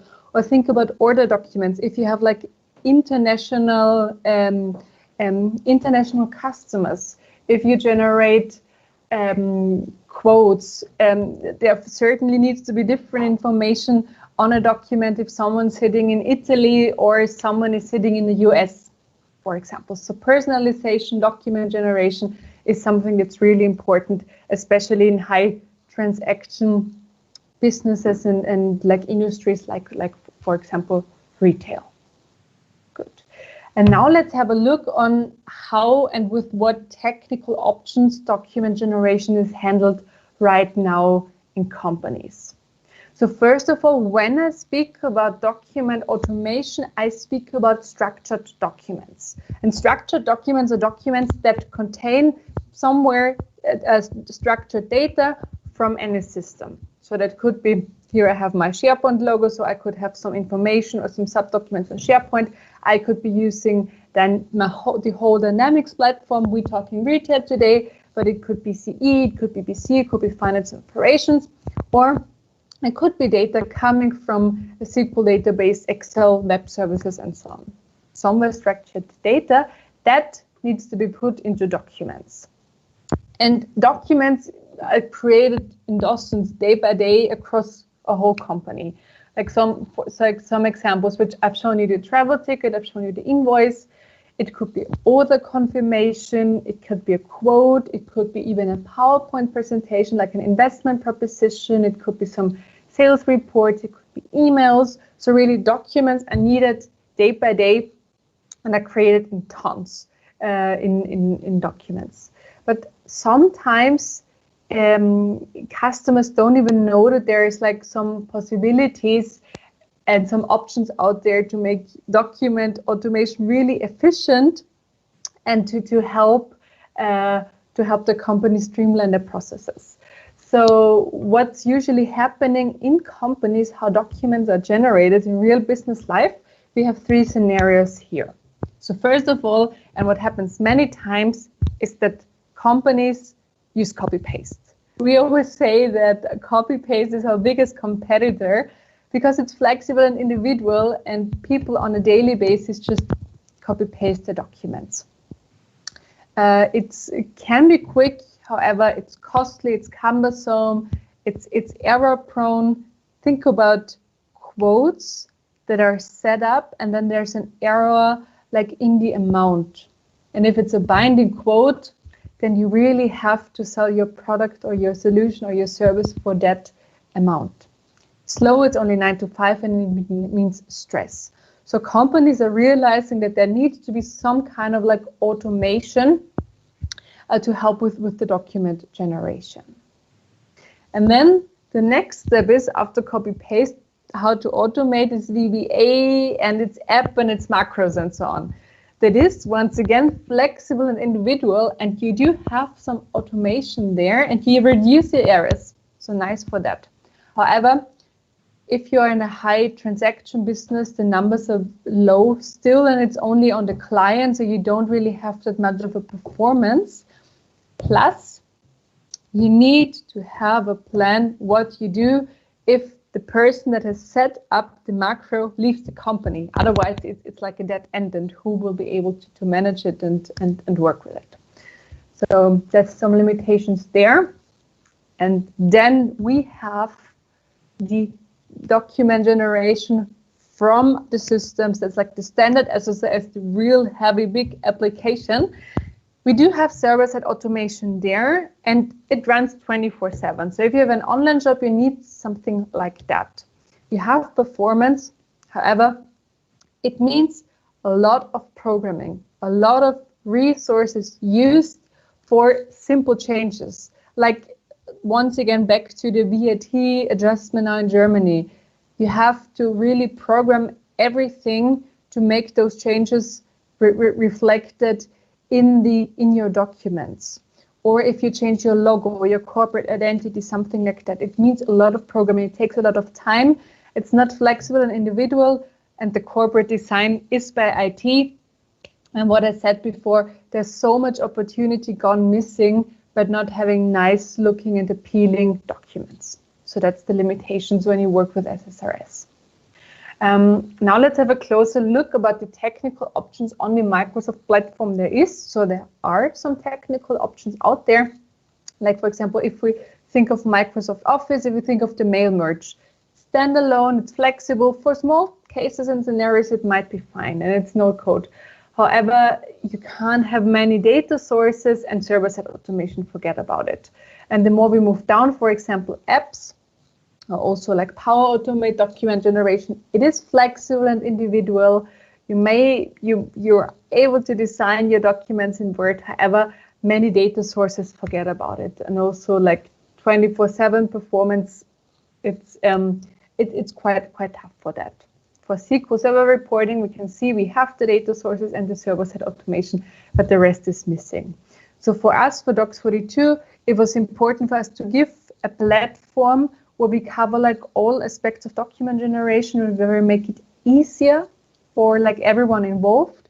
So we have a standalone application that allows for flexible and individual document generation, which is no code, with attractive document design. So to use all your all the opportunities that are there, and server-side automation and many data sources. That was very important for us too. Good. So, and then a bit more about the document generation. So a little bit about the process and the idea behind Docs42. In general, what we found out when we when we are involved in the document generation projects, there's usually three parties involved. There's the IT, there's the business, and the marketing. The IT is there because they know the data structure. They know which Dynamics platform, for example, is used, which Dynamics application. Are we using Power Automate, SharePoint? Where do we integrate the data? And the business and the marketing, they are the ones that should actually be able to work with the documents because they know the business logic. The business knows, okay, which information do we need to have like in a quote or in an invoice that goes to Germany, which other information needs to be somewhere else. And the marketing knows about the corporate identity, the corporate color, what initiatives there are.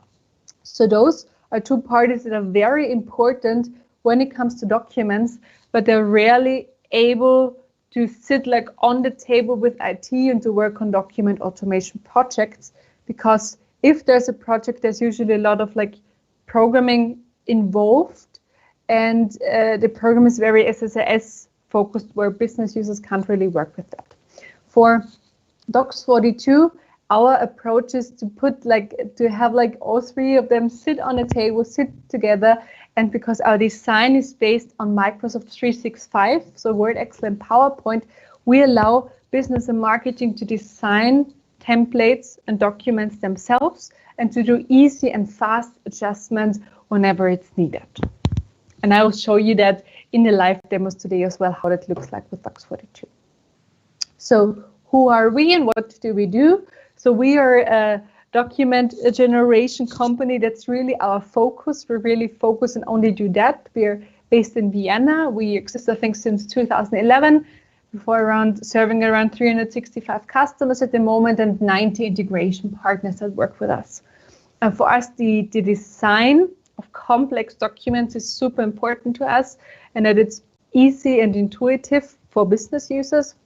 And then also our flexible integration. So we really follow Microsoft trends. For us, it's important that we integrate with the whole Microsoft suite and all the new products that are coming up, like retail and so on. So the flexible integration is super important for us. And yeah, we're headquartered in Vienna. Down below, you can see some of our reference customers. So basically, we do not only serve retail, but we're like cross industry. So we have like companies in every industry. But I brought you the further example today of some of our retail customers, so you can get an idea what retail customers are doing with Docs42. So for example, Transgourmet, that's maybe some of you know them. They're like a whole food delivery, like wholesaler. That's the word we're using.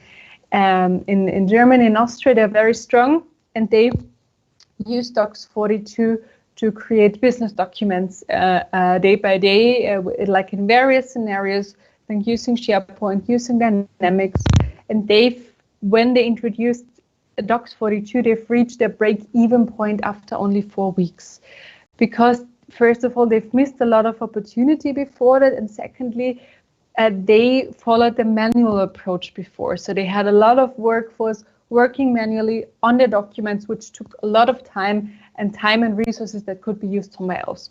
That's why they've reached the break-even point really, really fast. And then Rewe, so if someone's joining from Germany today, they should be quite familiar with Rewe. They are like the biggest German supermarket.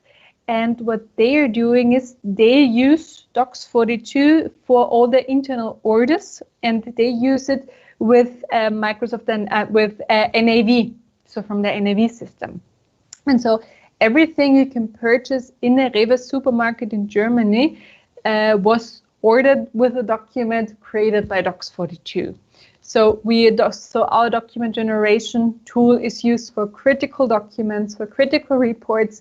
It can be used in a lot of like different scenarios in across retail. So that's orders. Then we could have invoices, we could have quotes, we could have presentations. So a lot of examples on that. And in the live demo, I'm going to show you some more too. Good. That's their scenario. So now let's have a look on how the design and how the work with Docs42 actually looks like, and what are some examples. So the template design is in Microsoft 365, and it can be Word, Excel, and PowerPoint. So we have add-ins for there, and you can see here on the left-hand side, you can see a template like with some placeholders. We call them data fields, and on the right-hand side, you can find the generated documents. So we can see that we can not only integrate textual data, but of course we can integrate pictures. We can integrate dynamic graphs. We can integrate dynamic tables with dynamic hyperlinks in the background. So here we have some hyperlinks. We can make some calculations. So it's very powerful. You have a lot of possibilities to make really powerful, nice looking, appealing documents with some logic, with conditions on there, with calculations, and so on. And all of that is done without programming. So it's very straightforward and easy and done in Microsoft Office. I'll show you that in the live demo as well. Especially when I think about retail, when I think about products that we can integrate, for example, dynamic tables and also pictures. And can be a big value added there. Then very important to such documents is of course the data integration, and that's possible without programming from any of the data sources you can see here. So you could start with a SQL database, with web services, with Excel, with SharePoint, XML JSON, and then of course most important for today, which is Dynamics 365. And we integrate across the whole Dynamics platform. So CRM, BC, FO, everything can be online, it can be on-premise. And so we integrate with all of that. And the cool thing is here that within one document, you can have various data sources. So for example, if in BC, your job quotes, the project information comes from BC, but the product information comes from CE. That's no problem. So you can easily integrate the data from various sources without any problem at all. And this is where we focused in Microsoft Trend, that you're not just using one standalone system anymore, but that you integrate across the whole platform. And that's possible there too, and very important for documents. Then the data, of course, integrated without programming. It's really, you set up your connections, you either connect with Azure Active Directory, you connect with a user, and then you select your entities, you select your reports, whatever you're working with, and then just with a simple drag and drop, you can insert data fields into the document. And the rest, the layouting and the design, is done with the usual Microsoft Office capabilities, like the Microsoft Word, Excel, and PowerPoint functionalities, So it saves a lot of time as well when you introduce a tool for document generation, because the users are already used to it. They don't need to learn a completely new system. Then what's also very powerful opportunity is that you can use Excel as a calculation and charting engine. So for example, like in that example here, we have the share of sales by region. That's a simple diagram. We have a simple chart that we have in Excel. And then depending on what data we have at the time of creation of the document in our system, in CE, in FO, and so on, Docs42 will take the data and then regenerate the chart and then integrate it as a picture into our documents. So you can save a lot of time by also setting up dynamic diagrams as an example. And calculations can also be done with Excel. QR codes, barcodes can be added easily and of course without programming and can lead to any data source you may have. In that case, it's for the payment, but it could be a website or anything else.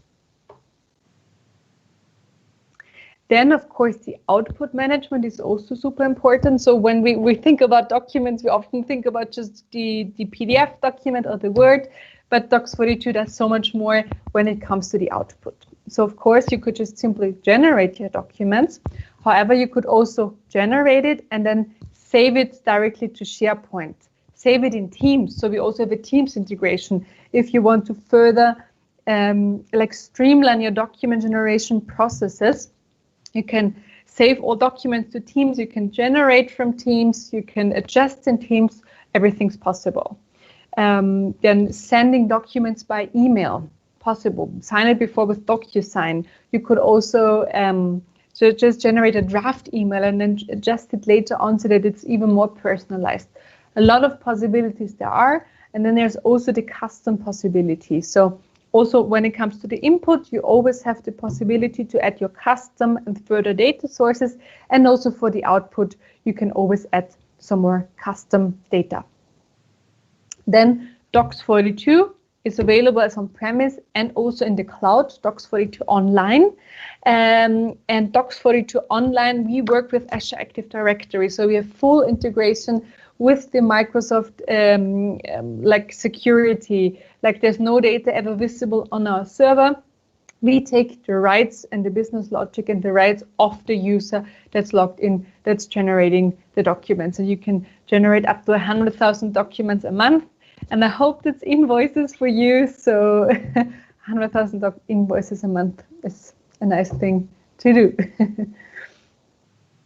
Good. And then Docs42 also integrates with Power Automate.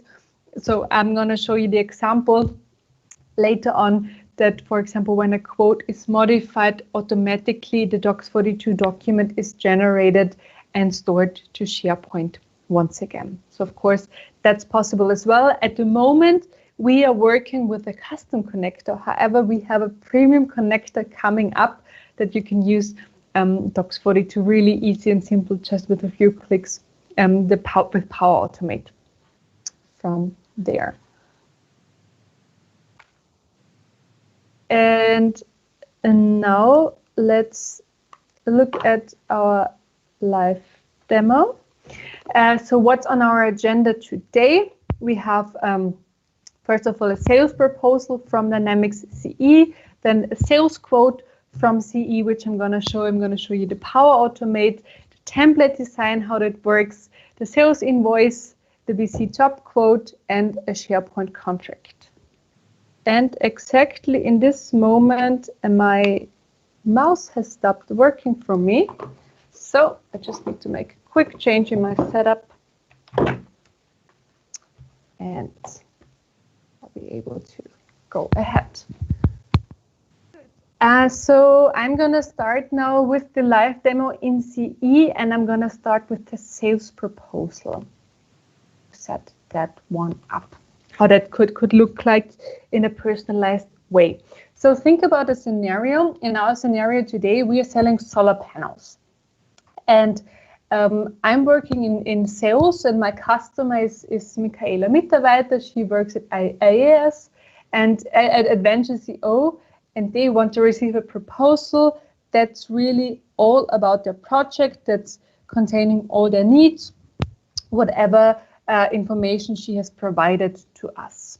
So during the project, during like the conversations with Michaela, I've already put some of my information here in my system. So that's usually what a salesperson would do. The current situation, description and need, and the proposed solution. That's in there. But now I want to set up a proposal, like a PowerPoint presentation that makes her want to purchase our products as well. And usually what I would do is I would open my PowerPoint and then start from scratch, maybe get some slides where I have my corporate identity on. It will take a lot of time.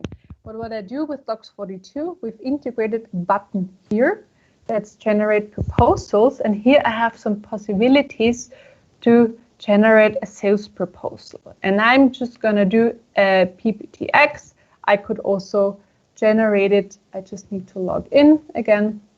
I could also generate a document and then send it right away via email to Michaela. So I have lots of possibilities on there. But basically, in an essence, me as the sales rep, I don't need to go into PowerPoint and set up from scratch my presentation. I just click a button, and then here I have my proposal for Adventure CO with the information and data for Michaela, completely personalized with a forward that contains the products that are related to her project. Some pictures, me in that case in CRM, I'm Claudia's Cloud, so it contains the information about Claudia's Cloud. It has some further information and logos and pictures of some reference customers of us coming from CE. It contains the information. That's what we've taken from CRM. And also down here, those pictures you can see that are taken from SharePoint. So we had also set up like a SharePoint project library, so to say, for that customer, and we automatically take some pictures from there. We have some proposed products, so we have different slides for those. We made some calculations, even a special discount is added there. So everything super personalized, some technical specifications like a connection plan, a solar power connection plan is added. That was actually a separate slide stored on SharePoint and inserted into my presentation. And then here's some further information. It's a really nice looking and appealing document that was generated by me as the sales rep just by one click. If I then say, okay, really nice document, I like it, I could just go ahead and then I'm going to say send this one by email. And then what Docs42 does is that it generates the document again and sending it automatically to Michaela. And even I'm going to have a look at you with the at the email, and even the email body is completely personalized and in corporate identity. So we're using that as well. I'm just gonna see if the email has arrived. In the email, here's my sales proposal. It's for Michaela Mitarbeiter. Here's my picture added, and then here's our logo added. This is because the email body can be designed in was designed in Microsoft Word as well. And in the attachment, we have the proposal that was sent to Michaela. And also what we've done for time reasons, I'm just going to tell you here, we've CC'd our sales teams channel. So basically the email has gone to Michaela, but we also have the email with the PowerPoint presentation, what we've sent up available in our Teams channel. And we've set that up with Docs42. So that's one scenario that you can do PowerPoint presentations. But then imagine Michaela phones us and she says, okay, really nice, I really like the presentation. Please prepare a quote for me. So of course, you can also generate quotes and send out quotes automatically with Docs42. And here we have the quote that's related to the opportunity. It's here again, Adventure CO, Michaela Mitarbeiter. As the customer, we have 3 products here. And yeah, some information. And then here again, it's quite a complex project because we're selling solar panels. We just don't, so just including the product information might not be enough to really set up a compelling quote document, is it to Kaila. So what we've done is also what the project team has done is they, in SharePoint, they've created a folder with that quote ID where everyone that's involved on the project can upload their project information and the project relevant documents that should be included in the quote later on. So let's have a look at that. So here's our quote ID. And then if we go to our SharePoint to quote modules, we have different folders. That folder, for example, could be generated with a Power Automate, for example, as well. But here we have our quote ID, and here the whole project team was able to upload their documents. And here let's start with SunPower Deluxe. This is like the cover letter with some nice pictures that should propel like the customer to purchase some information about if there's enough sunshine hours. Then we have some technical, the technical team that has calculated how much or how many hours they would need to actually install, how much service is needed. I could even still adjust it here if I wanted to and save it. It also shows you that it's live data. And then here I have my PowerPoint presentation, the connection plan, which we want to have integrated. And then what I talked when we covered the theory as well. Here's like some small incentive for marketing, which we want to use when we send out the quote. So complex project with a lot of like documents and information that should be added to the quote. But once again, me as the salesperson, I don't need to copy and paste anything, set anything up.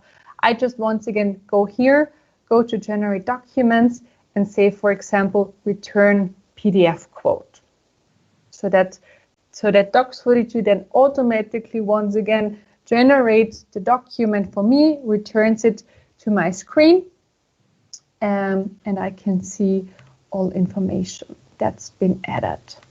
So I'm gonna do it like this to show you. So we have the customer information, Adventure CO, all of that. And here the first Word document was added. Then down below we have a product table that has like our 3 products and also the pictures inserted. This here was the Excel document which we've seen. And then further down we have a PowerPoint connection plan. That was the PowerPoint presentation and another Word document. And all of that was done by Docs42 just with one single click. It made a really nice and appealing looking quote for us. I just see that there's a 20% discount. I want to adjust it. That's a bit much, so I'm just going to say this is 5%. But I'm not going to regenerate the document now with the 5% discount because we want the latest document to be there. I'm going to let Power Automate do the job and regenerate the document with the new discount integrated here. But before we have a look at the document, I just want to show you the template as well, how that looks like for this sales quote. So we can store and we can manage our documents from SharePoint, our templates from SharePoint. And I've set up on SharePoint site for Dynamics 365 and my 4 sales templates. And then I can just go here and here I have my sales quote. And then I'm gonna download it to my PC. I'm gonna open it on the desktop.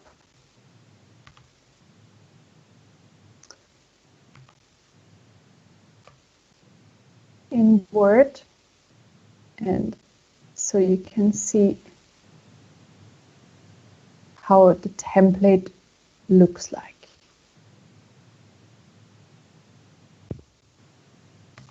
And I'm just logging in order to get all the permissions.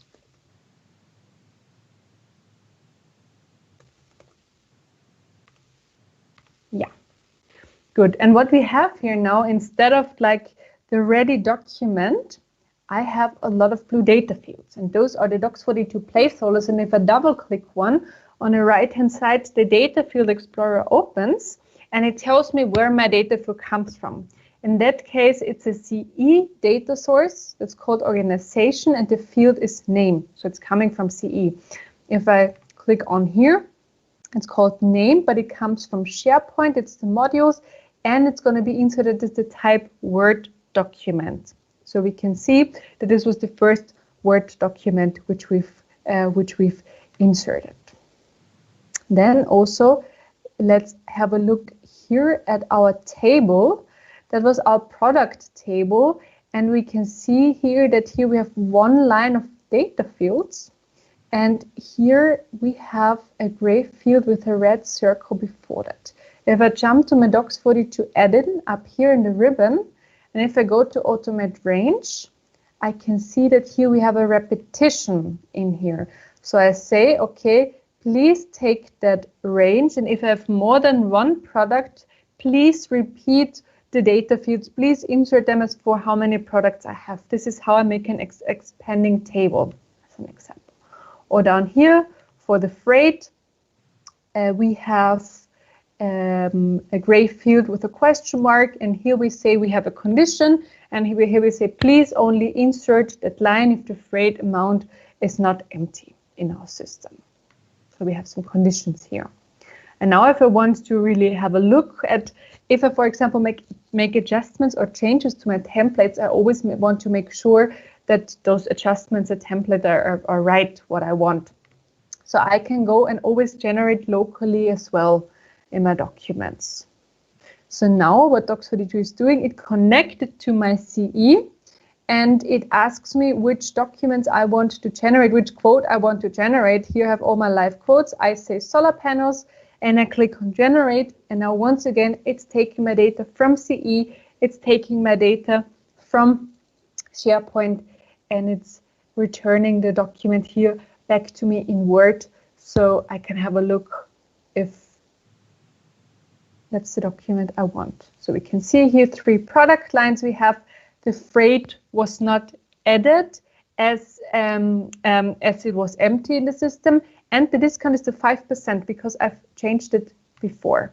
If I had made some changes to the template, it would be uploaded again automatically, and I could use the updated template right away. So for you to know. But let's have a look quickly at our sales quotes. This is where they are stored, and we can see 4 minutes ago a document was generated and stored to SharePoint, and that was done automatically with Flow. So I can't show it to you right now. Not possible to show, but this was basically the same document generated and with Flow. Good.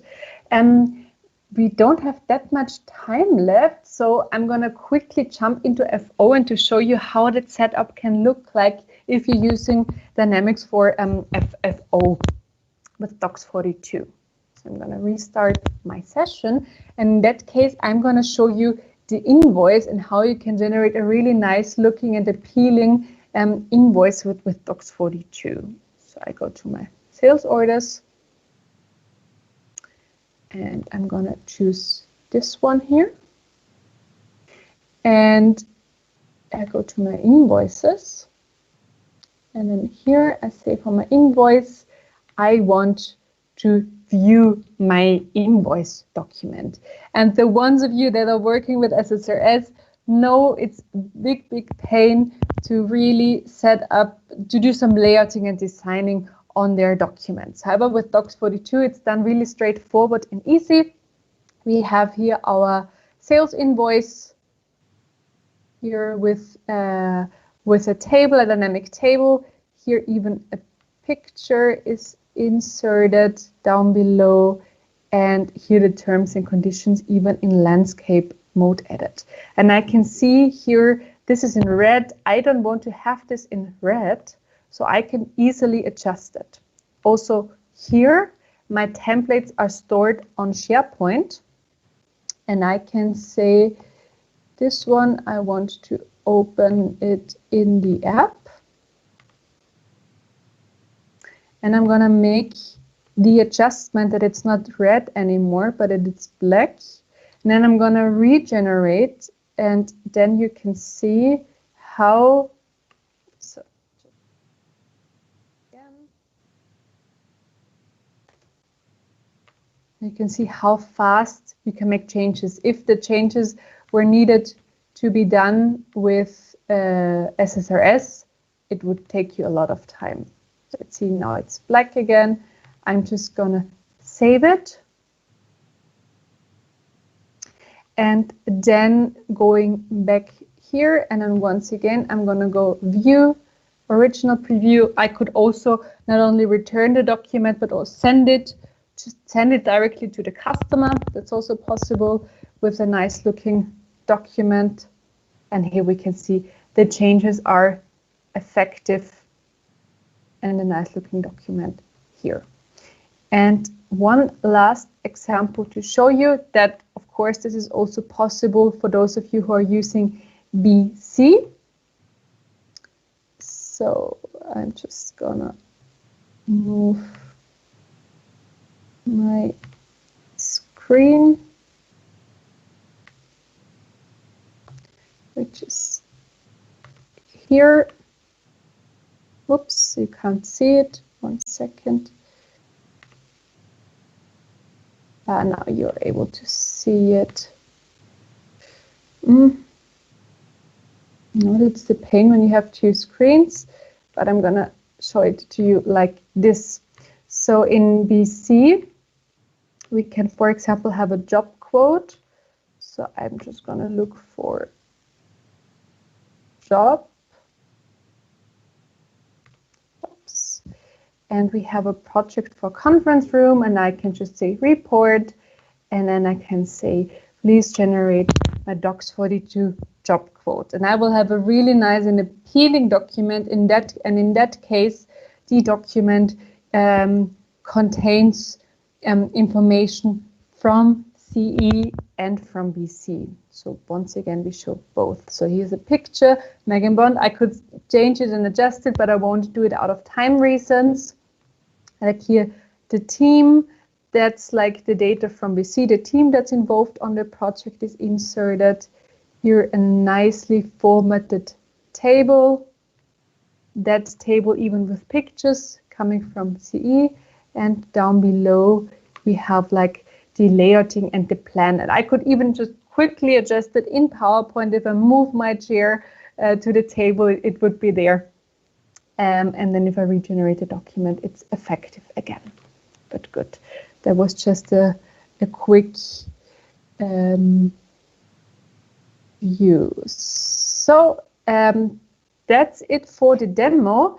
And now before we come to the questions and answers, I see that there's one already in there. I'm just going to quickly recap what we had a look at and what the Docs 42 document automation is for. So first of all, we've seen that you can really generate intelligent, high quality documents. You can have tables, pictures, calculations, and so on, all of that inserted. Then it saves you a lot of times, and it allows you to collaborate, as you can work, for example, on the templates together from Microsoft Teams. You can just have it chatted in the Teams channel, for example. That's possible, and it saves you a lot of time on programming and copy and paste resources. Design in Microsoft Word, Excel, and PowerPoint, something that business user can do, and the adjustment that's possible. Then the flexibility, it's really flexible and integrates a lot of different data sources. That's one big USP. Then your corporate identity, once again, customer experience, super important. You can have it in your documents as well and use that. And then we're focusing, we're like following the Microsoft and ERP trends. Good, and that's that was my presentation for today. And I see that there are some questions already that came in. The performance are you seeing compared to SSRS, F&O? Okay. The volume, yes. So we've made tests, and we with an invoice, and we've generated 100,000 documents an hour. So high volume is definitely possible with Docs42 as well. What you said there, 10,000 documents. Yeah, we've made tests with 100,000 documents in an hour. Does that answer your question, Neill?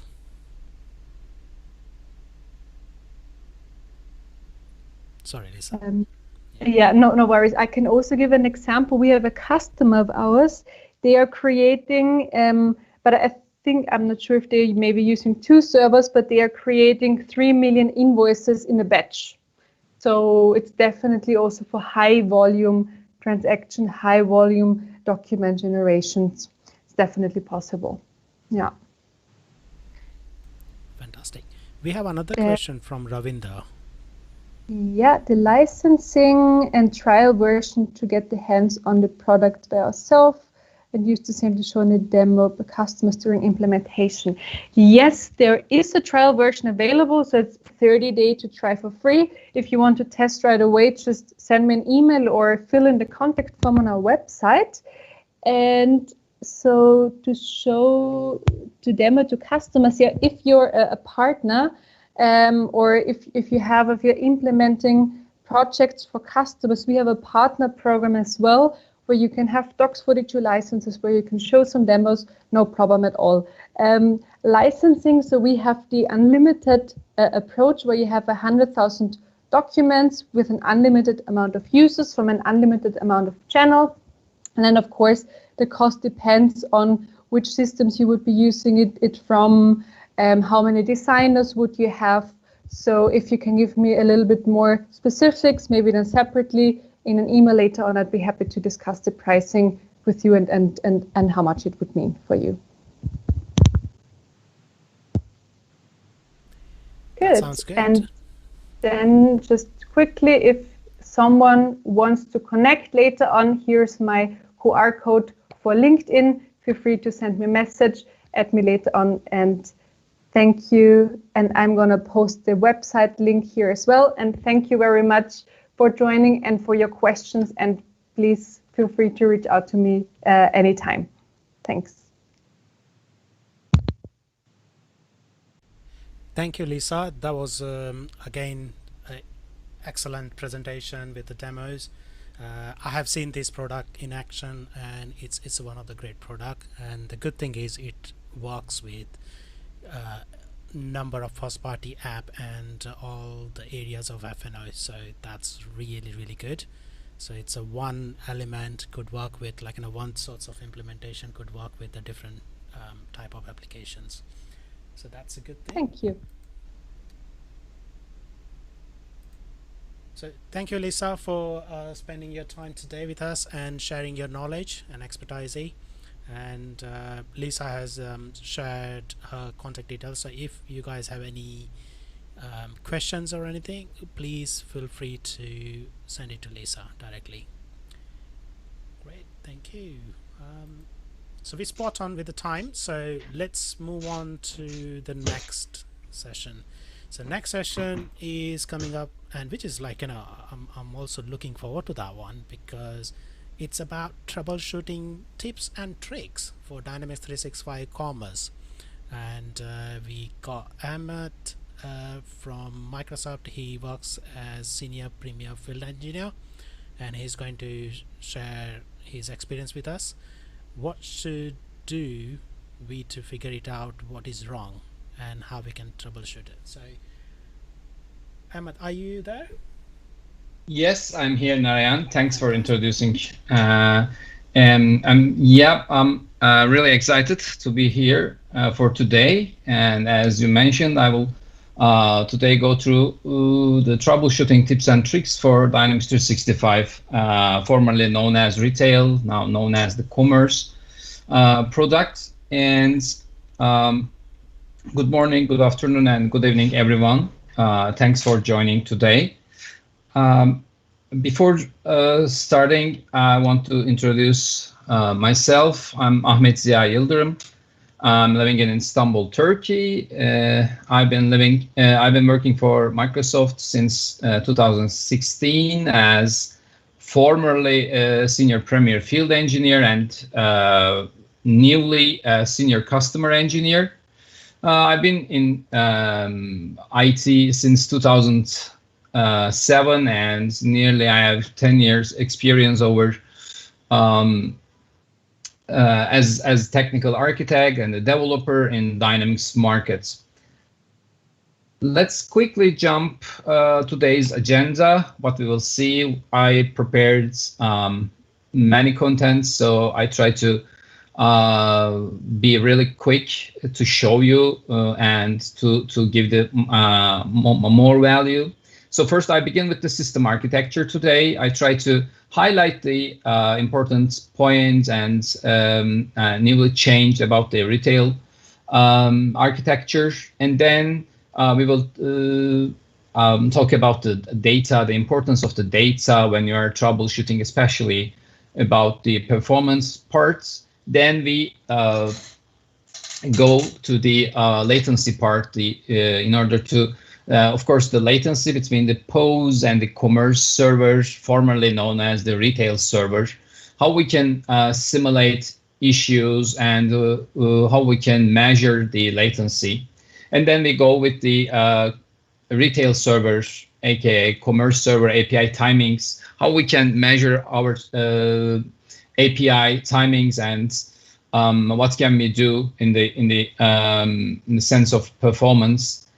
And after that, we go behind the scenes and under the hood, how we can look inside the retail server, the CRT calls and the SQL with the Commerce Runtime Analyzer tool, which is a very interesting tool developed by the Retail Product Group. And it's available upon your request. And then I will go through the Event Viewer and the LCS log search part, which will be the longest and the most emphasized part, the section of today. I think that will be the most useful part also for your daily troubleshooting life. And at the end, I also put a sample case, and I also put the steps how I can, you can troubleshoot the issue step by step. And finally, I will share the resources that I use for this presentation, and it may be come in handy when you are doing the troubleshooting. And we will finalize today's session with the Q&A part. So let's quickly jump into the system architecture. I have more than one slides. I will try to go from higher to the lower, more detail. The first one is the Dynamics 365 Commerce. I also see prior to this session, I see a question: is there any difference between the Dynamics 365 Retail or the Commerce? From the technical side, it's still the same product, but the branding is changed, and also some new actors in our product range. So in the sense of a branding and the coverage of the product, it's a little bit broader, but from the technical side, nearly everything is same. I can say that. The system architecture now, the most challenging part of the retail, I can say that the changing names and changing actors. For example, now we call the cloud scale units as the cloud scale units. Formerly, we call as the retail cloud scale unit and retail store scale unit, but now we call both as cloud scale units.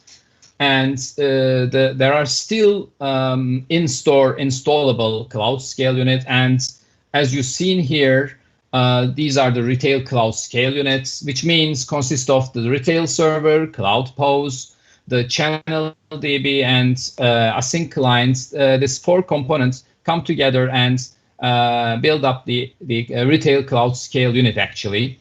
This is what this gives us. In a brief sense, I can say that it's isolate the retail workload and the ERP workload. So when you run MRP on your ERP sites, it's not affecting the workload, the retail workload, and vice versa. When you do some retail statement posting jobs, it's not consuming the valuable resources of the ERP site. So that's one of the main reasons for the cloud scale units. So after that, I want to also show you the component architecture.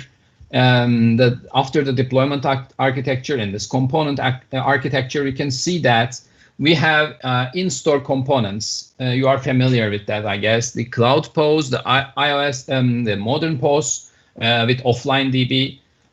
If you will use the offline DB, you have to use the modern POS. You can't use it with Cloud POS. We have the iOS POS and the Android POS as well. So also now we have, as you know, the storefront e-commerce client. It's used the web storefront, but please pay attention to that. They both, the e-commerce client, all other clients are connecting to the commerce scale units. And on the background, they are the commerce scale unit communicating with the commerce AI, the customer insights, as you've seen in the morning sessions, the fraud protection as well. These are all actually interacting with the commerce scale units. And as you see, the back office, the HQ sites, when you're doing the statement posting and all operations, interact with the back office part. So this is a brief explanation about the component architecture. And then let's look at quickly choosing the right in-store topology. So if you want to see this poster in detail, you can go for the aka.ms/retail in-store topology. This is really valuable and important poster. I suggest actually, I want to stress that before rollouting your store implementations, please visit this and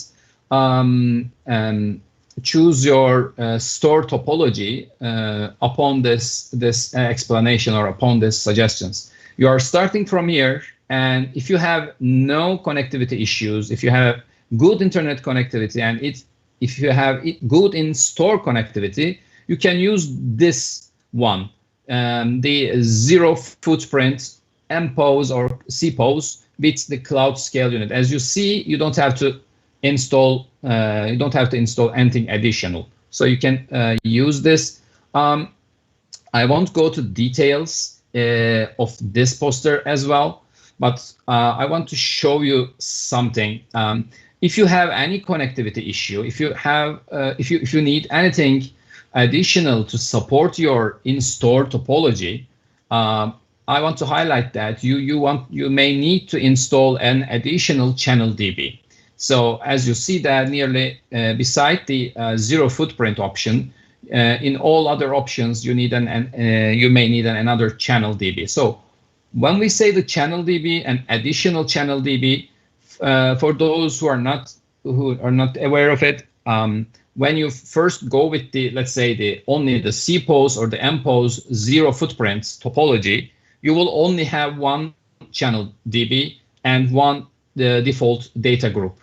So in this case, even if you want to create a new channel data group, you can't create it. So you will stick with one channel data group. But why I'm emphasizing this? Because one of the most important things when you are troubleshooting the issues, begin with the data parts. So when you design wisely, when you pay attention to the design of your the business processes, especially from the data perspective, then even if you have some code defects or some other issues, then it still can be bearable.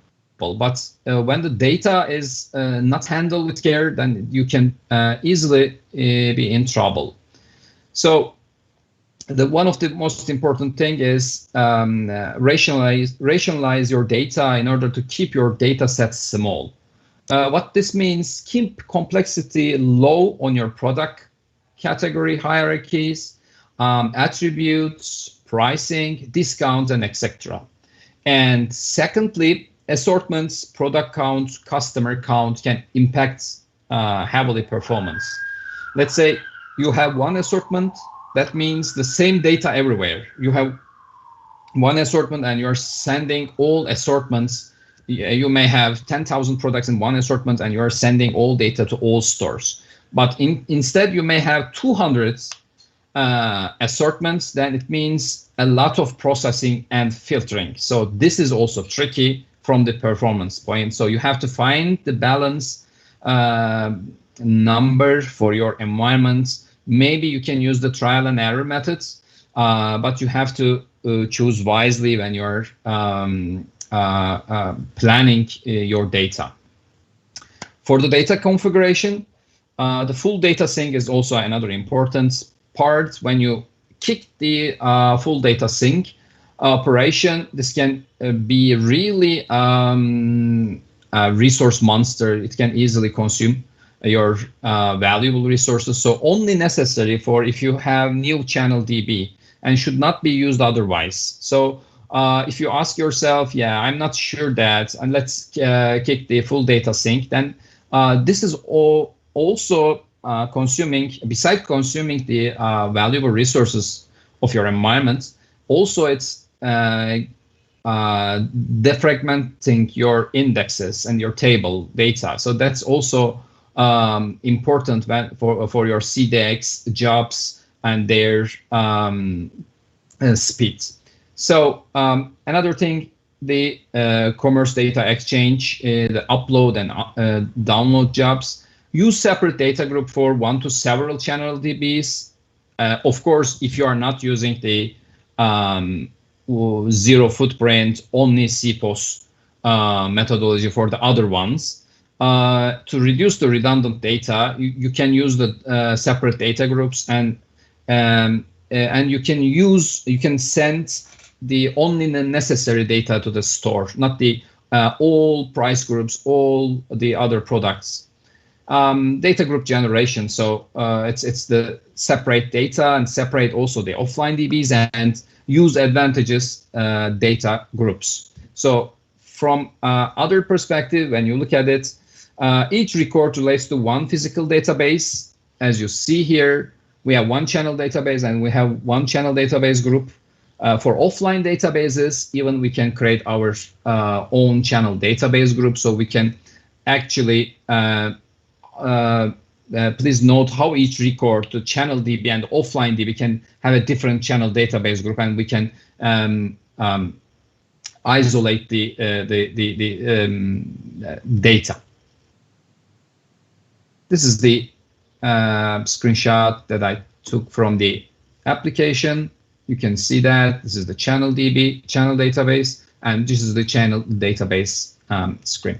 So from there, now we can come to the latency parts.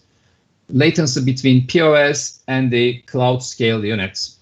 So this is another architectural view of the application. Now we are going more detail. We are now looking inside the components, what's in it. In a high-level conceptual model of the commerce solution, on the top of the diagram here, we have the commerce clients, POS, and the web storefront, Cloud POS, MPOS, and this is where orders, shopping carts originate, and the primary experience for commerce users or store employees for the POS and the consumers for e-commerce. On the bottom of the diagram, we have the commerce headquarters where we manage orders, master data, and the example products, price, inventory, customer profile. And in the middle, we have the commerce server, which is a dedicated service for the commerce clients that executes business logics and keeps a cache of business data and transaction in order to maintain performance and business continuity. So I want to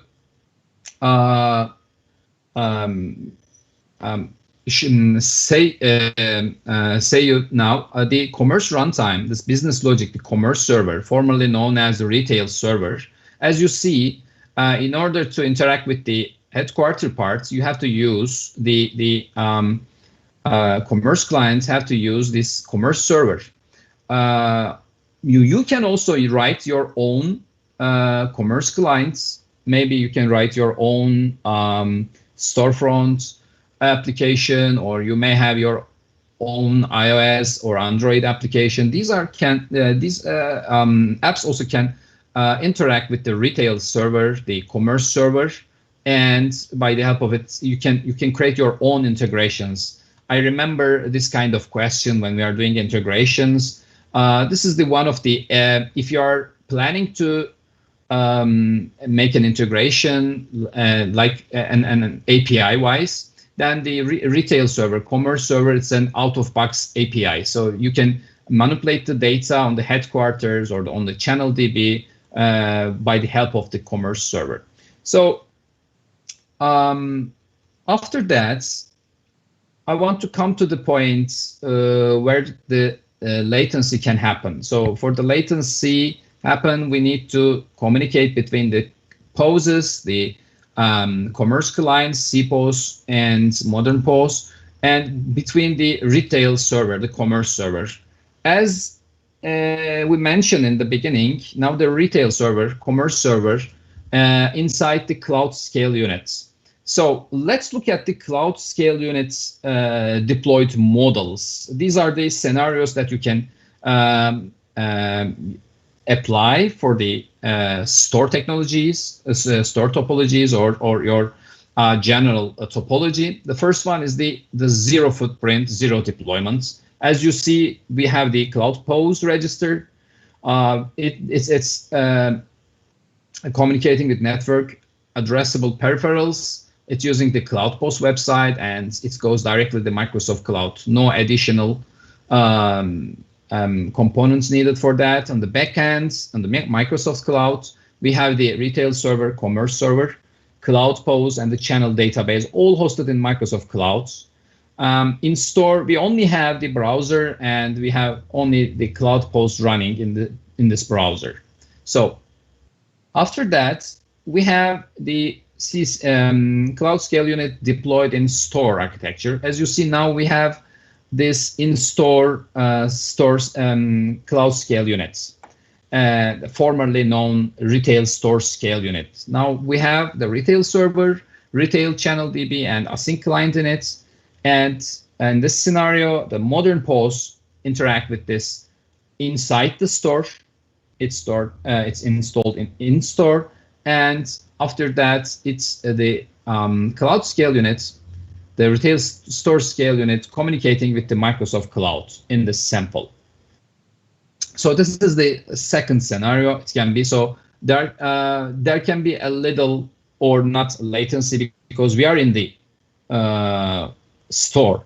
In the previous one, we have the Cloud POS, and we have the we are trying to reach the Microsoft Cloud. So if there is a latency between our stores and Azure data center, we have to measure it.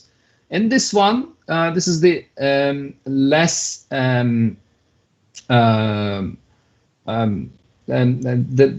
latency between, because they're all installed in the store. But there can be a latency between the retail store scale unit and the headquarters site.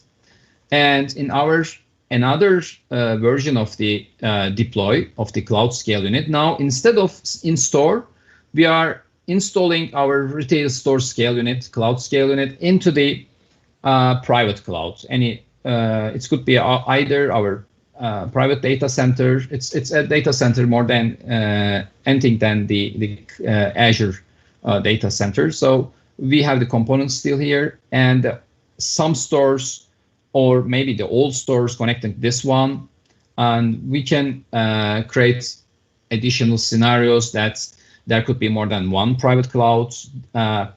Please also bear in mind that each store scale unit installation means another retail channel DB, and then you have to manage separately the data group of it. So that's from the data perspective, it's also important.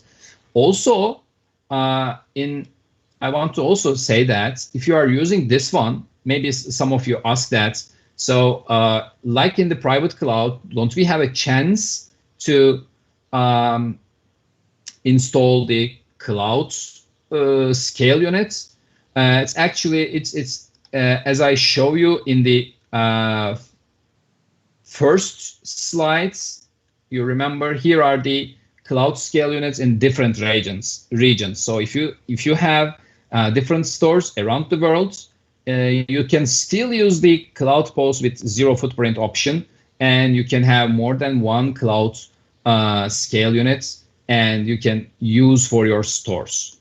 So this is important when you are choosing the right topology for your environment. This is also something very important before actually doing the troubleshooting. If you're not architecting right your deployments, then whatever you do, you will be still in trouble. So that's important.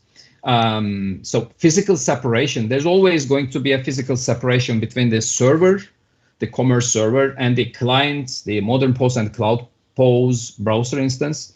If the physical distance is large, every retail server call will incur a larger additional latency. There is no code change that can fix this. Every deployment of cloud or client components will be needed to lower the value. So how to measure the latency in the cloud scale units in Microsoft's cloud scenario? First, as I said, you have to find out where is your data is, where is your components installed, where the Azure data center, your cloud scale unit is hosted. You can use the LCS environments as I put here. You can go and look where is, for example, in my case, it's the West Europe region. You can look directly from the LCS, or you can ask your IT admin to find out where it is. And then in the second step, you can go to the azurespeed.com, and on here you can open an internet browser and browse to azurespeed.com. Check out correct Azure region or a few on the same area. This web page will tell you the latency from your computer to the data center the cloud scale unit is hosted.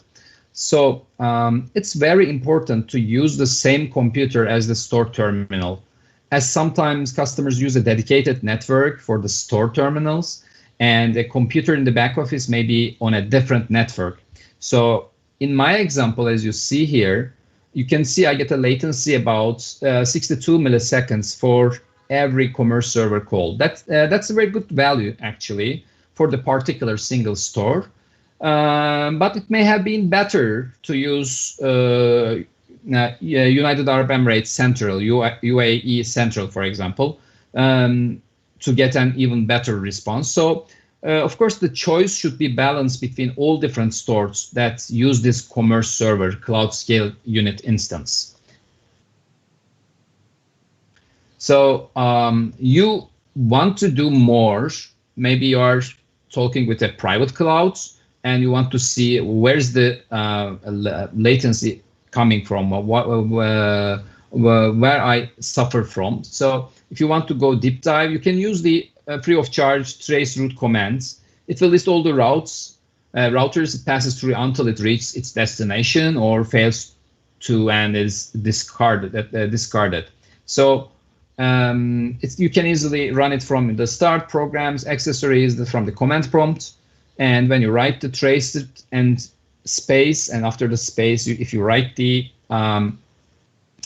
your private cloud address for your cloud scale units commerce server address, you can trace it. For example, in this one, you see there are each of 3 columns are response from the router and how long it took. As you see, each hop, these lines called as hops, and each hop is tested 3 times. For example, in line 2, the first try took 240 milliseconds, and the second took 421 milliseconds, and the third took 70 milliseconds. You will notice that the line 4 timeout, that's there was no response from the router. So another one was tried just under it, and which was successful. So you will also notice the time is took quadrupled while passing through the global gateway network. This is extremely useful when trying to find out why a website, why your commerce server is unreachable, as you will be able to see where the connection fails. If you have a website hosted somewhere, it will be a good idea to trace route to it when it's working. So when it fails, you can do another trace route to it, which will probably time out if the website is unreachable, and compare them. Be aware though that it will be probably take a different route each time, but the networks it passes through will generally be very similar. If the example above here you see had continued to time out after, let's say, line 9, you could suspect the global gateway.co.nz was the problem and not the mediacollege.com. If it's timeout after line 1, you would know there was a problem connecting to your ISP. In this case, you would not be able to access anything on the internet. So this tool is also important for detailed analysis. So let's jump to the retail server API timings as seen from POS. What can we do for that? The first thing first, what can we do? We can use the browser developer tools. How we can use it? When you just hit the F12 button, if you are running in the browser, then you can use this tool automatically. When you do the calls, you will see the screen like in the right-hand side. There may be some APIs that appear slower than others. And to find out if you are using CPOS, you can just hit the F12 button and use this. In this scenario, I'm running the CloudPost logon sequence on the same computer that I measured the latency about from, and I get these timings. Depending which scenario is slow, focus on these and see what exact commerce server, retail server calls are the culprits. Then move on the next step to find out why. By the way, I'm not too worried about the login takes, as it's usually not a very frequent operation. This may be different for some customers that configure, let's say they configure a log off after each transaction or after a certain time. Then that's definitely an issue for them. But in general, I would focus on the top 5 customer scenarios that I take from them. So this is for the CPOS. What about the MPOS, the modern POS? You may want to use the Fiddler for a Fiddler tool for the MPOS to measure the API timings. You can also use for the CloudPost as well. You can download it from the fiddler2.com, and when you want to measure and when you want to see the API calls between the CPOS, MPOS to commerce server or commerce server to real-time service communication. I just want to give you a tip here. From the right-click on the Fiddler screen, when you right-click and customize columns, you select from the context menu, select customize columns, and add the collection session timers overall elapse. By the help of this, you can see the overall elapse times when the API calls happens, and by the help of it, you can see the exact timings. And another tip here: remove the connects lines from the delete menu here, you see, because these connect lines actually not meaningful when you are doing the API measurements or when you are troubleshooting for the network. So you can also, after take the trace, you can do this and remove the connects. Here I want to show you a retail server communication from CPOS to retail server communication screenshot from the Fiddler. Here you can see all the taken API, retail server request URL, the JSON body. If you go to the statistics tab, you can find the details of the overall time passed, where it's passed, when the response begin or the request begin. It spans time where you can find these answers. So let's say one of the stores telling you that we have network issues and you can't connect them remotely, and you want to simulate the network issues in order to see what's this store experimenting. So there's another free of charge tool, Clumsy. You can download it from here. And when you, let's say, so select the lag function and let's say delay 1 second, it's really much time. And then if you simulate this, I made, for example, sample here. I do the smoke test for the commerce server.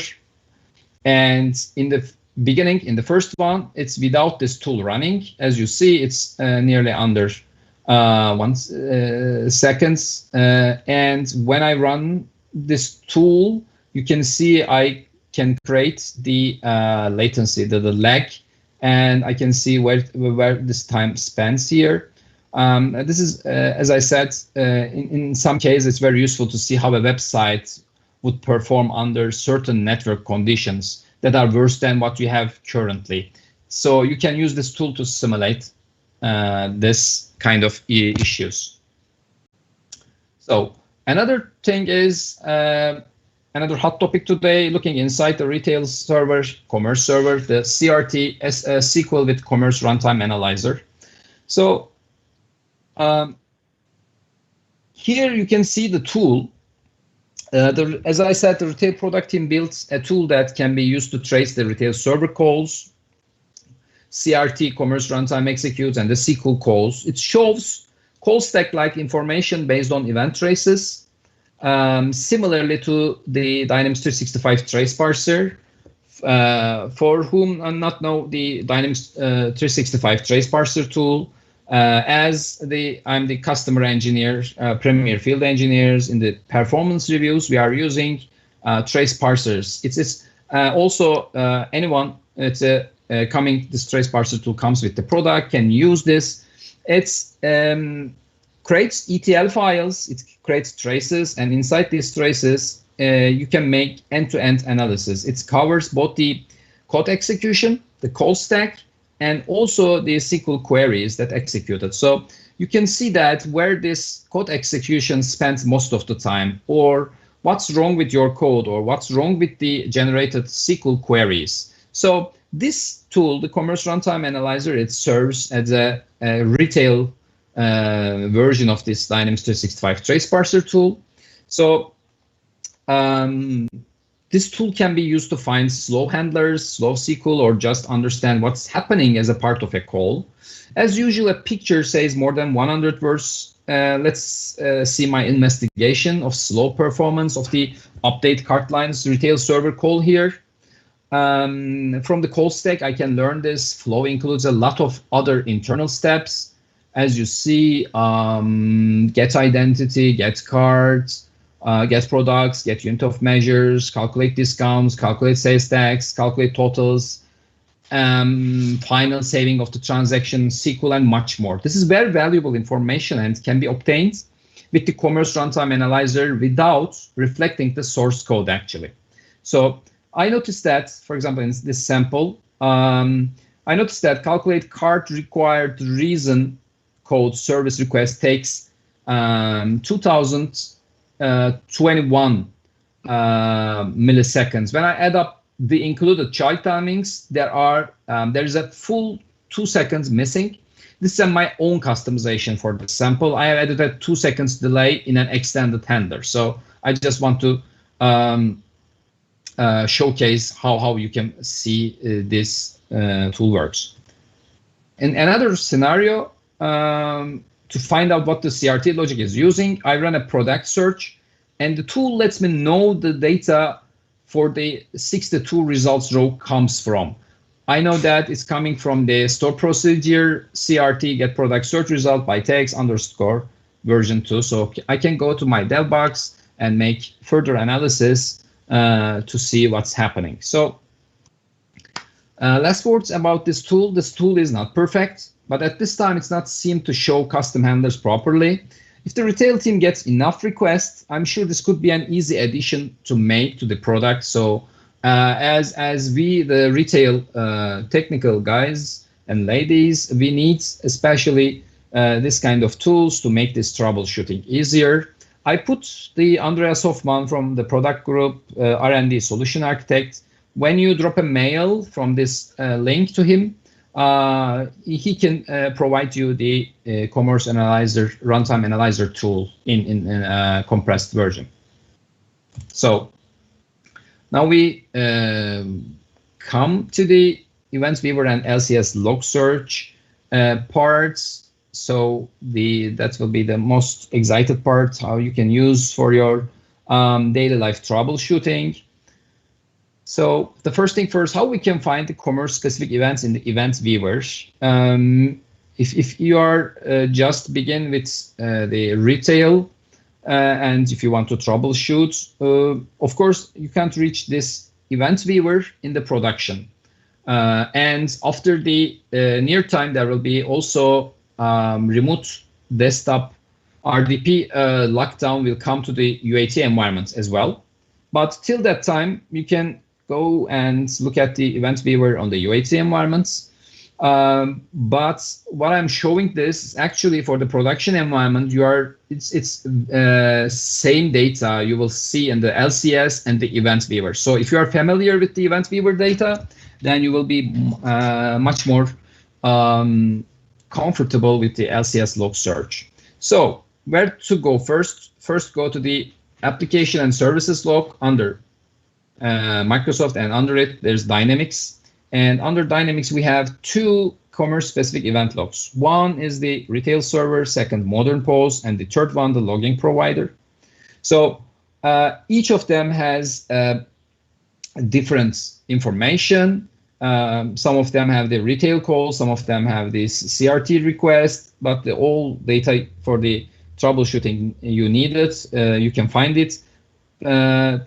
Just don't forget to go and enable log for the debug, because of the much of the data, it comes default not enabled. So you have to enable these logs.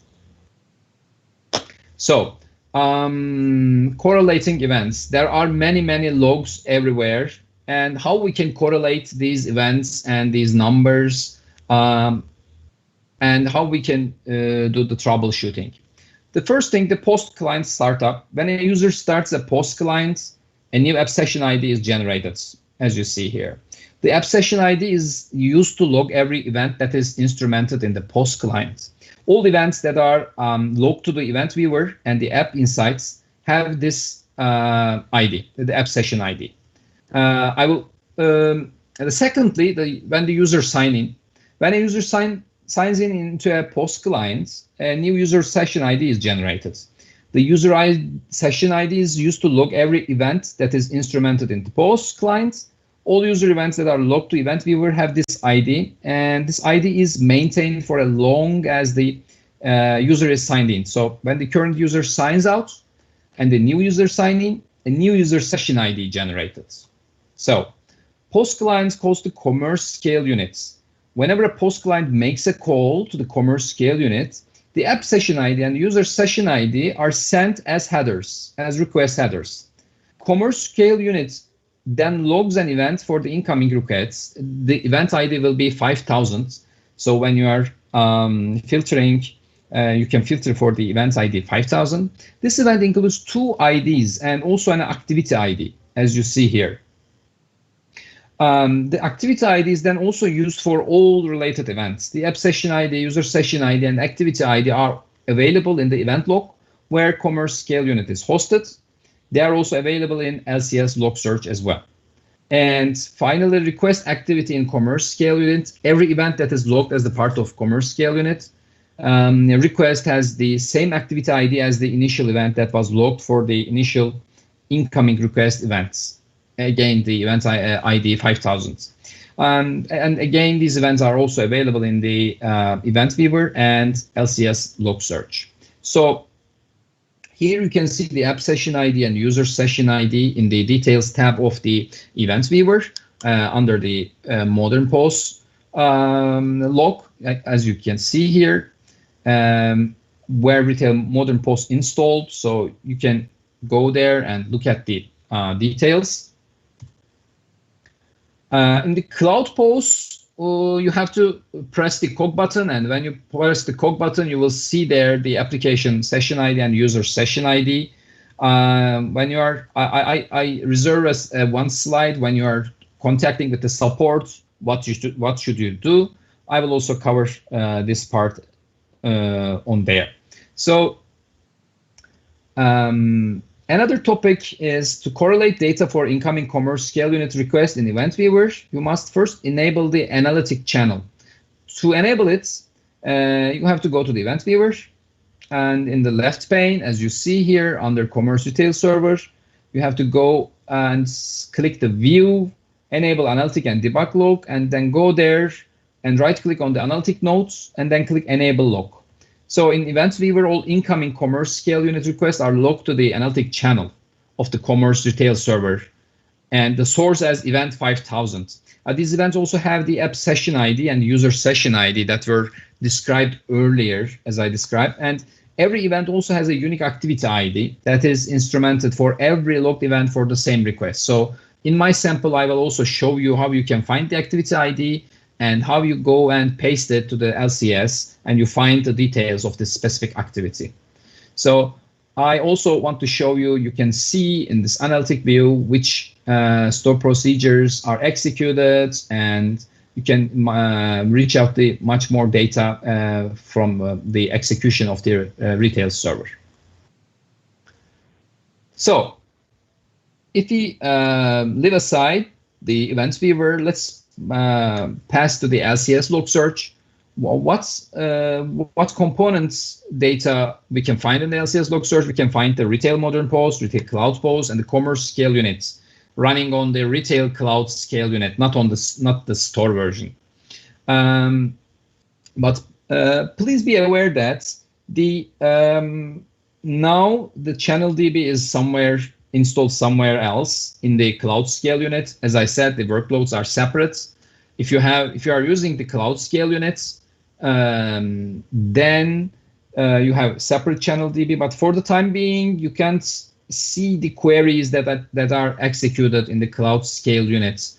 For example, in the UAT environment, you can maybe use the SQL profiler tool in your dev boxes.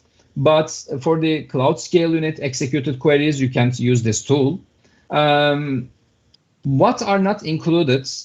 The commerce layout designer, receipt designer, self-service installers, commerce scale units, the retail store scale units, and the retail hardware station are not included in the LCS log search.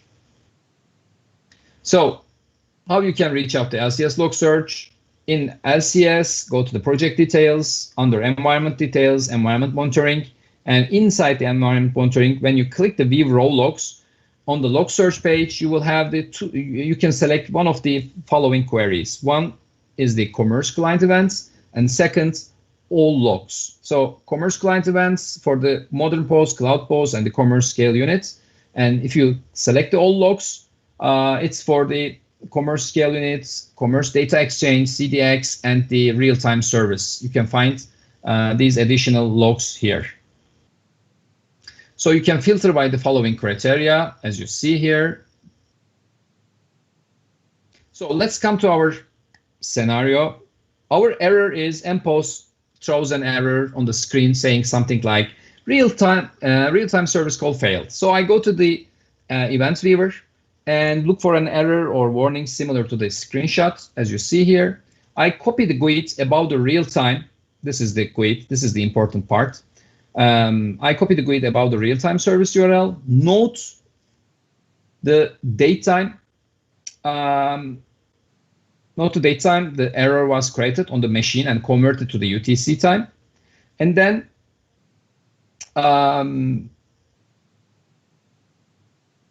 log into the LCS, select the customer projects, go to the raw logs as we talked before, choose all logs and set start dates and the end dates. set start date and end date to be a time before and after the time value you got from the event logs entry. In search terms field, enter the GUID value from the event logs that you copy before. This one, okay? And with 3FA. So come and paste it for the search terms and click search. Then when the results come to your screen, you should see something like HTTP 5000 error. 500 error. I put a scrap data here, for example. You will see something like that. Another shown here. On the second line, you can see this is the HTTP status 500 error. So what now I will do, I will focus on the activity ID. This activity ID is so important for me. So I take this activity ID from here. And now I locate the request that matches my error. I'm using the device ID, URL, and the time values have to correlate the issue, and then I copy the activity ID value. Now I turn back to the row logs, the all logs, and in the above example, the ID is the end with the D35. Now I paste it here, and on the search term fields, I remove the previous GUID and paste the new activity ID GUID and add a comma and enter the word exception as shown below, and click on the search button. This time,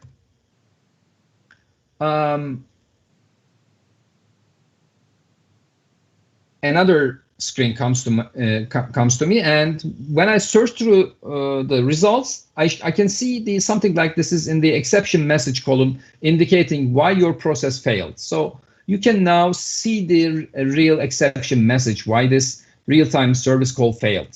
So most of the time, maybe the end users, customers needs to create a ticket for this kind of errors because they can't find the real reason why this is happening. The only message they see, the real-time service call failed, but they can easily find the details of this real-time service call failed by using this approach actually.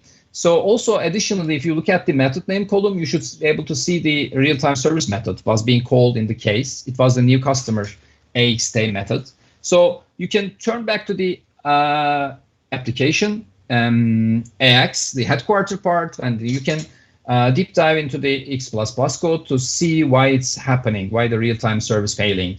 In this example, it was the number sequence already in use problem. So this is a real-time problem. And when we queried the cost table, it showed us this account num was already assigned. So when we tried to create a new customer in the accounts receivable module, we saw that it was trying to use the same number on a new record. So that was the issue. So that's concludes actually my sample scenario. And I want to finally talk about how you can if you want to get the most of it from the support. First of all, for the cloud posts, click the COC button and take the session information, application session ID, user session ID. And also with this information, when you are creating a ticket to the Microsoft site, when this happened, when exactly did it start? And if you can reproduce this issue, also note the exact time of the reproducing the issue. You know, so on the background, we have log system. So if you know the exact timing, we can go and look at these in our logs. The issue that occurred, and also what's the business impact of the issue? How many stores and terminals are affected? These are also important. This can be happened in some specific stores, some specific geography. As I show you, now we have the cloud scale units. Maybe you are using more than one cloud scale unit, and some of them are problematic. This could be also the case. So if you want much faster resolution, then you may give much broader explanation to the support professionals. So these are the resources that I use for this presentation, and also you can use it for more. The Andreas Hoffman's link you can find from the dynamicsnotes.com, and we have the docs information. I also put the Kurt Atlevik's blog post for the analyzing cloud post performance, and another also blog post for it's a really good. I like this approach to see what's happening behind the retail APIs. It's also showing how to use the tools and to go to do deep dive. So I also want to share with you the Dynamics AX in the field blog of us. You can find our all the customer engineers written content here. You can also find our service openings. I mentioned about the performance review or code review. We have also other very valuable service offerings, and you can find there. If you're excited to be how it's like to be a premier field engineer or customer engineer, I put also another blog post here. And also, I put my latest blog post. Maybe it's important for you. That's start stop VMs. Now we have the stopping VM. We can schedule it, but how about starting and stopping it and scheduling it when you are using your dev boxes? So this blog post also covering this one. So I really thank you for listening to me till that part, till that time. So I know that it's a very intensive session, but I try to be add as much troubleshooting scenarios, tools, and information in this limited time. I hope you like it. From the LinkedIn and also Twitter, you can add me, you can ask your questions, and I hope we will do additional sessions, and we can do talk more about retail specific topics. Great, thanks, Ahmed. It's really interesting session. Like, I kind of really glued to it, each and every details you provided. I got massive notes I made as well. So yeah, it's quite interesting. Just one quick question from my end. You did mention about event logs, enabling event logs. So if the environments are cloud hosted, do we get that kind of access where we can just go and enable that event logs, or do we have to raise a ticket? A good question. Your dev boxes, and as I mentioned, till to the point that RDP lockdown, which is expected at the end of this year, in the UAT environment, you still have access to the RDP and you can still see the event viewer. But for the production environment, you can see the event viewer. The event viewer exact information you can find in the LCS log search. So for the commerce log and the all row log, you can find the exact event viewer information. So no need to create ticket for that. Fantastic. That's quite useful information. I'm just monitoring the screen and chat window. We haven't got any particular question here. So Neil saying really solid session, thanks a lot. Kishore saying great session, thanks Kishore. Ravinder saying nice session, can you post the resources link in chat window? Ahmed, can you do that? Is that okay with you? Yeah. Yes, of course. As far as I know, we will share this presentation, right?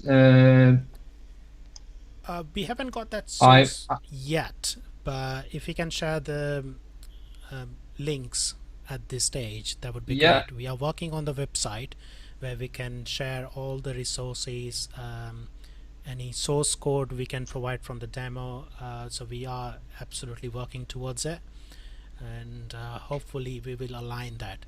But currently, I think I would recommend another approach is for all the attendee. These sessions are getting recorded, so you can watch it on YouTube. Maybe just pause it slowly, just revise this session again. This is exactly I'm going to do because I need to listen into this session again. And then we got contact detail of Ahmet, so please fire off your question or let us know and we will collect all the questions together and fire off in one go. So either way, it will work for me as well. So thank you. I'll give another minute Thank or two you. if anyone has any question.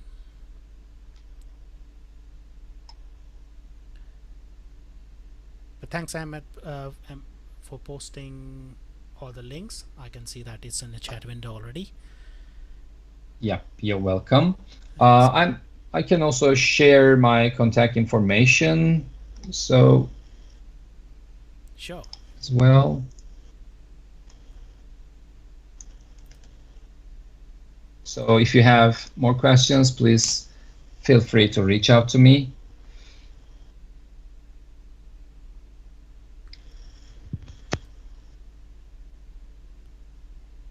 Fantastic. Ravinder saying thanks. So yeah, everyone kind of really liking this session. So brilliant. Thank you. That's great. So Ahmed, I'd like to say a big thank you for spending your time, valuable time, and sharing your knowledge with us today, particularly on the weekend. It's a big ask, so we really appreciate your time today. I'm really excited, and I really feel excited when I'm sharing with the community. So I hope we soon in another meeting, another session, we come again and share more knowledge about, especially in this particular the troubleshooting part. I know that people are struggling with the troubleshooting, and especially in the retail. So thanks for everyone joining today and listening to me. So see you soon, I hope. Thanks, Diana, for the organizing this as well. No problem, and definitely I can promise that we will organize more deep dive events in future.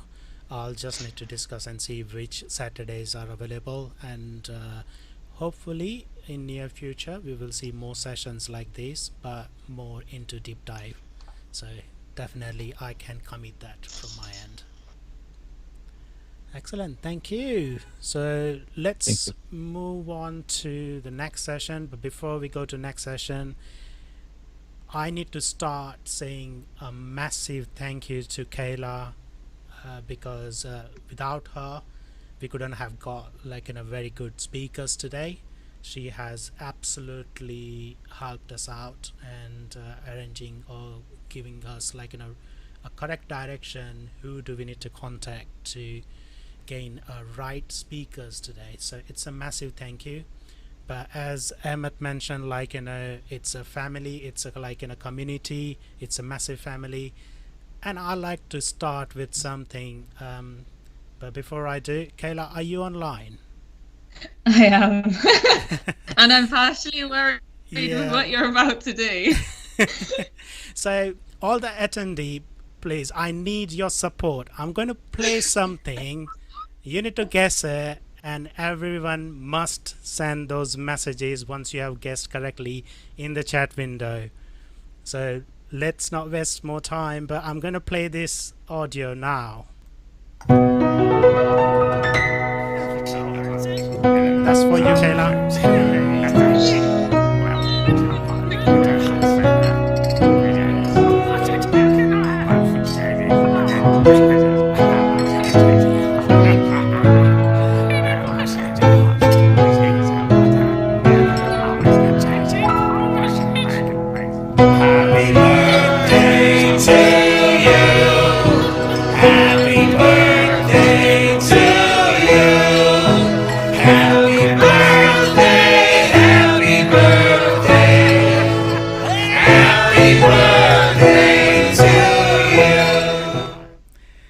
That's a commitment on the birthday, and Kaila is with us, sharing all the knowledge and valuable time with us. So it's a massive happy birthday wishes, Kaila. we really appreciate your time today. Thank you. Oh, No, it's see cool. a cute dog there. Oh, nice. Cool.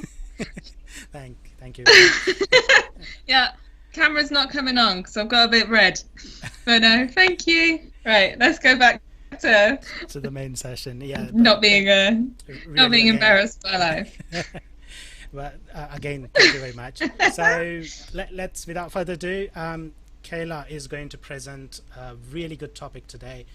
Goodbye retail, I'm moving online. And in particular current situation, it is really important that people are looking for this, or I would say organization or retailers are looking to move online, and e-commerce rules the world now. So that's a presentation. We'll start. Before you start, Kaila, let me just start recording. Mm-hmm.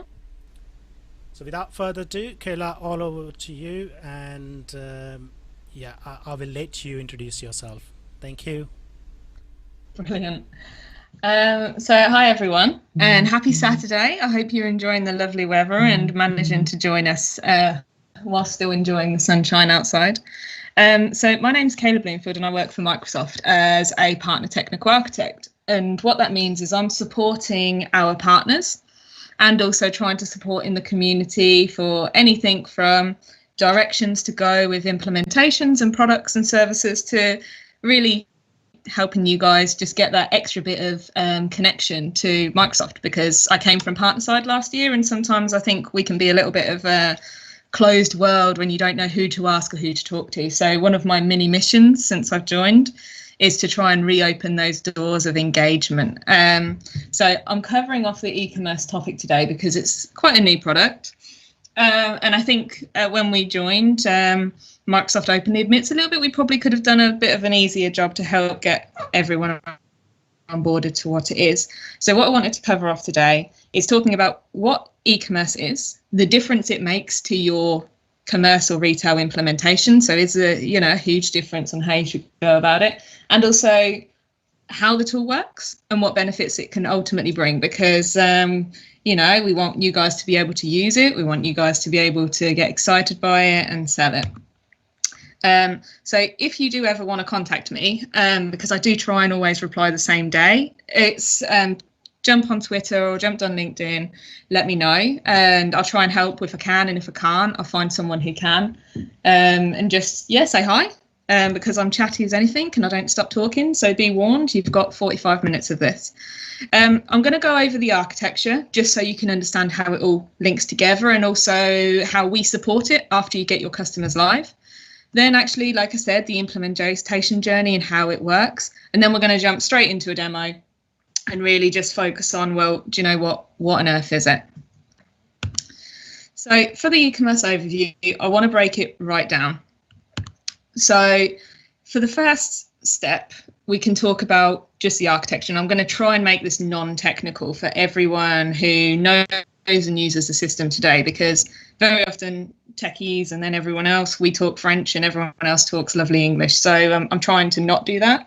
If anyone has any questions, feel free to come off mute and just, ask it. It's much better to have a two-way conversation during these things. So ultimately what you have, and also how we support, you have lifecycle services.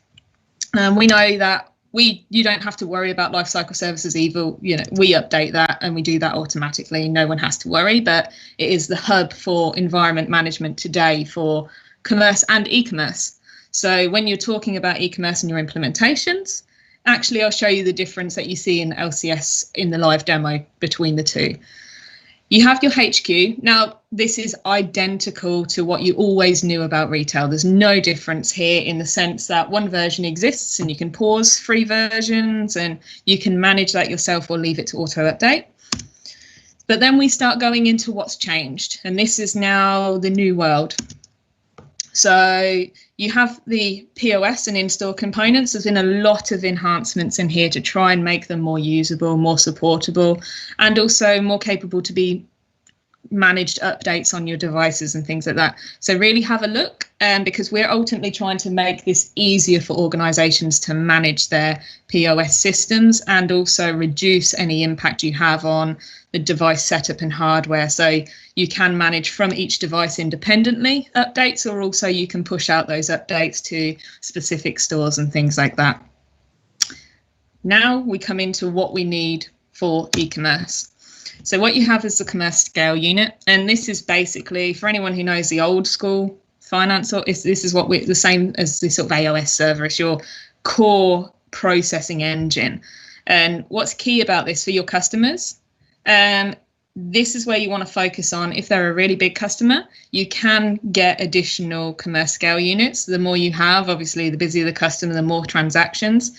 Commerce scale units, you always will have one online. The whole point is they will all stay online. They will always stay available because you need them to help all of these different components we're talking about now talk to each other. So these are really key. And what ultimately happens in your production environment, you will always have more than one commerce scale unit, and you update them independently. We're also moving them to auto update, and I'm pretty sure the last time I asked, which is probably about a week ago, it's not there yet. But, you know, this is on teetering edge. We're going to roll that in. So basically, when you roll in your update for your HQ, that will automatically update your commerce scale unit. And a key thing to know about your commerce scale unit, actually, it's forward and backward version compatible. So what you've got to think is, well, my in-store, my customers, my shop front ends, they are not going to want to update these instances on a monthly basis. Actually, correct me if I'm wrong, anyone, I think you can get 9 versions behind on your front end POS systems, and your commerce scale unit doesn't care. So you can keep your HQ up to date, your commerce up to date for your scale unit, but your front end POS systems, your in-store components, you don't have to worry about them as much. You can keep them a bit more static to reduce impact for your customers. Then what you have behind that is all of our AI, so our customer insights, our fraud protection. You guys don't have to worry about any of that. We sort all of that out. And also e-commerce. So when we talk about e-commerce and websites, the biggest fear everyone has is, well, your HQ, you have downtime. Well, e-commerce doesn't have that. You know, this is zero downtime.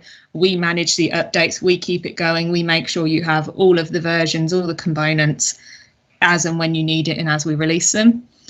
And you don't actually have to worry about it. We'll obviously let you know what changes are going on, but that's just sorted for you. Very similar to lifecycle services, very similar to customer insights, to fraud protection.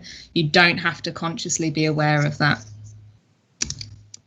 So when we go to implementation journeys and we start thinking about, everyone knows how you're going to implement HQ, right? Everyone knows how to implement retail. It's no different than, to be honest, for the most part, if you implement finance or supply chain or project operations, you do your initial initiation, you get your licenses set up, you get that core, you know, information from your customers. You start doing your configuration, your implementation of your environments and your versions. Then you do your testing, you get ready for go live, you do your data migration, and then you go live. So you're done. But actually, that was all the world we knew. That's what we've all done, to be honest, quite a few times, or it's a very well-trodden journey. So a lot of questions we get is, well, what's the difference? What does e-commerce do how does it impact our implementation? Well, this is the answer. Some of you probably don't even think I've turned the slide over. There is no difference. So what we have, and there are a variety of tools and conversations, when you're going for e-commerce, there's no impact to your high level journey. The project structure, the things you do, they're the same. There are one or two quirks, I suppose, things that you have to be aware of. You have to be a bit more conscious of certain data sets, because when you're doing all of your product setup and how you're configuring that hierarchy, that's going to map directly to what your front end e-commerce site looks like. So you do have to be more careful and conscious in certain areas of your implementation, and you have to be a bit more aware of how those integrations are going to work and where that data starts and finishes. But ultimately, the journey you take, what you're used to, your sort of bread and butter of the world, that doesn't actually change. And when it comes to your migration between environments, so very often we would have sort of a configuration environment, all of the consultants are in, they're doing the setup specific for the customers. When it comes to e-commerce, there are slightly different ways to manage that and manage the progression of that data through. And there's some areas where actually we're doing some work still, and I'll talk about those later. But fundamentally, don't be scared of it. The e-commerce tool is an add-on to your normal retail license, for anyone who's going to ask me that question, because everyone does ask. But fundamentally, outside of that, it doesn't change the structure of the program. It doesn't change the structure of your requirements, or shouldn't give you any surprises where you have to consider your longer journey with it. So what I'm going to do, I'm now going to leave that because nobody wants death by PowerPoint. And I'm just going to go actually into the system. So just double checking. I don't know whether it looks like my screen has gone. Nope. Hang on, what's going on? So if I just share again. Not that one. That one. Right, so first thing I wanted to really show anyone who hasn't touched or seen e-commerce is what it really looks like within Lifecycle Services. So this is the screen that everyone's used to. You've built an environment. It could be any size. It could be a UAT size. When it comes to development sizes, actually, you can't, unless you talk to us, get a tier 1 machine like I have now with e-commerce added on. But I will talk and cover about environments actually later, because for anyone it might be useful information. But when you purchase that add-on, ultimately this is what happens. It gives you this segment here. So you've got everything else as you would expect and normal, but you can go into the manage settings. And this is where you manage those extra components I was just talking about. So this is your commerce scale unit. When you're on environments that you have more than one, they're just queued down. And this is where you can apply any extensions or any updates and just manage them really and make sure they're all up, running and happy. And then you have the second segment, which is your e-commerce site. So what you'll see is you only actually ever have one e-commerce site. And these are the two key links that you're going to use the most. You're going to use your site builder, which is ultimately actually even what your customers' business users are going to be. So anyone who's in charge of the content, the layout, the structure of their site, they're going to be majorly using the site builder. And the e-commerce site is just your front end link, your external link that you've got out. So if I go to the site builder, one thing I wanted to show is when you're in this screen, and one of the more common things I get asked is, well, okay, you've only got one e-commerce instance. So how can I have multiple websites? Because I have a customer that needs multiple. Well, you can. And that's where this comes in. So you can have and configure multiple sites, and each site you can actually link to a different online store that you've configured in the HQ. So within the HQ setup, you can say, okay, I'm going to have 5 online stores. I'm going to have different product hierarchies, different product categories, and fundamentally different products all routing into my product management tools and my financial tools, if you choose to have finance as well. And they can then be fronted in a different website. Once you then click into the site you want to manage, this is where you're going to find a bulk of your users. This is where they're going to ultimately live their lives. And this is their fundamental day in the life of your content users for your business. And this is where actually it's really key to sort of show people and show how easy it is. And I will start showing you how to do some updates further down, but I'll just talk to you around the site at the moment and show you what really happens. So within your site, the first place you always want to start really is the layout and the templates. So I don't have in the Composo any layouts saved, but a layout or a template is mandated for when you deploy a page, and this is your core structure. So all you want this is to keep that standard appearance across the different pages on your website, and it's how you manage it. So these are just core content areas and elements, which you then, if you made a change within these templates, it would then reflect across all the pages that started and were built from this template. Page fragments are very, to be honest, they're very similar to core components if you work in any other real tool. So, for example, your header, that's going to be on pretty much every single page you do. Your footer, that's going to be on every single page you do. Your store selector, you can route through that from multiple locations. So these are elements you can do updates to, and those updates will be done en masse across all of your pages as well. So you can ultimately have that standard nature of your setup through the layout template and page fragments functions, which means that you can easily maintain that standard layout and image structure across the entire website rather than having to do that independently anywhere else. There's also, which I don't tend to spend a lot of time on, just managing your URL extensions, which you can link across. Then you also have your media library. And I will talk about this in more detail in a moment, just so we can get an understanding, because what you'll start seeing is, oh, this is a weird naming convention. Why are they there? I will talk to you about that and talk around that. And then you have the products, which is your core product hierarchy. So what you're going to see here, this is configuration that has been done within the HQ. So this is what your internal product management team are doing within the HQ, and they're running batch jobs, and what that does is it automatically updates your product hierarchy and all of the categories that you have within your e-commerce website.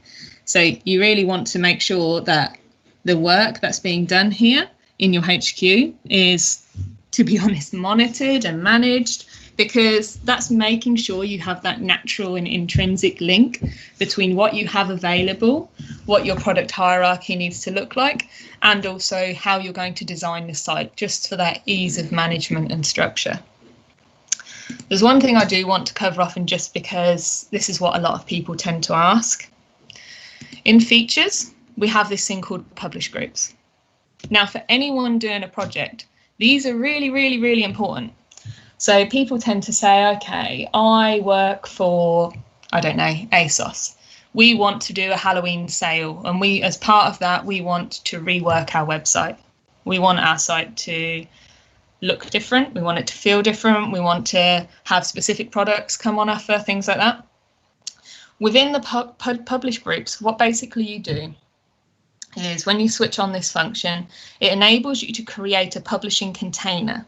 So you can go through the rest of this website, and rather than publishing the actual changes you're making to your production external facing website, you're publishing it and saving those changes to this group, to this container. And what you can do at that point is you can preview all of your changes. You can schedule them for release. So do you know what? On the 31st of December, I want this website to suddenly turn on and look like this and feel like this and have these changes. And that's how you manage that entire sort of rollout of a new offer, a new schedule, a new layout and structure in a controlled fashion en masse to your external audience. And it provides also a little bit of that, you know, we want to make changes, we want to see how they look, we want to see how they feel, we want to be able to use the site without actually changing anything on our production. Well, this is ultimately where it is. It's the publish group. Once you have it all and you make your changes and you set it up, you publish the changes to your publish group, which then means you can preview all of your changes, you can do some testing, you can click around, see and look how it feels. And then if you don't want to ever publish it, you don't want to ever formally schedule it for release, well, you can go back and make those changes. So this is a key piece of functionality that we're working on to enable that management of content whilst de-risking any changes going through to your production site. Also, the accessibility checker. This one, I think, is really topical, actually. What we've done within the accessibility checker is we go and basically check all of the pages you've created and just see if there's anything that we think, oh, maybe you should rethink about that. You know, have you got a lot of red? We know that that's a key issue for anyone who has, I don't know, issues with seeing different colours or they're colourblind.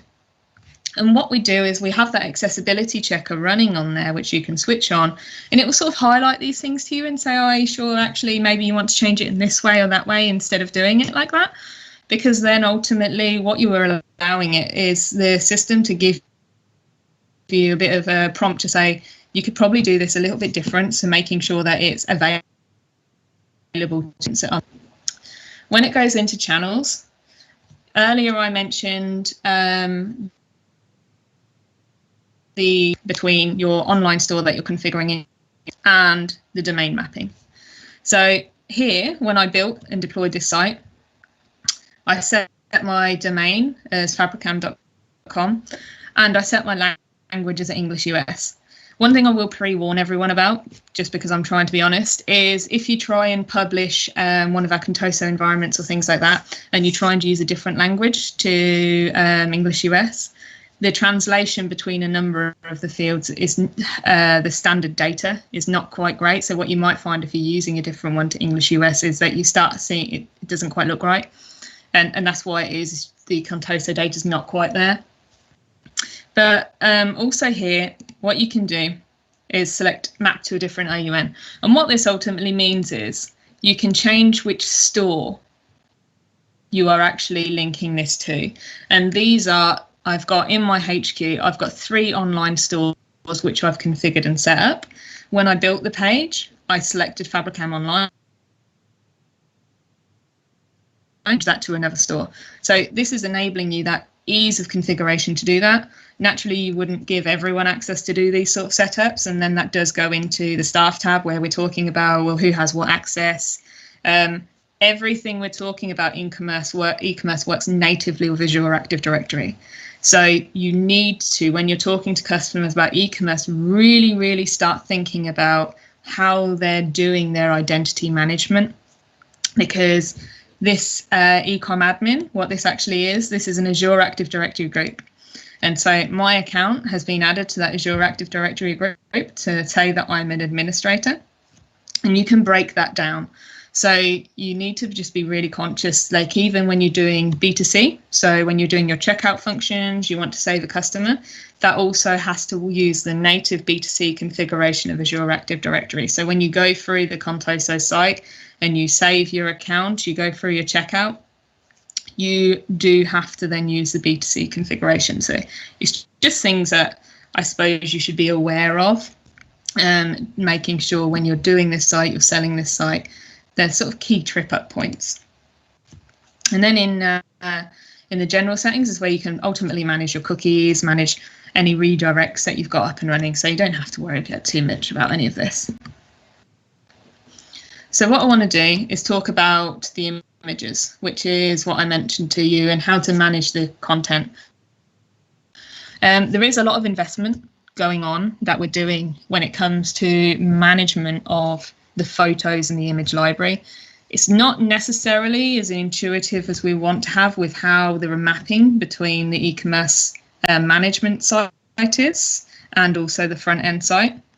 So what you end up having when you're in the front end site, if you have a product, what you would ultimately have is this naming convention that we're seeing here. This actually does directly route where that product is going to be used on the site. So when I do an upload media image and I've got some stock images that I can use, what you'll see is the first number is the product. The second is ultimately any categorization. So you can have any, when you're setting up the products, there's a number of different variations you can use. This is then the size. And then this is the configuration type. And then ultimately that's the core identifier. So what you'll see is these 3 or 4 images, they're all using the same product. But what we're seeing is a variant per product. And then this does not have anything outside of the full product ID down to the item type. And that's because this is your header image. So one of the gotchas that I have to pre-warn anyone, and what we're working on at the moment, is that when you're doing this and you're configuring this site, say I had a backpack and that was extra large. If I only uploaded these images today, so I wouldn't have one that had extra large in the size setting of the naming convention of the image itself, what that would do on the front end product description is it wouldn't natively then use the header photo or the top hierarchical photo to display to the customers. And we know that doesn't necessarily give you what you want. So that's what's being worked on at the moment to make sure if there isn't a specific image for each configuration type, because that's what's going on here. It's managing the naming convention to relate back to that type. So I always use the shoes, right? So I have a pair of heels, love my shoes, but I have the same product, but I can have it in pink or blue. I can have it in 4, 5, and 6 as sizes. And also I can have one with a bow and one without a bow. So what I ultimately would need in the product library is a picture that represents each variant of that same product, and that's massive overhead, right? If we've got, in example, we're using every configuration type of the selling. Actually, do you really need a different picture for sizes 4, 5, 6, and 7? You don't. You can still use the same picture as long as it's the right color, because my color variant is correct. Obviously,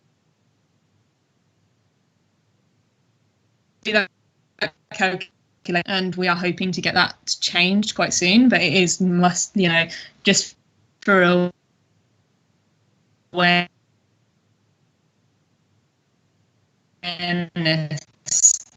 that is something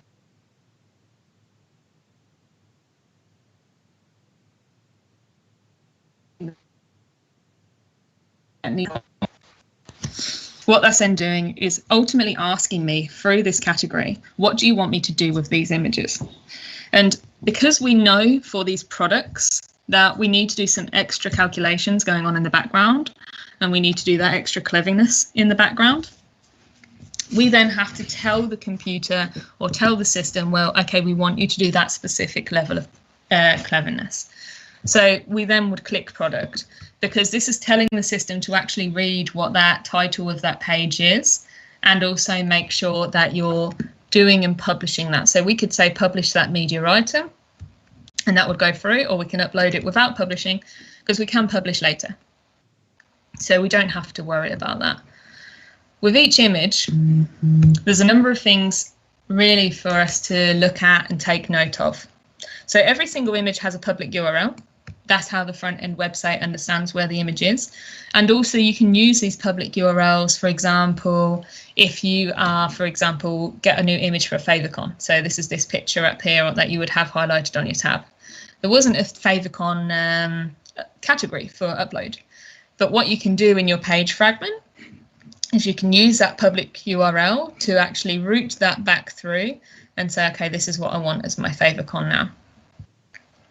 So there's also a couple of things that you can do. So alt text, for example, is you do need to be conscious of it, and this is where that disability awareness comes in. If you put data in there, so if I just uploaded one image, it would ask me to do that as mandatory.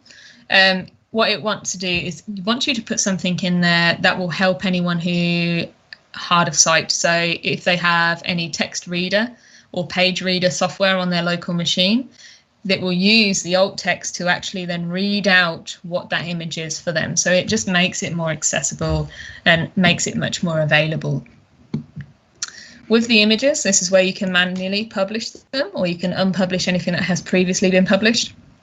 And it's the central location really of everything to do with your products. But it's not the only place you can actually manage them. So if I go to the pages, because this is where your core content is, right? And this is where you can start making these specific changes that are going on within the site. And I want to click on my homepage.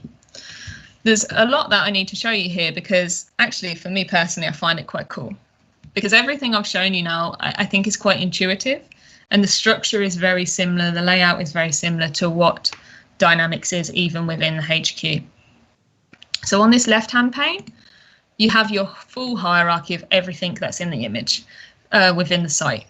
But actually, that's a bit nightmare, right? We don't want to have to use this. So what we have also is we have a preview panel. And if I click on something, that will take me exactly where it is in the hierarchy. And also it will give me the properties on the right-hand pane reflecting the area or component I've selected in. If I did want to go to a specific image, I could also navigate through this hierarchy as well if I knew where I really wanted to go. But both of those options are available to you to ultimately make the ease of use much better.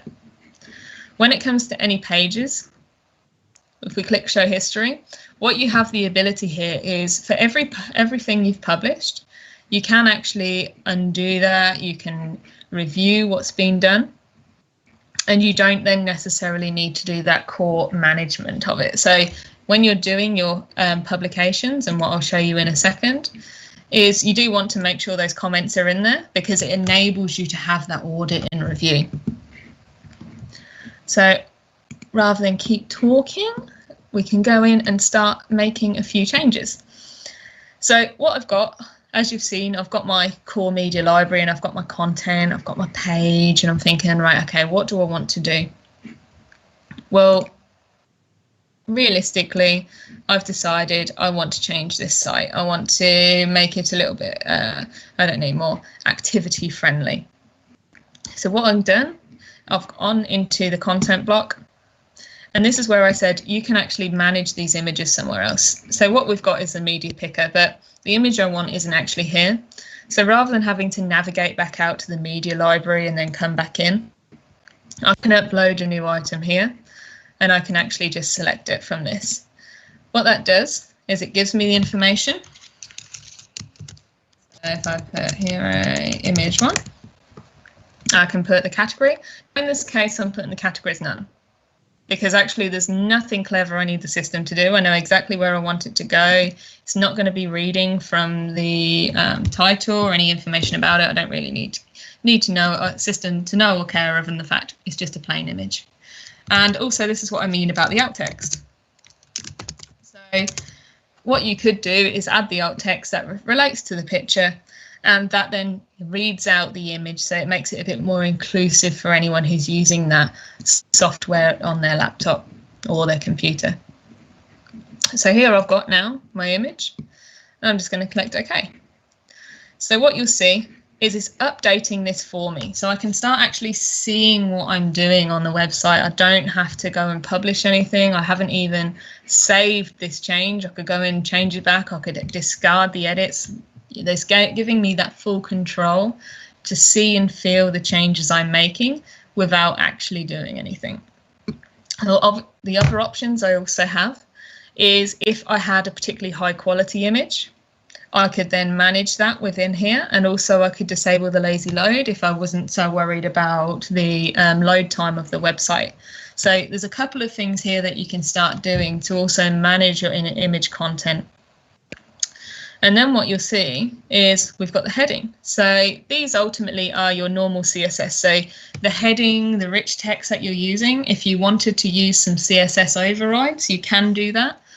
To enhance on the functionality, you can see here to do the look and feel for your image.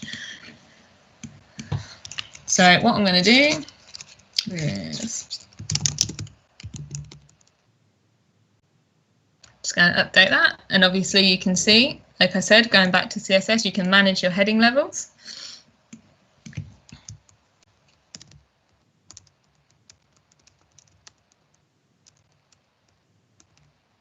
So what I will do, and we'll go back because the carousel's been moving, what you'll see is it's updating this live for me. And it just really helps you see and visualize the changes you're making. You can go make additional changes.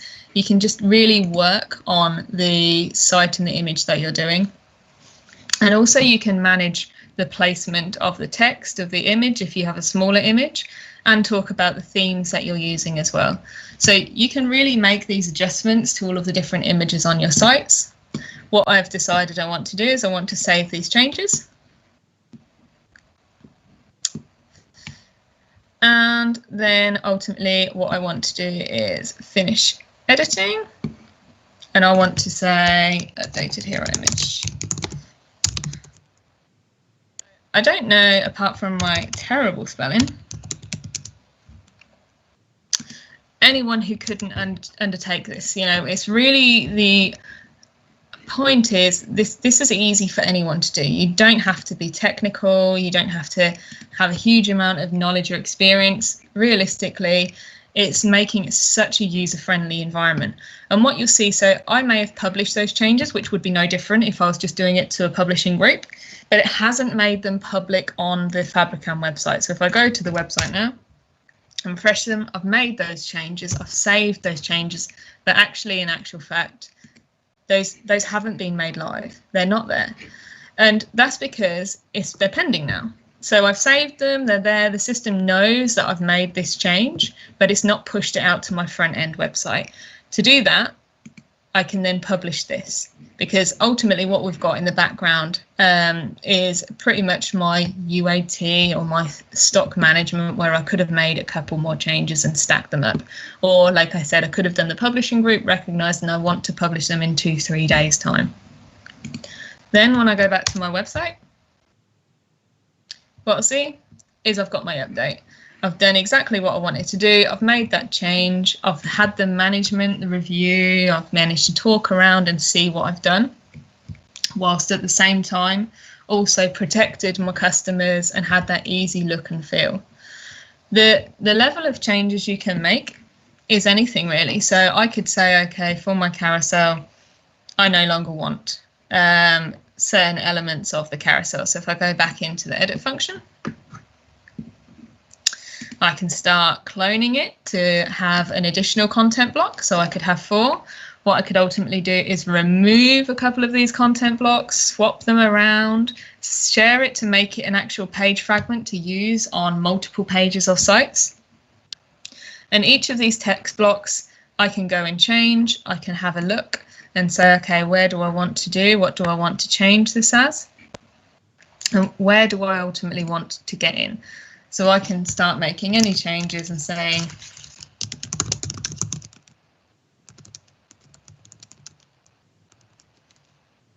now, it's more about really in the focus and the core design principles we're trying to make is to try and make website management simple, to try and make content management simple, because it's not always been that way. And we really want to help people understand and see that the solution in e-commerce as it is today is really allowing, so if I do this, really allowing anyone in the business, you know, outside of those with necessarily a technical mindset, to start being able to take on these responsibilities. So what you'll see now, if we go into the history, is you'll see that this has been checked in, but it's not been published. Whereas what we've got here is my updated hero image. Well, I've published that. And you can start reverting out some of these publications, and you can cancel any of these check-ins and you can discard it. So you don't have to really be a rocket scientist. And that's more the thing. And when it comes to your pages and your page management and your product management, when you're creating the new templates, well, using the existing templates, sorry, and creating the new pages, the more, I suppose, experienced staff, the more technical part behind it would be actually in doing the templates themselves. Because then as a business user, if I was managing my content or I was managing my physical front-end visibility to my external customers, I can then use these standard templates to give me my baseline and then add the page name and page URL, and really I'm good to go. And that's really the core element of what we're seeing here, is just making sure we have the isolation and segregation, whilst also having that ease of use and ability for anyone to manage, see and audit these changes, and also move them between environments. When it comes to, I suppose, and one of the key questions I have is, what about if I've built this configuration in my UAT environment and I've not built it in my production environment? Is there a way for my e-commerce setup to be moved between environments? Because for my HQ, we know how to move configuration through either entities or through database backups. When it comes to any customizations, you have data packages. Even if you're extending on your e-commerce, you're using XML, you're using a number of sites, you can manage and migrate that across. Today, as much as we don't want to admit it, there's not a way to have this configuration, these pages, these templates, exported and imported into a separate environment. And it's something that we're aware of. And although we have got some segregation of saying, okay, well, you have this isolation when you're managing your content, it's something that we're also looking into that's under heavy investment, just to say, okay, we recognize that's probably something that you're going to want, and it's something that you're going to need to do as an organization, especially when you're doing your initial go live.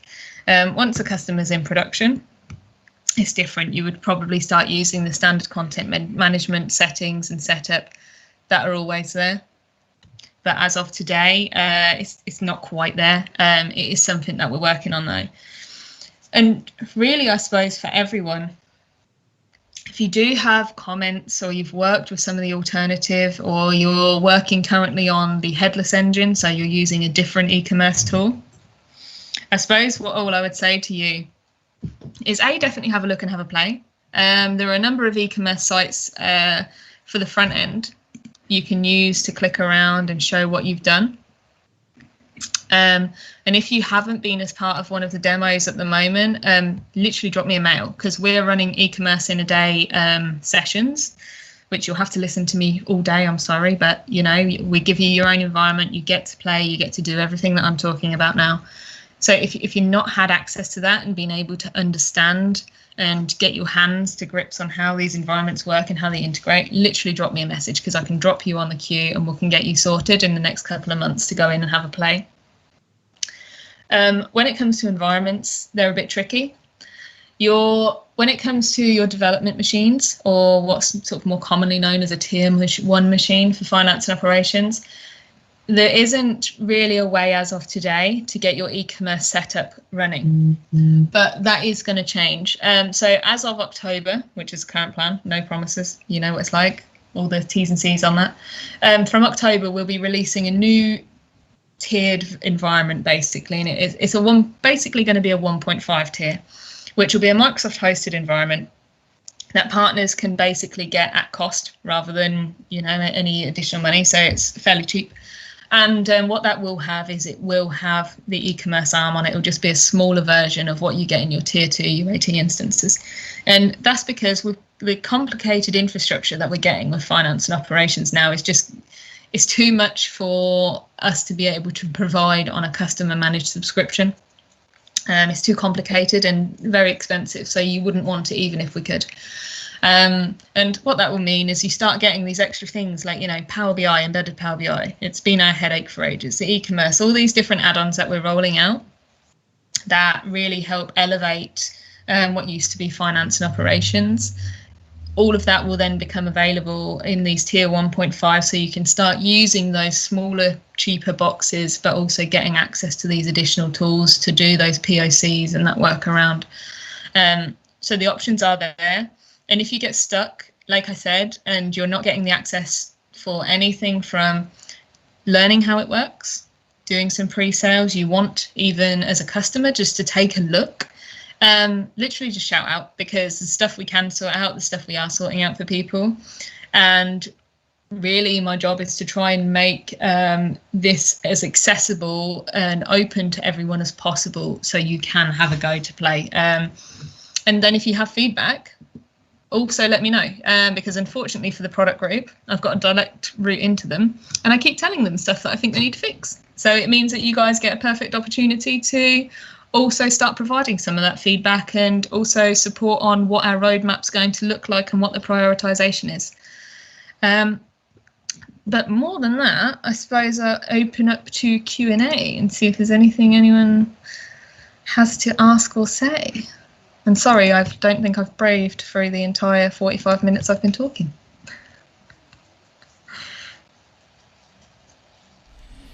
Thanks, Kaila. This is a really interesting session today, and also seeing those settings again, it actually refreshes my mind as well, because I was one of the attendee for Commerce in a Day, and I strongly recommend everyone to attend that. It's a brilliant session. Kaila, Viresh, Martin, they literally put soul to it. Like, you know, they really do work hard and give you a chance to play around with the e-commerce environment. So I definitely recommend. And thanks for touching that topic, Kaila, because, like, you know, that was one of the question was asked where in the session Viresh presented as well. So definitely there is like, you know, we have audience who's interested in those kind of events. Okay, just looking at, like, in a chat window, not seeing. Oh, there is a question. Shiva, you have a question about, hi Kaila, question around media library. What was the question? Hi, Kaila. Hello. This is the question around the media library. So if I wanted to display the images for the modern POS or Cloud POS, do I have to mandatorily use the media library? Can I not use the images from the release product and then sync back to POS? Yeah, so this is another area that we're having ongoing conversations about. So at the moment, with actually the product images, there's no link between the e-commerce tool and the HQ/POS system. I completely acknowledge, why would you want to manage that twice? You wouldn't. It's not there. I can't also say it's on a hot topic of what the R&D team are also looking at and working on. We know it's not necessarily intuitive to do that, but also if they do that, they need to consider actually if someone's doing also a headless commerce offering, so they want to bring in, I don't know, their own e-commerce site.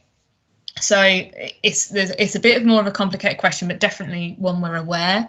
If you come across, I don't know, from when you're talking about it, when you're working with it, any strong resistance or strong feedback, absolutely let me know, because it's things like that that help build the business case to say, actually, we should prioritize this much more and also get that moving. But yeah, as of today, it's sort of something we know, and unfortunately an integration that's not there, but something that, we are aware of. And I suppose we're just waiting for people to sort of give us the say-so to say, come on, please do this. This is a big problem for us.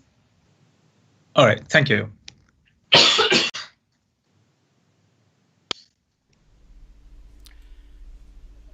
Excellent. Ravinder saying very informative session. Thanks, Ravinder. And I'm also monitoring YouTube. There are no questions on it. Yep. So just another reminder to everyone, if you do have a question, please feel free to ask. We have 12 minutes before we kickstart on the next session, and we don't want to hold up Kaila too long on this special day, so I don't want to repeat again before I get told off.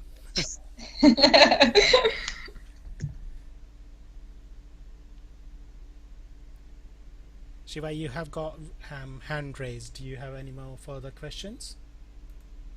Sorry, Atlee, previous one. Sorry, I'm just taking back. Okay, no problem at all.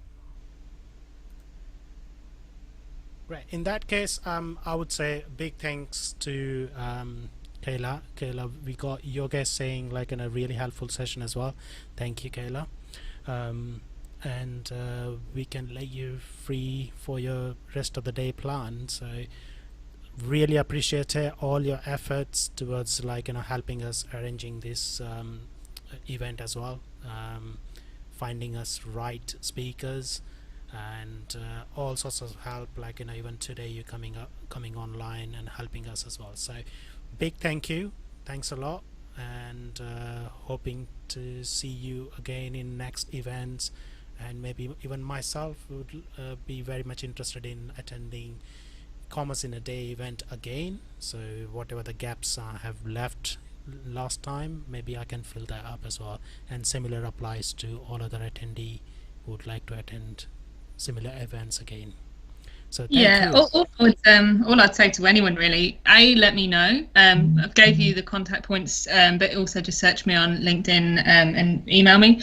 The platform is changing so fast, so we have also updated the content and what we're doing based on all the feedback. So if you did do it and it was a couple of months ago, it might actually be worth just re-engaging, just so you can get that updated content and information, because there's a lot that's changed. We've been talking to the product group and getting ultimately the tool enhanced. So absolutely, to anyone, if you feel like you need a refresher, just let me know. We're not too worried about it, and take the opportunity while it's there, because we will start ramping them down towards the end of the year. That's great. Good to know that.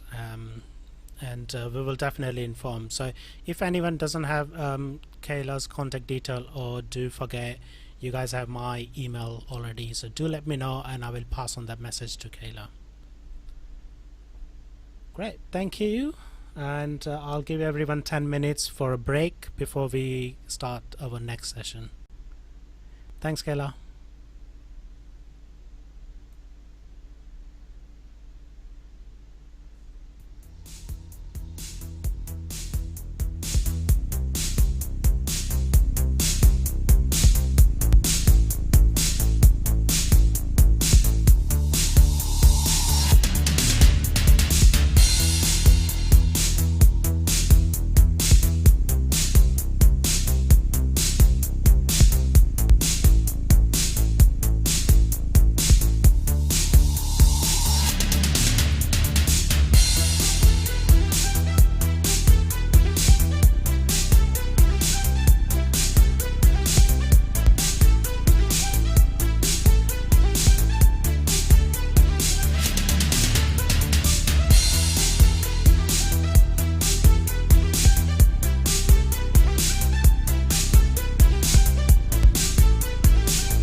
welcome back.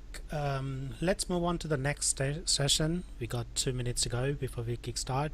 So let me give a little bit introduction of our next speaker. So we have a next session coming up, which is on Dynamics 365 for retailer having own POS, point of sale investments. It's about integrations and implementation experience, and it's going to be presented by Yogesh Kasat. Yogesh is a principal at Real Dynamics. I met him at Embass last year. He's one of the recognized fast track solution architect as well, so we're definitely going to learn a good amount of knowledge from him. Yogesh, are you online? Yes, I'm here. Thank you. Welcome, Yogesh. Do you want to share your screen and we can quickly cross check? I'm almost there. Okay. So as soon as Yogesh sessions finishes, we're going to straight away kickstart the Q&A session. We're not going to hold fire too much. And once we finish Q&A session, we're going to wrap up. So I would say, like, prepare your questions, and we will straight jump into Q&A sessions afterwards. We have our panelists ready to answer all your questions, so hold fire on it. Yogesh, I'm going to kickstart the recording and then all yours. Yeah. Awesome.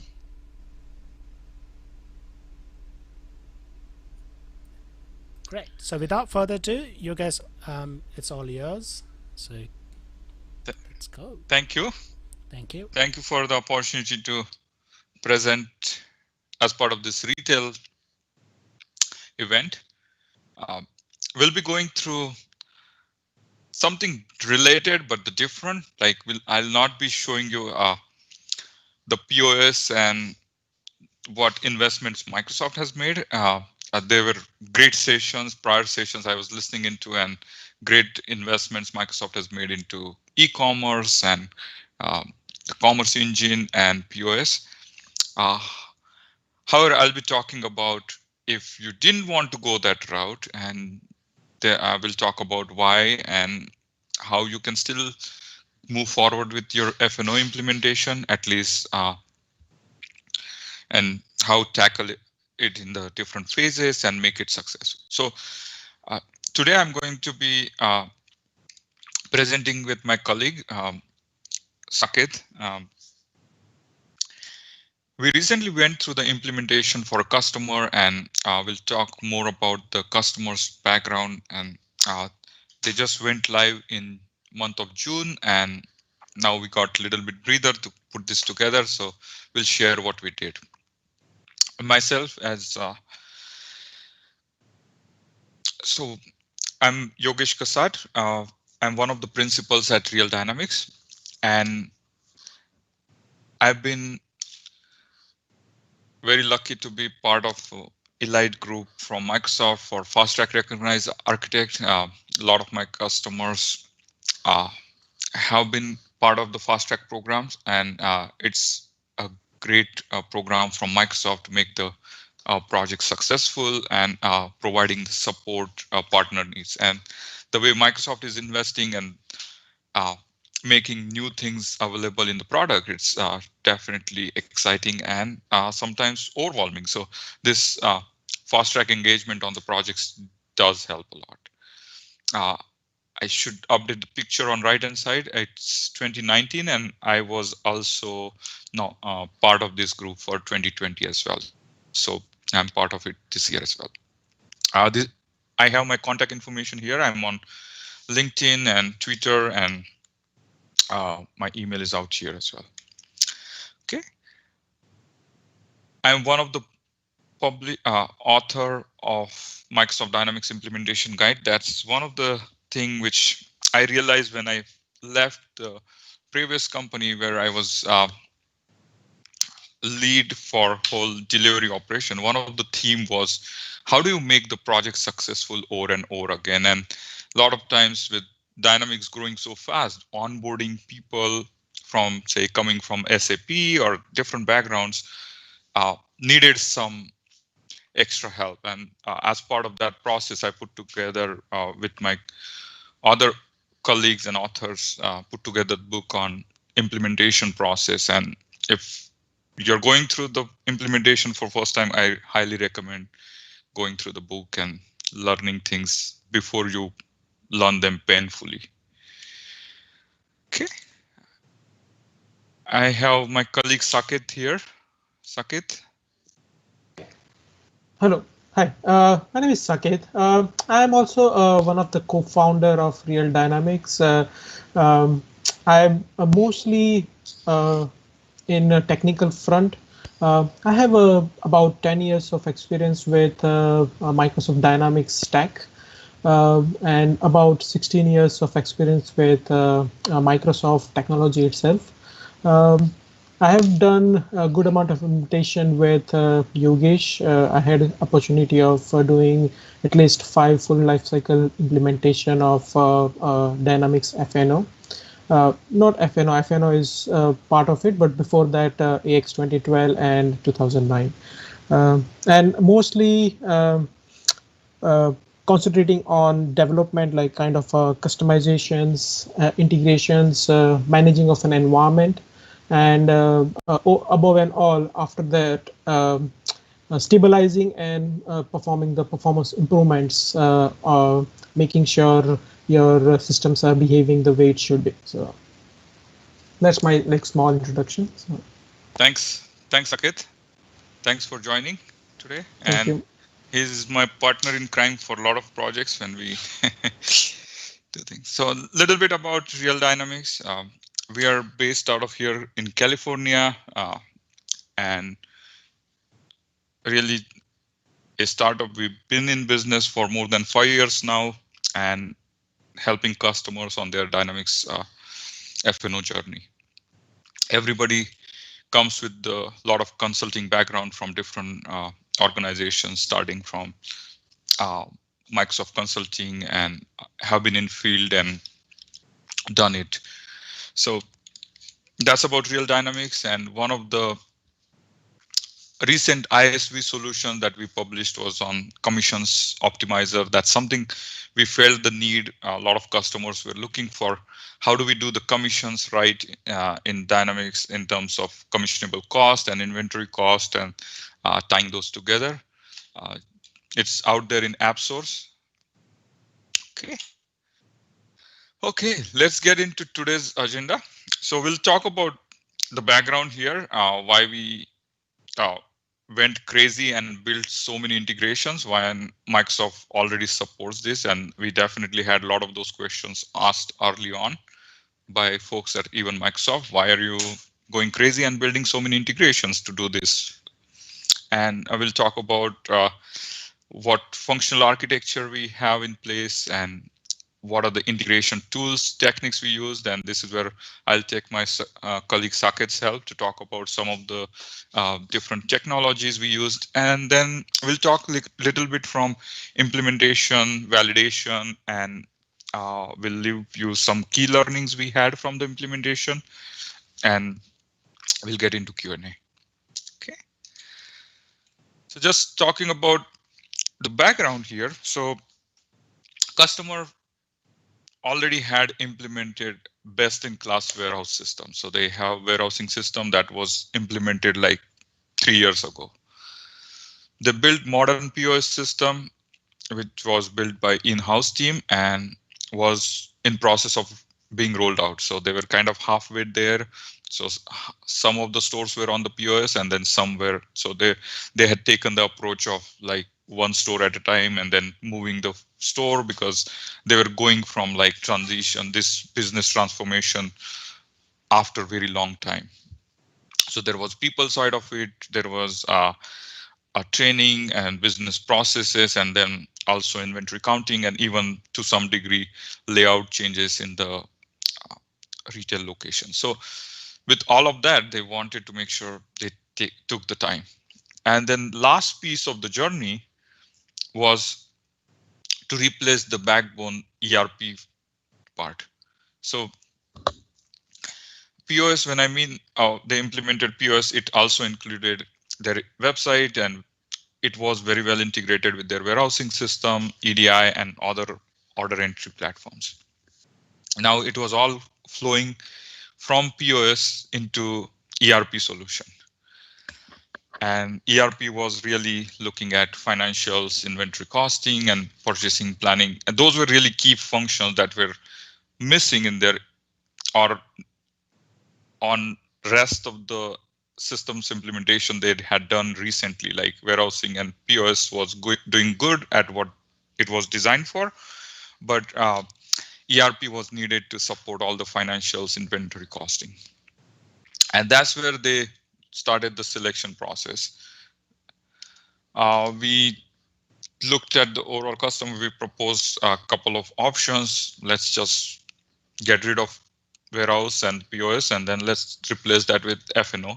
That was one option. And the another one was integrate the existing POS system, which they had already invested in, and warehousing system that they had invested in and was working for them, and integrate all of that with F&O. Of course, either route, there was going to be some trade-off.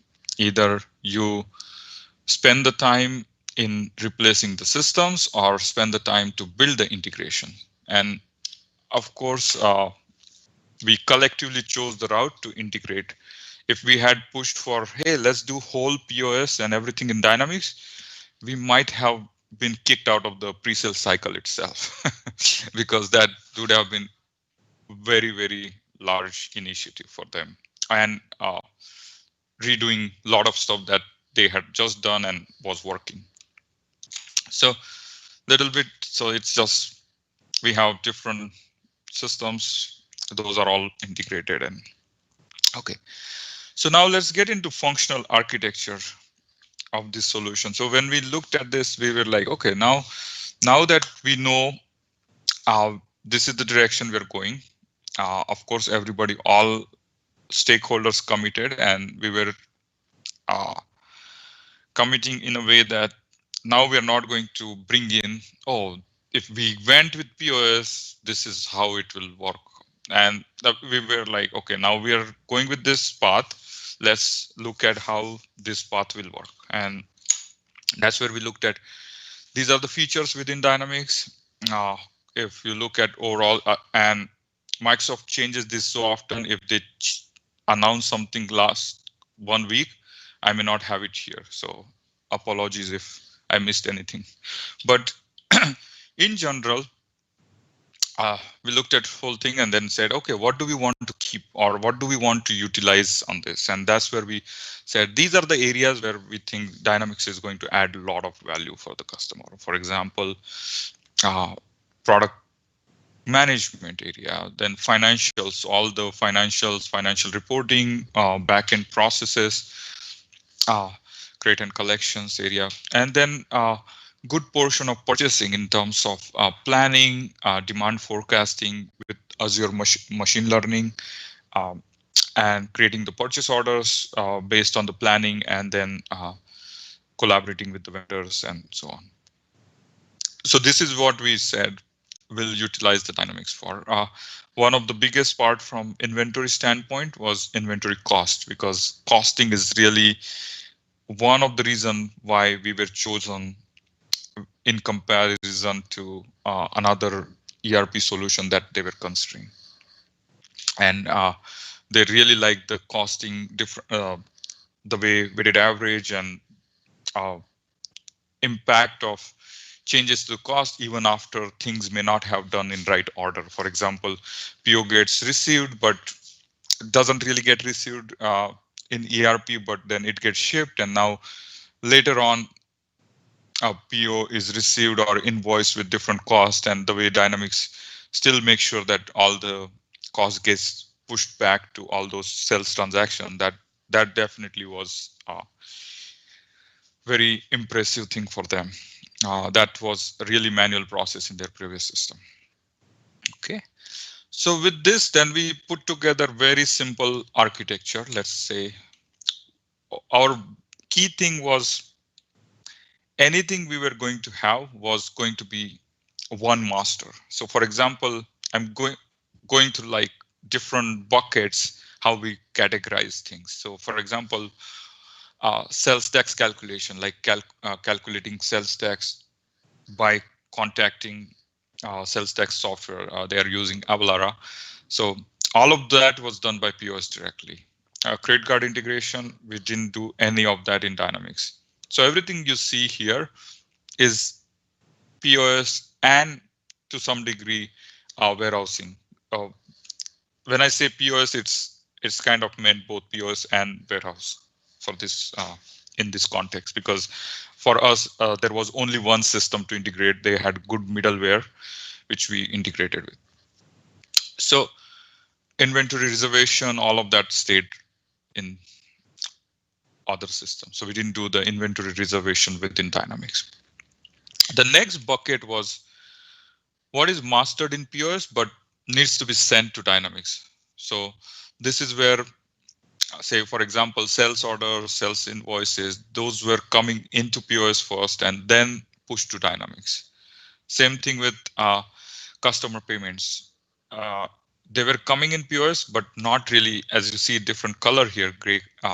It is not mastered in POS, but it is initiated in POS, but it's going to Dynamics from here. And same thing for a lot of other areas you see here. Oh, inventory adjustment, inventory, lot serial level, all of those quantity-wise POS is the master and was syncing it with Dynamics. We're not doing any inventory adjustments directly in Dynamics. It all has to come through POS. Okay.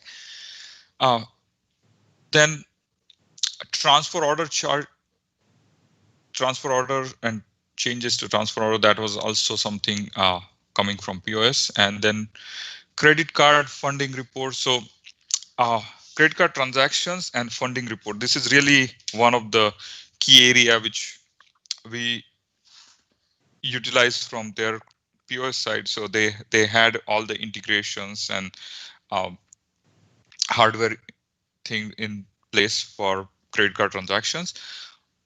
However, we were getting all the transactions as a customer payments whenever those were happening, and then funding report for those were also being sent by POS to Dynamics. That way, we were clearing those from the bridging into the bank account, and it really helped us take care of bank reconciliation in automated fashion. These funding reports made sure all the transactions for that one day, the way they were going to be funded in the bank for that given store, were getting transferred similarly into Dynamics. Okay. The next lane we are going to go into is both. This is where we tried to keep very less in this, meaning we didn't want to make two directional integration or make two systems as a master. And that's where inventory on hand kind of sits in between here, because one side of on hand, meaning cost side, is Dynamics, while quantities was from POS. So that's why I say on hand was kind of sitting in middle. And there are things to make sure it is getting synchronized between both sides, and we don't really have any failures or in the transactions, and then differences within the quantities on both sides. Okay. And transfer orders is another interesting one because transfer orders you can create two ways. You can have transfer order created as part of the sales order. For example, customer walks in and they are in the store here in Southern California, and they say, oh, I want this material, but they pick the material that is sitting in one of the Northern California distribution center or a store. Now, as part of that process, POS was creating the transfer order as well. So it was sending us the transfer order in that scenario, along with the sales order. On other side, Dynamics was creating transfer orders for planning purposes. So for example, as part of our master planning process, master planning was creating transfer orders from DC distribution center to the stores. So we had two different places where transfer orders were getting created. So whenever we had one created in POS, it was getting synced to Dynamics. And when there was one getting created from Dynamics, we were sending it to POS, because POS was the place where that transfer actually was happening, like shipping that from the DC and then receiving it into the store. All of that was happening from point of sale or warehousing system. Let's get into the next lane, which is more for what is being mastered in Dynamics and then pushing it to POS. So one of the reason we're kind of spending time on this slide, this is really key when it comes to designing similar situations. It's Microsoft R&D has spent so much time and they've done it. And however, when you're by your own, making sure all of these kind of are aligned based on what you need is very important. We just had this as a thing on one of the whiteboards pre-COVID, and then we have been using the PowerPoint version since then to make sure every interaction, whenever we are talking about integrations, we are looking at the simplified view. What is the master, which direction is going, and things like that. And there are just so many of them, right? So from master perspective, then all the customer products and things like that, store master, employee master, was in Dynamics, and we were sending it to we are sending it to BYOD. So it's going to BYOD for different reasons, including pushing it or synchronizing it with the POS. It's also being utilized. BYOD is also being utilized for Power BI. So we are using one place to achieve both the purposes. Then we have some of the real-time outbound services, which are really on demand called from POS. For example, POS wants to know there is a customer out there and they want to know how much is OpenAR sitting for this customer. They can send the request to Dynamics and pull the AR and then use it for accepting the payment from the customer, or also denying their order or looking at their account before they make the judgment. Then projects and purchase agreements and things like that were in Dynamics and were called real time from a POS. Then we get into the third category here on integration, where Dynamics is pushing the data or getting the data from POS. So POS is calling Dynamics to push this into Dynamics. So now here it's more of a POS received the payment, customer made the payment in POS or website or whatever medium, that payment is getting pushed to Dynamics immediately, a real time, because then that does have impact on different aspects.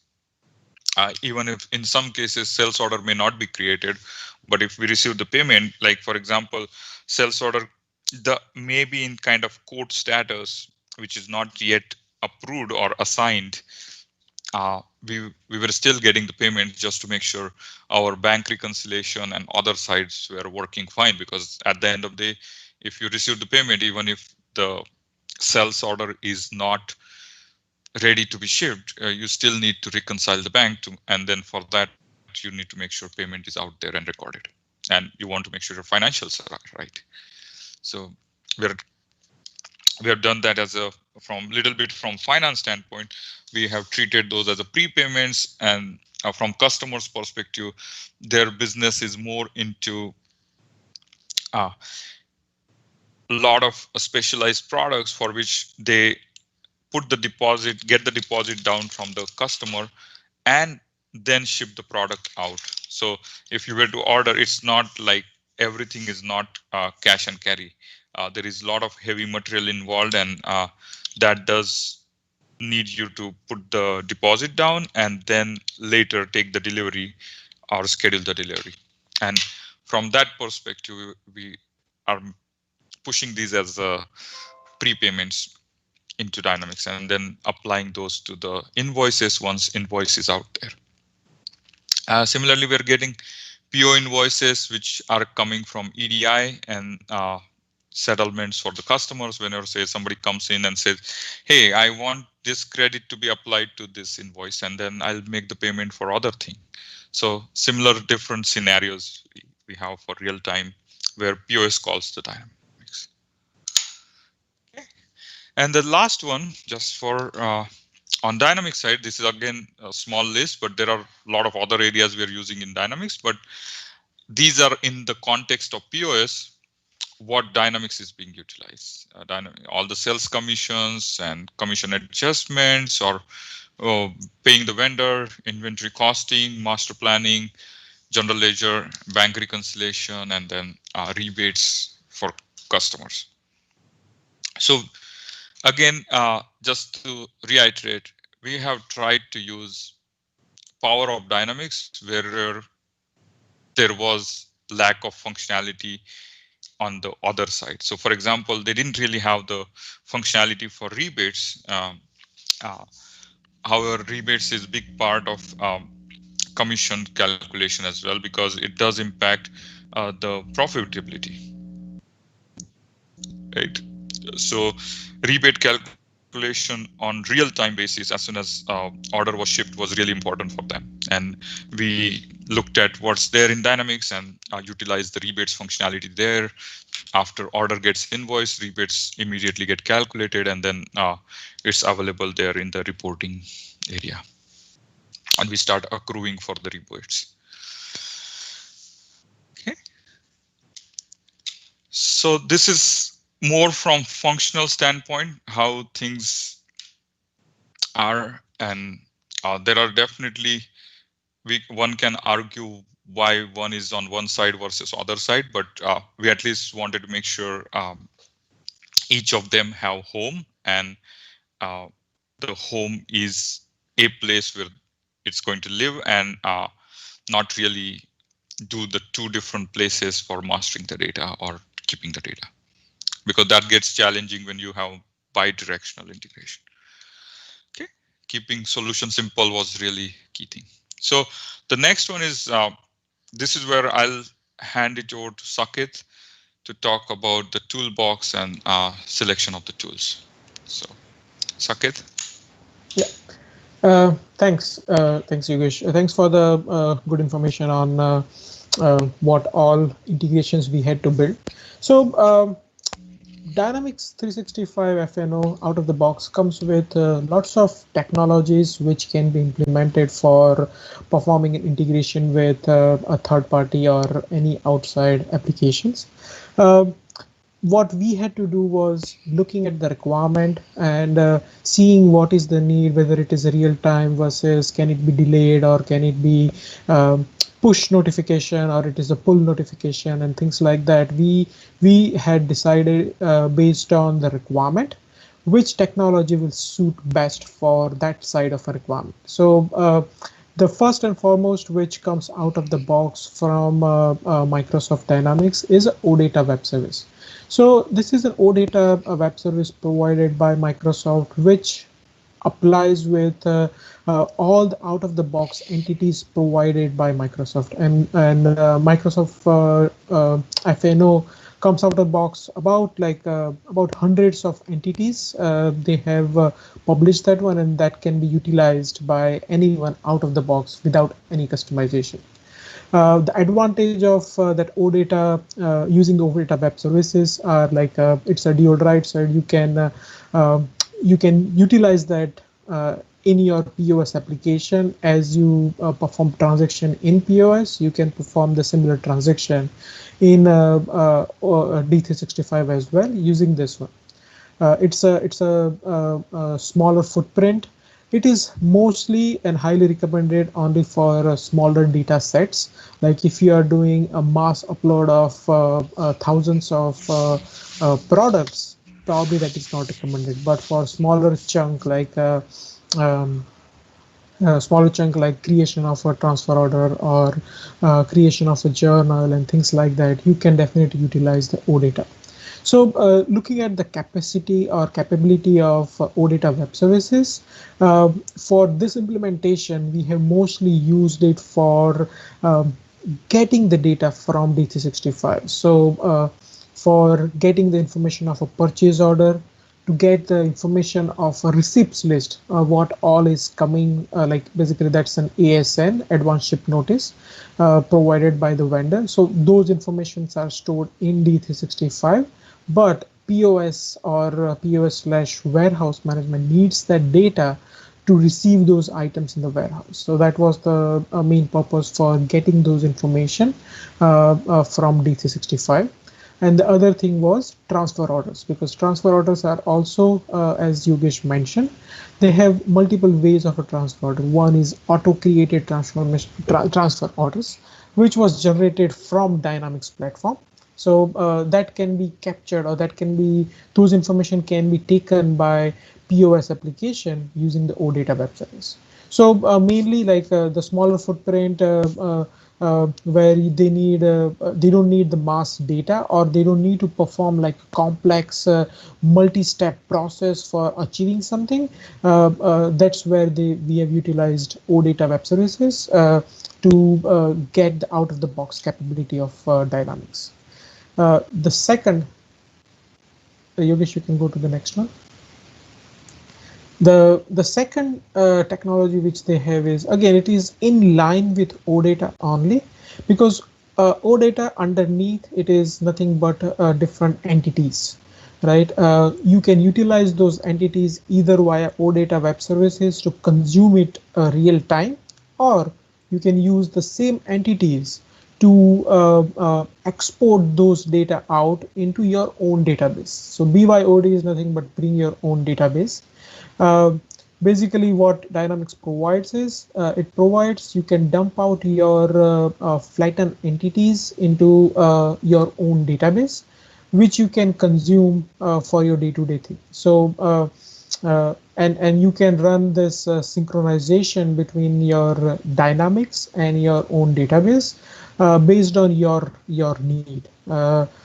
What we had done was, for all the transactional aspect of the BYOD was run more frequently than your master data, which is mostly kept a constant. It may get modified, but it may not be needed to synchronize with your database that often. They use this BYOD technology for keeping the latest of the master data, like products, vendors, customer information. So all those information was captured in this BYOD, where they can grab those data directly from the database, which they can access, and that's where they get more power, because now they have a SQL in their hand, and they can directly query it to get whatever they need. On top of that, that also helps building of a Power BI dashboard, because Power BI can now get the data from this BYOD database, and they can build their own dashboard on top of it. So that's where BYOD was mostly utilized, for master data and BYOD for transactional. So the next one is everybody's favorite, custom web services. So Dynamics does have an option of doing your own customization and create your own web services, which can be consumed by POS. So the advantage which you get with this is that you can perform multi-task operation in one shot.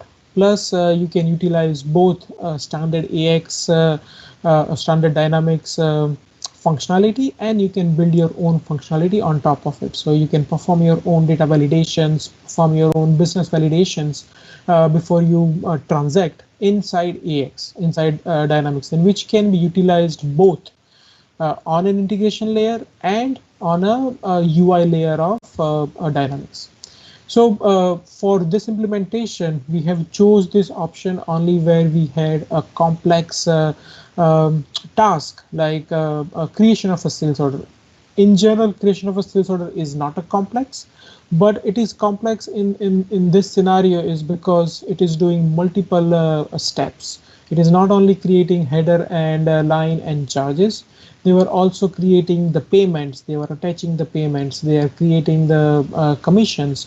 So all those things were and associating it with that sales representative. Which can be more than one. So there are multiple step process which was happening with creation of a sales order.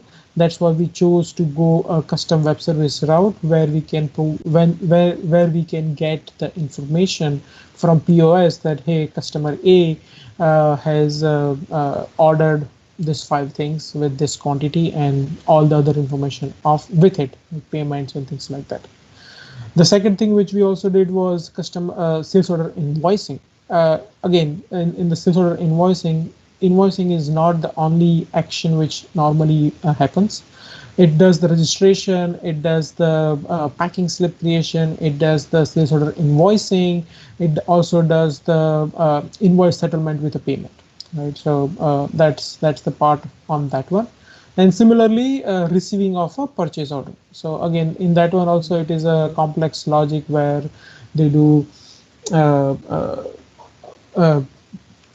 PO receipt registration and then post the product receipt. They can also do the unregistered as well. So that's where a custom web service was used. The next technology which we have is business events. So business event comes out of the box with Dynamics, and it is mostly being utilized for triggering or notifying to the third party. So there are a good amount of out of the box business events which Dynamics provides, like customer modification, purchase order confirmation, transfer order creation. So there were a good amount of out of the box business events which sends triggers to multiple basically different endpoints. In our case, we used Azure queue to send those information into the queue, and POS fetches the data from the queue to consume as and when they need it. And the last technology which we had is Power Automate. So this is an excellent tool provided by Microsoft Stack. Power Automate or Flow, it integrates with multiple applications and can handle a lot of automated processes where you can integrate with Dynamics seamlessly and perform tasks on a regular basis with the outside world. So we have used this technology mainly for doing the bank statement import, where a bank statement is uploaded to a blob storage in Azure. Once it receives over there, it automatically flows to Dynamics. Same thing is for Power BI. As soon as the BYOD gets populated with the latest data, it sends automatic trigger to ADF to run the automated job to build the Power BI dashboard or recalculate the information. So so in nutshell, basically, like Dynamics provides lot of out of the box and lot of various ways of integration. It's just like based on our need, we need to decide which option fits best in our scenario. So. Thank you, Saket. Really great. And this is the area which really had the biggest impact in the success in terms of using the right tool for each of them. We had to make sure we are meeting the business requirement, and we are also making sure system is going to perform well. We didn't want to put too many real-time services which will create performance related challenges, and vice versa. We didn't want to just rely on too much on asynchronous, which would not have met the business requirements. So it was mix of so many different tools, and that's really the key with Dynamics 365. Like, there are so many different ways that are supported, and you really have rich toolbox with between Dynamics 365 and then power of Azure Now we'll get into the validation. Now so we talked about the architecture, we got it built. Now, how are we validating? So the biggest part of validation was like creating those test scripts and execution. We had around 1,000 test scripts. And I'm not kidding. We had almost 1,000 test scripts just for the integration scenarios. And I'll give you the glimpse of it, but it was all about master data, different transactions. I changed the product, new product got created, migrated product, and then all kind of different transactions that can happen. We also looked at performance and load testing to make sure we can, once we go live, we will be able to perform, the system will be able to handle the load. That's also one of the things Microsoft wants before you go live. Error handling and resolution is also key. Like there will be errors, and how you handle those, like retry and not create the duplicate transactions and things like that. That was really key, because you don't want system to be creating bad data or create a lot of work for technical team to fix the data. We really wanted to make sure there is a robust mechanism in place and to deal with the errors as they happen. Now, on the right hand side, I'll just show you the really high level view of all different types of sales orders we had to deal with. Like customer pays the deposit, then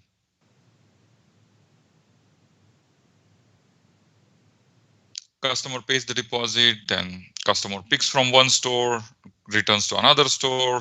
There are multiple sales reps. I'm not going to read through all of them, but it gives you kind of glimpse of when what I mean by 1,000 test cases, because you have to consider all different customer behaviors, like, and the system side as well. Like we didn't migrate all the data into Dynamics for history, but we had to consider, oh, what if customer bought this product before we went on Dynamics? How is the return process going to work? What will happen if there was a price change for the product that was purchased before we moved to Dynamics? And in some cases, some of the stores went live fairly recently on POS. So we have to also consider what happens if that transaction, original sales, did not go through the POS and it went through the legacy ERP system directly before POS was even introduced to that store. And now we are having to do the return of that order. So, but thankfully in this journey, now we'll talk about how we accomplish that performance and functional testing. Thankfully, the POS was already live and functional. So that really helped us in this journey, because then we were able to do the performance and functional testing for a lot of different scenarios by going through this approach, like simulating day in life. We actually did months in life. Like when we went live in June, but we had ran March, April, and good portion of May through this test environment. So we pulled the data from production POS, and as if all of those transactions happen in POS, and now they're supposed to be going to Dynamics. So it's little challenging to do exact same test as if both were live at same time, but it was we were able to replicate that in fairly good fashion to at least achieve the goals of this testing. So we went ahead and, like, say, we started with 1 month at a time and loaded that into Sandbox on Dynamics side. Like, for example, we loaded the payments and loaded the funding reports. That helped us match it to the bank statement, and it was true end to end to make sure numbers are tying. When we were able to match it with the bank statement accurately, that told that confirmed that data is flowing throughout the process correctly, and we don't have anything that is missed from the bank statement or any other perspective. Sales order, and of course it didn't like just work in first go. We had to take like iterative approach, but it helped us identify those issues in testing, then doing it or finding those out after we went live, because cost of finding those errors after go live is a lot. You're now talking about fixing so many transactions and code, and then it just not easy scenario to deal with. Same thing we did with the sales orders and returns. We loaded the month worth of, say, all the sales orders and then returns, and looked at how those will get processed. We found quite a few interesting things in this area. We'll talk about those when we get into that key learning slide. Purchase orders, as Saket mentioned, we had quite a few interesting scenarios because of the way the products are serialized, catch weight, and then products may have different weight or different sizes for each serial number and things like that. So, and then it gets received and then cross-dock and then gets shipped to another warehouse from DC as part of that process. And sometimes after receiving, part of it gets canceled. So all those different things we were able to kind of simulate. And actually some of those we learned during this process, like, hey, this transaction didn't go through. So why it didn't go through? What is different? And then we learn, oh, we missed this scenario, and we added it to our list of scenarios and got that fixed. So inventory transactions, we looked at different performance issues and tweaks tied to this because of like volume. Okay, I mentioned earlier, like bank reconciliation. This was a very important item from dollar standpoint. Like we needed to make sure dollars are matching, because when you think about retail, there are just so many transactions. There may be low dollar amount but high volume, and if you don't have this right, this can really screw you up, because the reconciliation will be a big nightmare. Then because of having all this data now, sales orders, invoices and stuff, we were able to take it to the next level and look at it in Power BI and see how are our commissions getting calculated and how are our margins looking for that month, which we did. So now we're able to also verify whether our Power BI reports are right.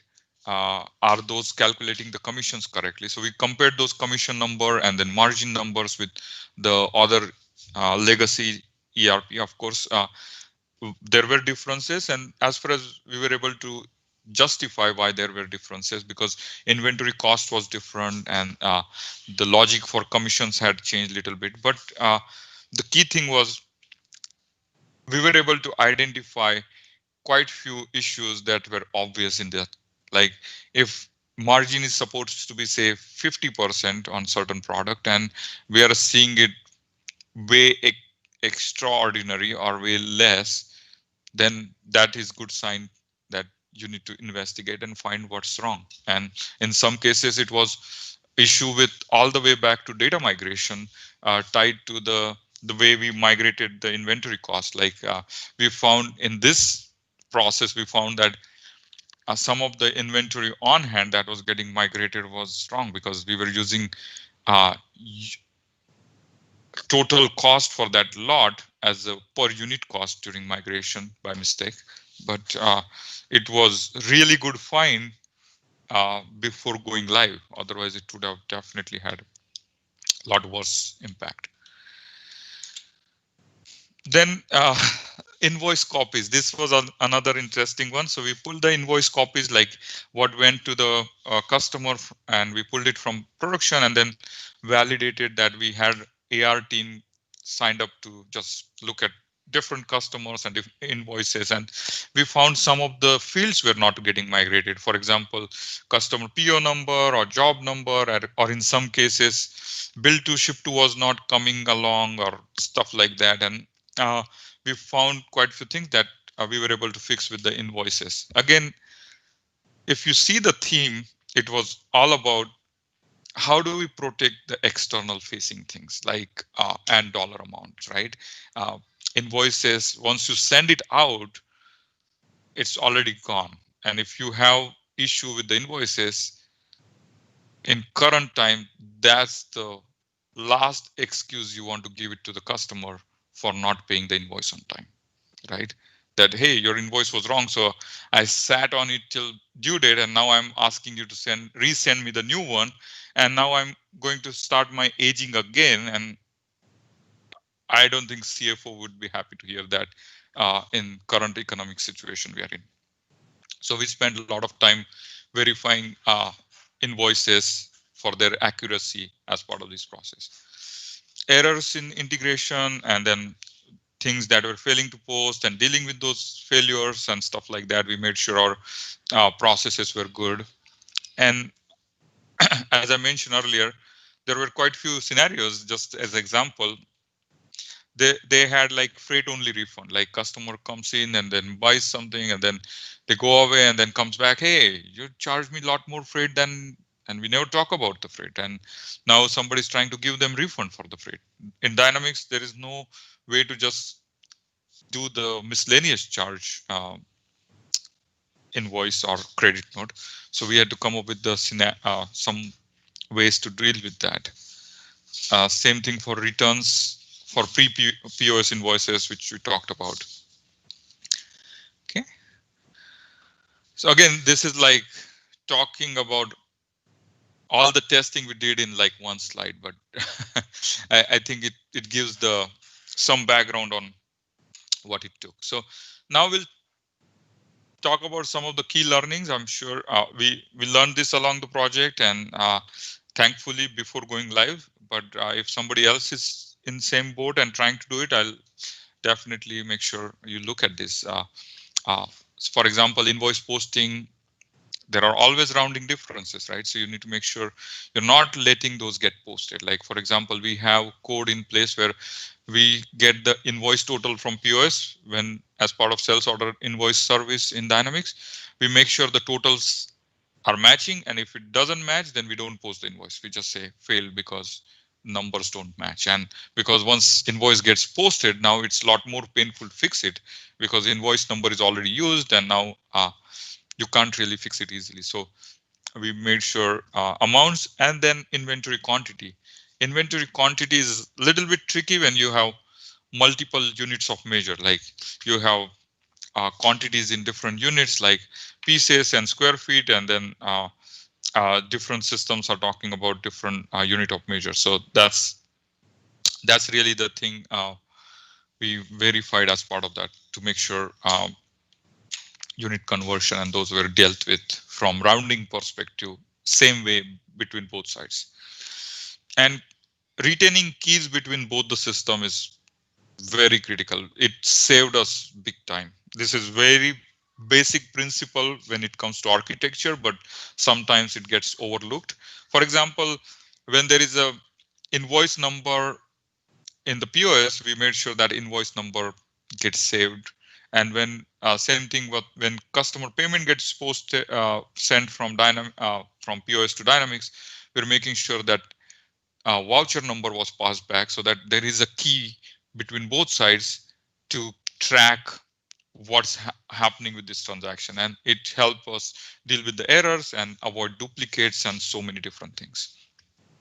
And we had quite few exception reports that were created to find what is not matching, and those keys were really helpful in those regard. We had come up with the validation process for inventory differences, like Power BI. We utilize our BYODW and Power BI to verify where the differences are coming, and dealt with those and came up with the process to deal with those.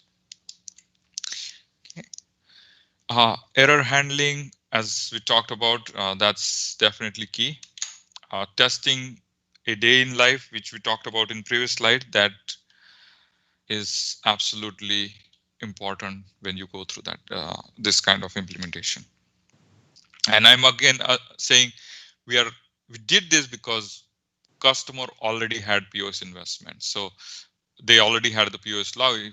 So that means we were able to use the data from POS system to simulate day in life. and availability of reports and exceptions reporting to identify these issues during the testing was really helpful.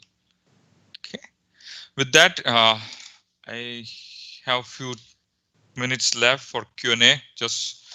We kind of covered a lot of different slides, more concepts and architecture and things.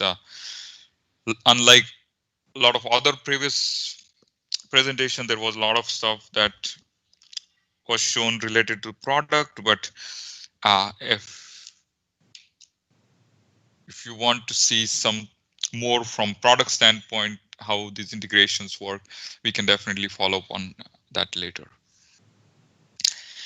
Okay, any questions? Fantastic. Thanks for like a really good another session with a lot of information to digest.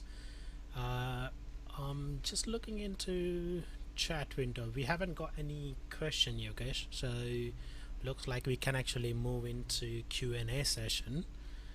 And before we go there, just wanted to inform everyone that I have created a Microsoft form where I would recommend everyone to submit their interest about commerce in a day session. So once I have those interests generated in a week or two, I will then share all the responses back to Microsoft, so mainly Kaila and Viresh, and hopefully they will get back to you directly whether you got slot into which particular commerce in a day session. So you should receive that invite afterwards.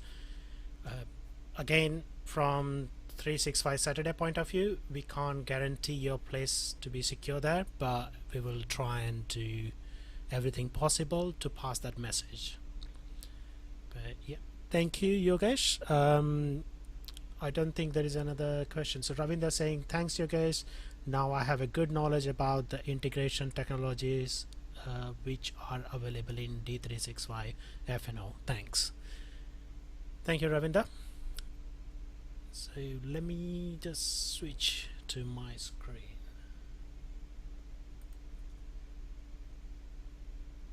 So my video screen is available, so I'm going to just transition something here.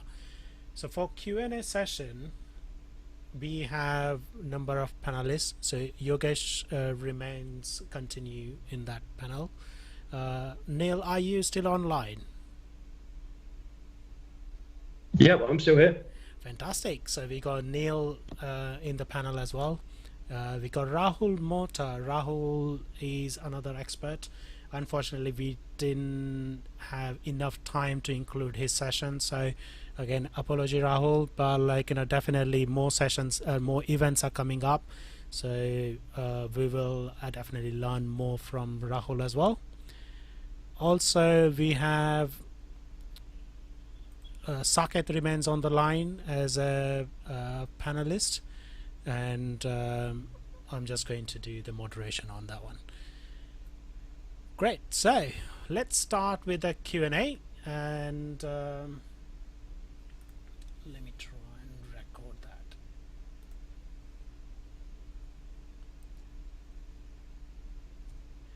Okay, in the Q&A session, let's run through the number of questions we already received, and after that I will ask anyone wants to unmute and discuss more in detail with the expert panel. That would be okay, and once we all agree everything, no questions remain, we can conclude this event. Excellent. So just going back to the list, so we have number of questions, so I'm going to start with the first question. Chaitanya has raised a question which is, what integration pattern that we should follow for accessing third-party client? Yogesh, do you want to pick that up?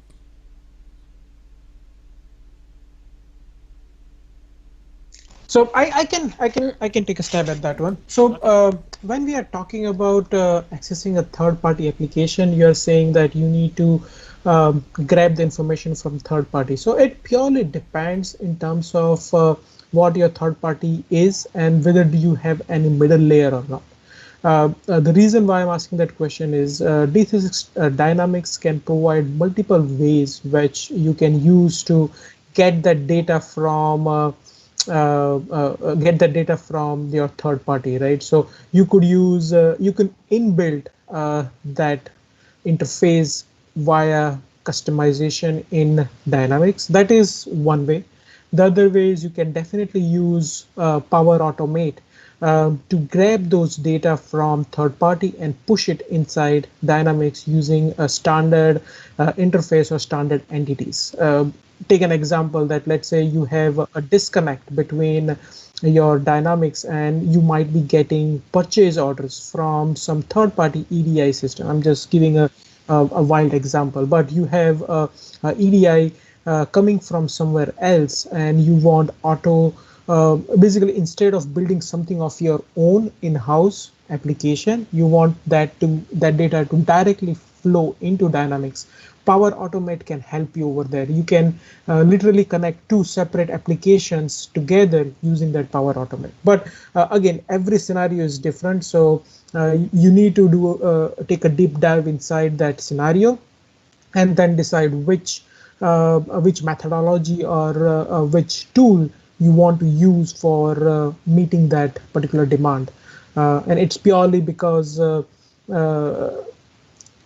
every scenario and every integration is different from what you want to accomplish with that one. So. Fantastic. Do we have further comments from other panelists? Neill, Yogesh, or Saket? This is Rahul here. I think I'll add to it two more components which are very helpful. And if you look from the overall commerce architecture standpoint, CDS, which is the common data service, that's also a very important component, which will be used for master data related integrations. And if it is transactional related, whether it's integration or whether it's analytics or reporting, the Azure Data Lake will be another good option to leverage. Fantastic, that sounds good. So let's move on to the next one. Safik has a question. What is the best way partners can get an environment to demo test the features without a license? Something like a downloadable VHD or demo license that can be attached to our existing IUR environment. I think this one already been answered by Viresh in the morning, but if we have any more comments, please feel free to share from the panelists, please.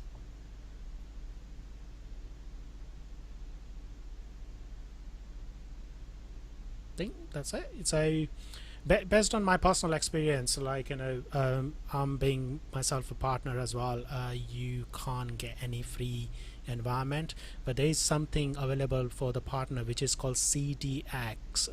There is an alternative way to, like, you know, you need to sign up and you get some of the environment fully interactive. Some environments are pretty much like you've been asked to click on a certain area and it executes, more like a CVT. So that's what you can do. But as Viresh and Kaila also mentioned, like, you know, we should have some kind of announcement coming up from Microsoft in near future. We don't know the exact date at the moment.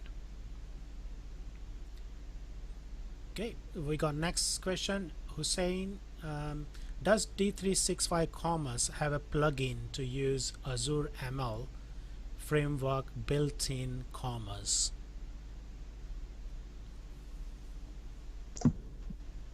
So as I'll just have a first stab at it. This is Rahul here. So Azure Machine Learning is definitely part of the overall architecture schema for Dynamics 365, whether it's finance and operation or retail or commerce as we now know it.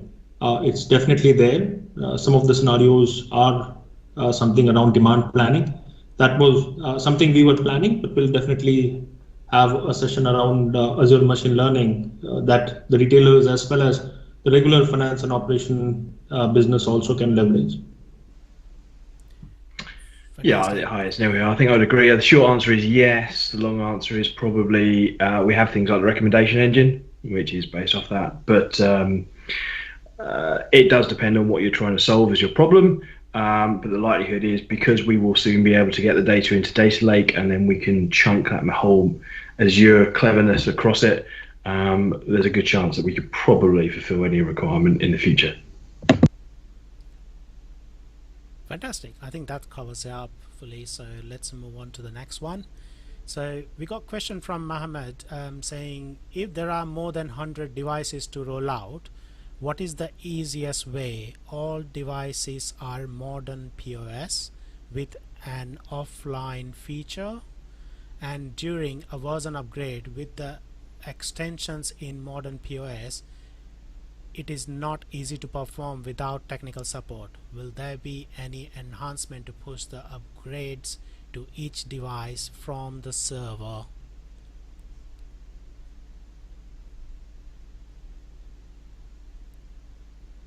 Do we have answer to this one?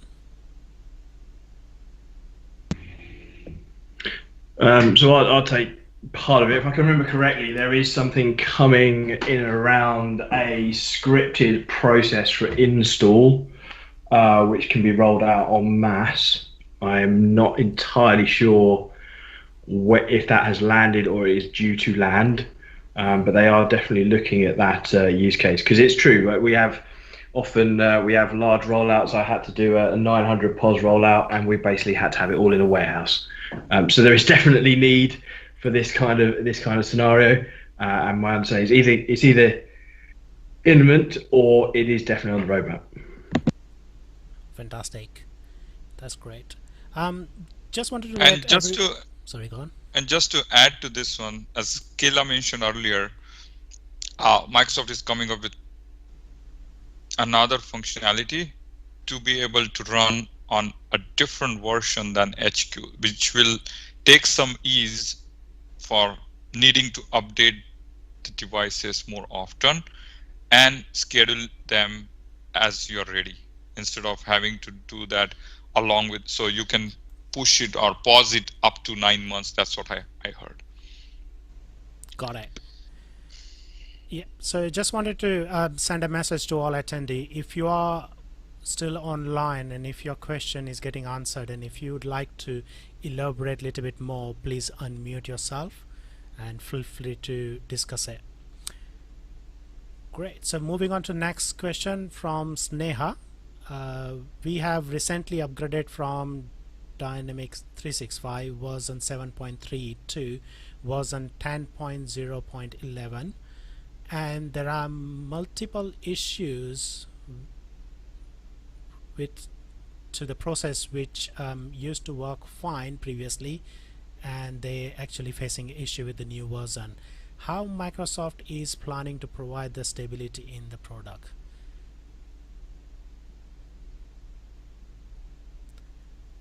I think this is more like a question we need to pass it back to Microsoft and get the answer. Yeah. Is that correct? Yeah, so we had similar roundtable a couple of weeks ago with Microsoft folks, and it's just there are a few things that are changing from architecture perspective, and it's just we are in that time frame where we just have to deal with the pain during things are being updated. So there are definitely things that are being delivered and changed by Microsoft, and as part of these changes, they're not fully baked, and Microsoft is looking at having those resolve. Some of the key ones which we had talked about were slated for end of August. I'm not too sure which issue you're talking about here, but Sneha, but there are quite a few interesting ones which are getting resolved by end of August that I heard based on last call with the Microsoft. Fantastic. Okay, so are we happy to move on to next question? Yep, let's take it. So next question is from Seda. Is there an example of a multi-store retail company project in 365 F&O? Yeah, so I'll take this now. I'll take this one. There's quite a good use cases documented by Microsoft for, say, Doc Martens, for example.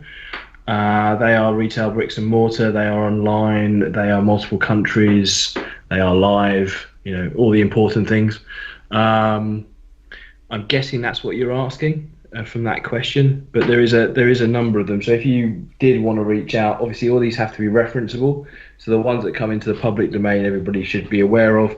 But Microsoft do have a couple in their back pocket if you need to reference to a client, and so you should just sort of contact your point of contact, and they will set up a call as needed. Fantastic. So I hope Seda your question is answered. If not, do ping us back and we will try and get that result. So next question is from Hichem. We want to see a bit deeper how the e-commerce can be extended, what skills needed, payment gateways supported, and how to link it to new gateways. Now, I think I can take this one. As it's been discussed, I would strongly recommend just attend those Commerce in a Day session. That will give you kickstart. And also when the bootcamp dates comes up, it actually goes a little bit in a deeper session, so where you can actually ask those questions as well. Normally boot camps are spread across 6 weeks and 12 days, and each day you have minimum 2.5 hours of sessions, and plus they provide you an environment where you can actually complete your exercise.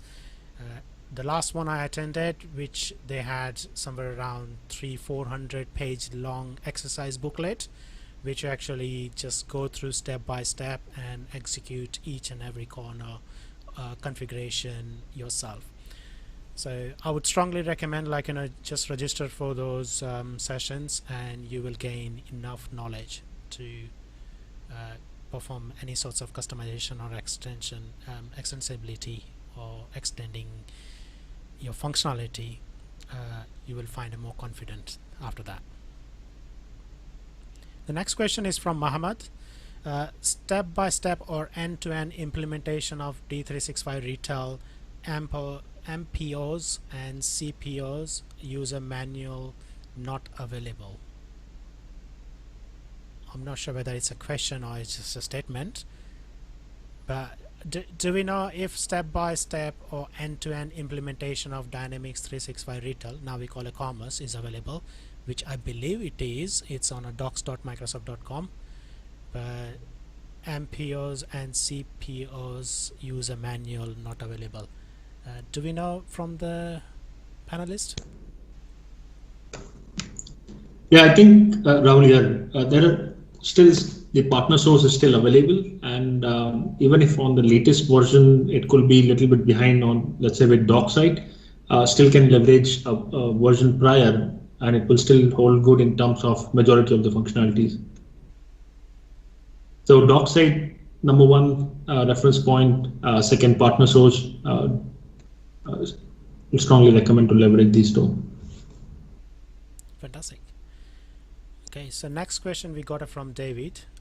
What are the limitations of Dynamics 365, and is it better than Oracle ERP? Anyone would like to comment? I'll give a biased answer. So that would be really biased answer on this call. And yeah. I think everybody in the panel will say yes, it's better than others.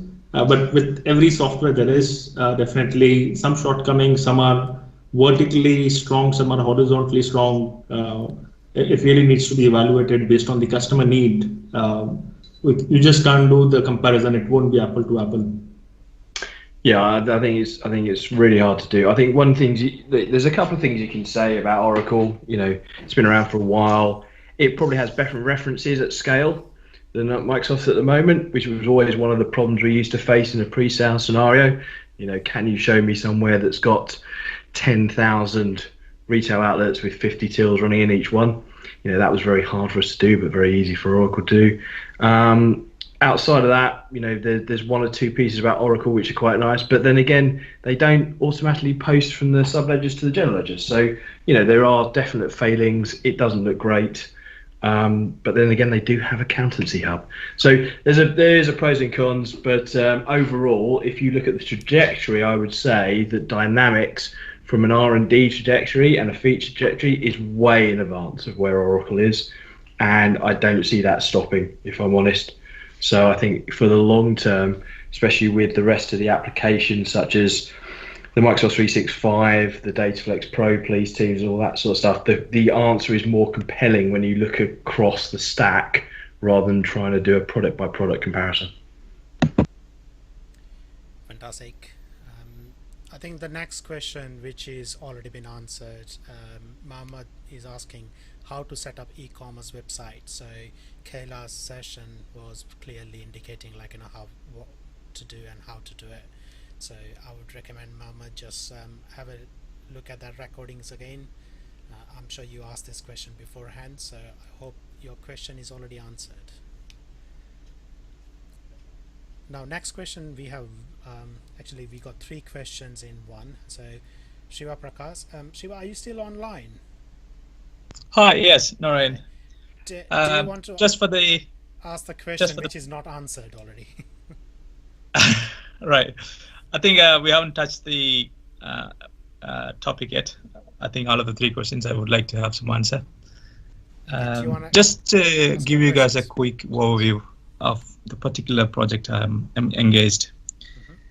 We are implementing finance, supply chain, and retail, and we have an e-commerce integration, and also we have the Power Pack implementation.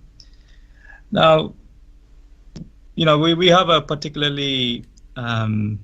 requirement around the modern POS. I think the modern POS is pretty straightforward. We kind of given a quick demo. When I did the demo, I found out some issues around the upload jobs and the download jobs.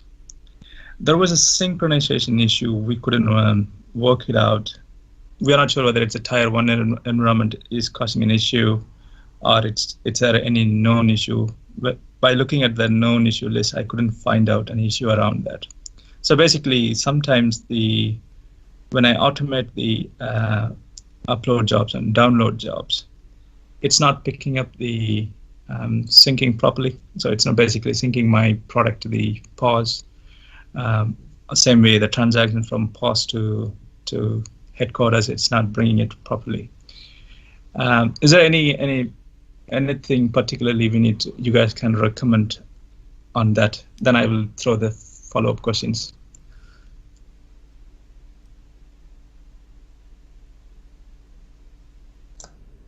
I can suggest certain things, maybe worth a try. So few things that would be worth is one, try and evaluate if that's your latest update that's available from Microsoft, ensuring your CDX, POS, MPOS, as well as the back office, all are at the latest versions. And even at every version, there are the Microsoft regular cadence of releasing platform updates should ensure if you are on the latest one. That takes away a lot of unknown issues, or during demos, or even in real implementation, certain things come up. The other thing is to really evaluate any extensions in and around the specific area which is causing issue. And if there are extensions, then probably just try and do the sync without the extensions and see if the core product itself is having the issue. Right, great. And just to add to that one, you did mention that you are doing it in a tier 1 environment.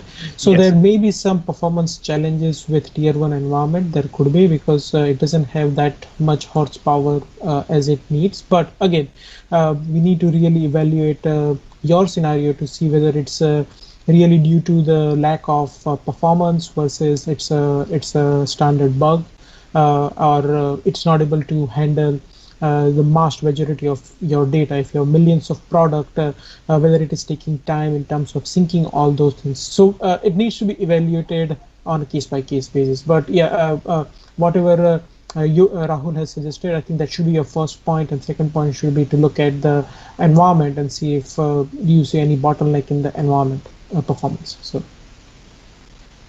right. The next question I have is around the POS layouts. Obviously, we have the layout designer to customize the layout we wanted to do it. When I did the layout changes, obviously the changes I can see from the design perspective, whatever the changes I wanted to make, I completely personalized and it looks and feels good. But when the layout information updated back to the layout in from the designer back to the headquarter screen layout screen, there was a lots of rows wherever I merged.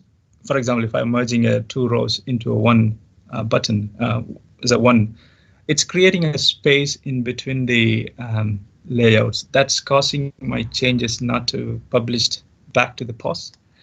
Is there any best practice I have to follow around that area? Maybe there's a particular. I'm just talking particular scenario. If anyone, I can drop in screenshots and probably we can take from there if you think it's a particular scenario.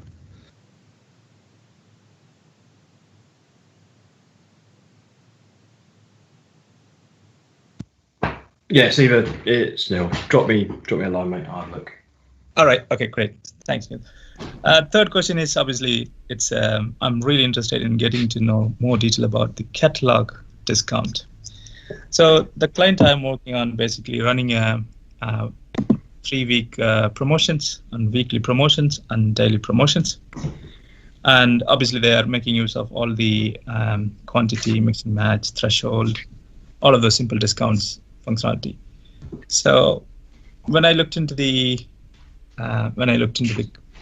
catalog promotions, I wasn't getting the right information from the docs.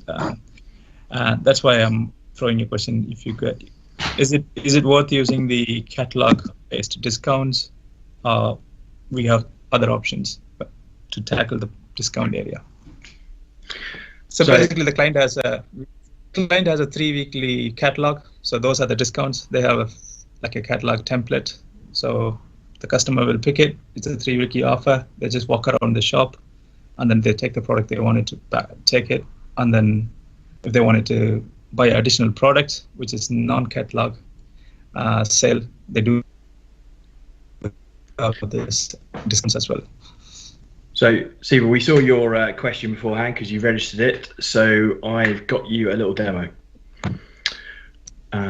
So I don't know if this is the correct actions in a panel, but I'll give you a quick. It only take about a minute. So, so hopefully you can see my screen. Yes, I can. Yeah.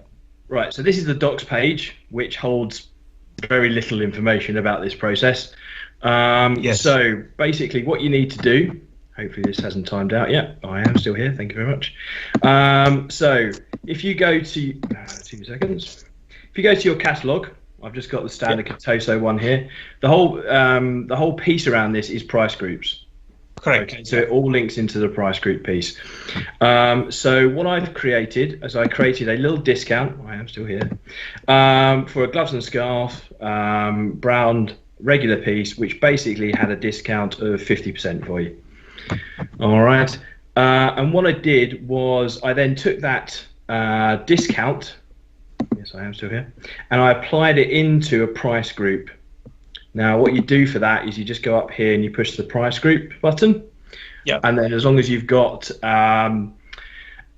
your published catalog, you can make the selection, and you've got the product that's also in the catalog. You can make that selection.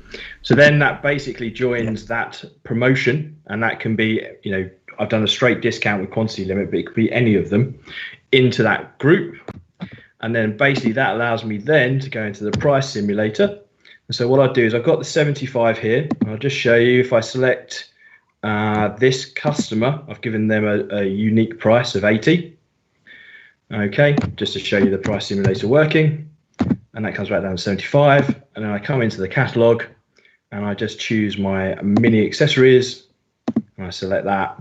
And there you go, you've got a sale price of $35.50. Right.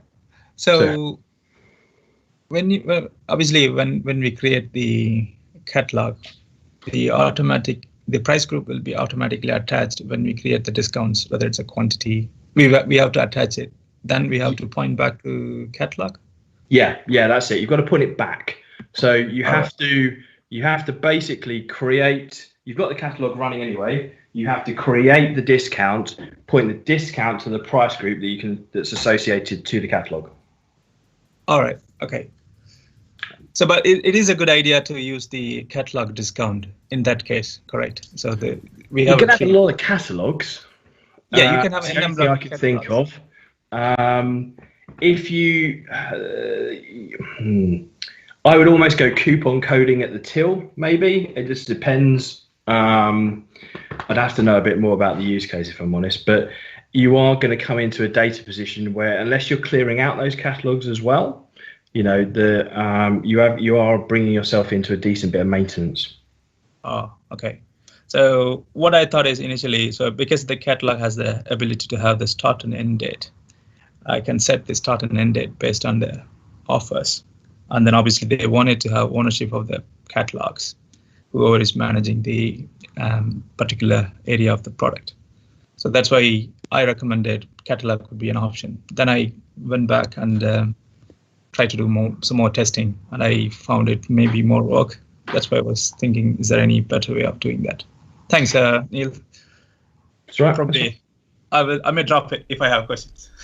Yeah, that's fine. Fantastic. Okay, great.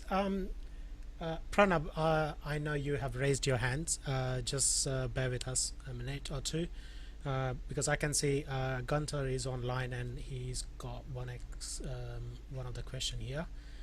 To learn about Dynamics 365 and support, I have used Dynamics AX 2012 R2 and R3. Thank you. Do you want to explain? Is that a question, or are you just making a note here? Do you want to unmute yourself, Gunther?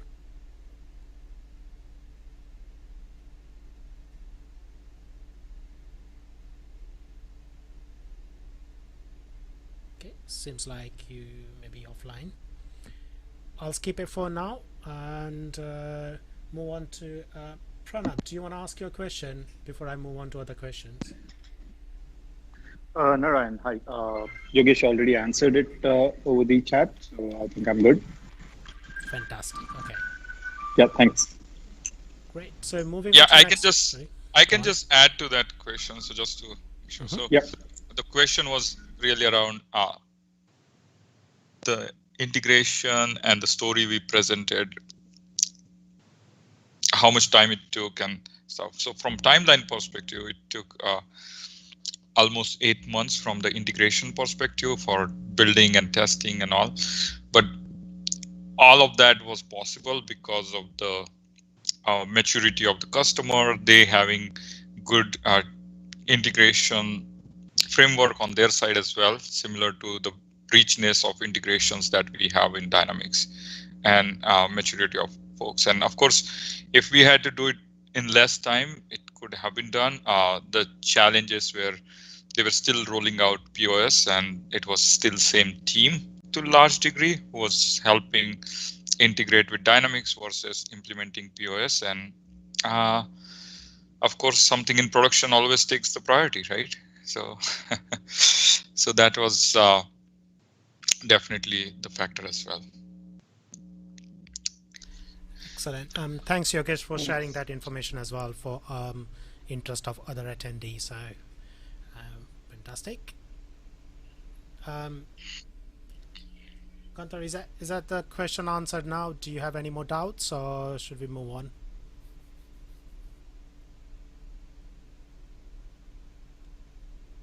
I believe it's all good. Great. Let's move on. Yep. Fantastic. So next question we have from Ashif. How to integrate other ERP like JDE or SAP as backend for e-commerce as a front-end solution only? Is it even possible? The question is that. Well, I'm not too sure if it technically it can be done. I'm not too sure what value you're getting, because you're kind of getting e-commerce solution from you may be better off looking at some other just e-commerce solutions than trying to get the Dynamics e-commerce to work with another ERP, because the biggest benefit is from headquarter perspective and integration with the e-commerce, and e-commerce is kind of icing on top of what all you have on the back end.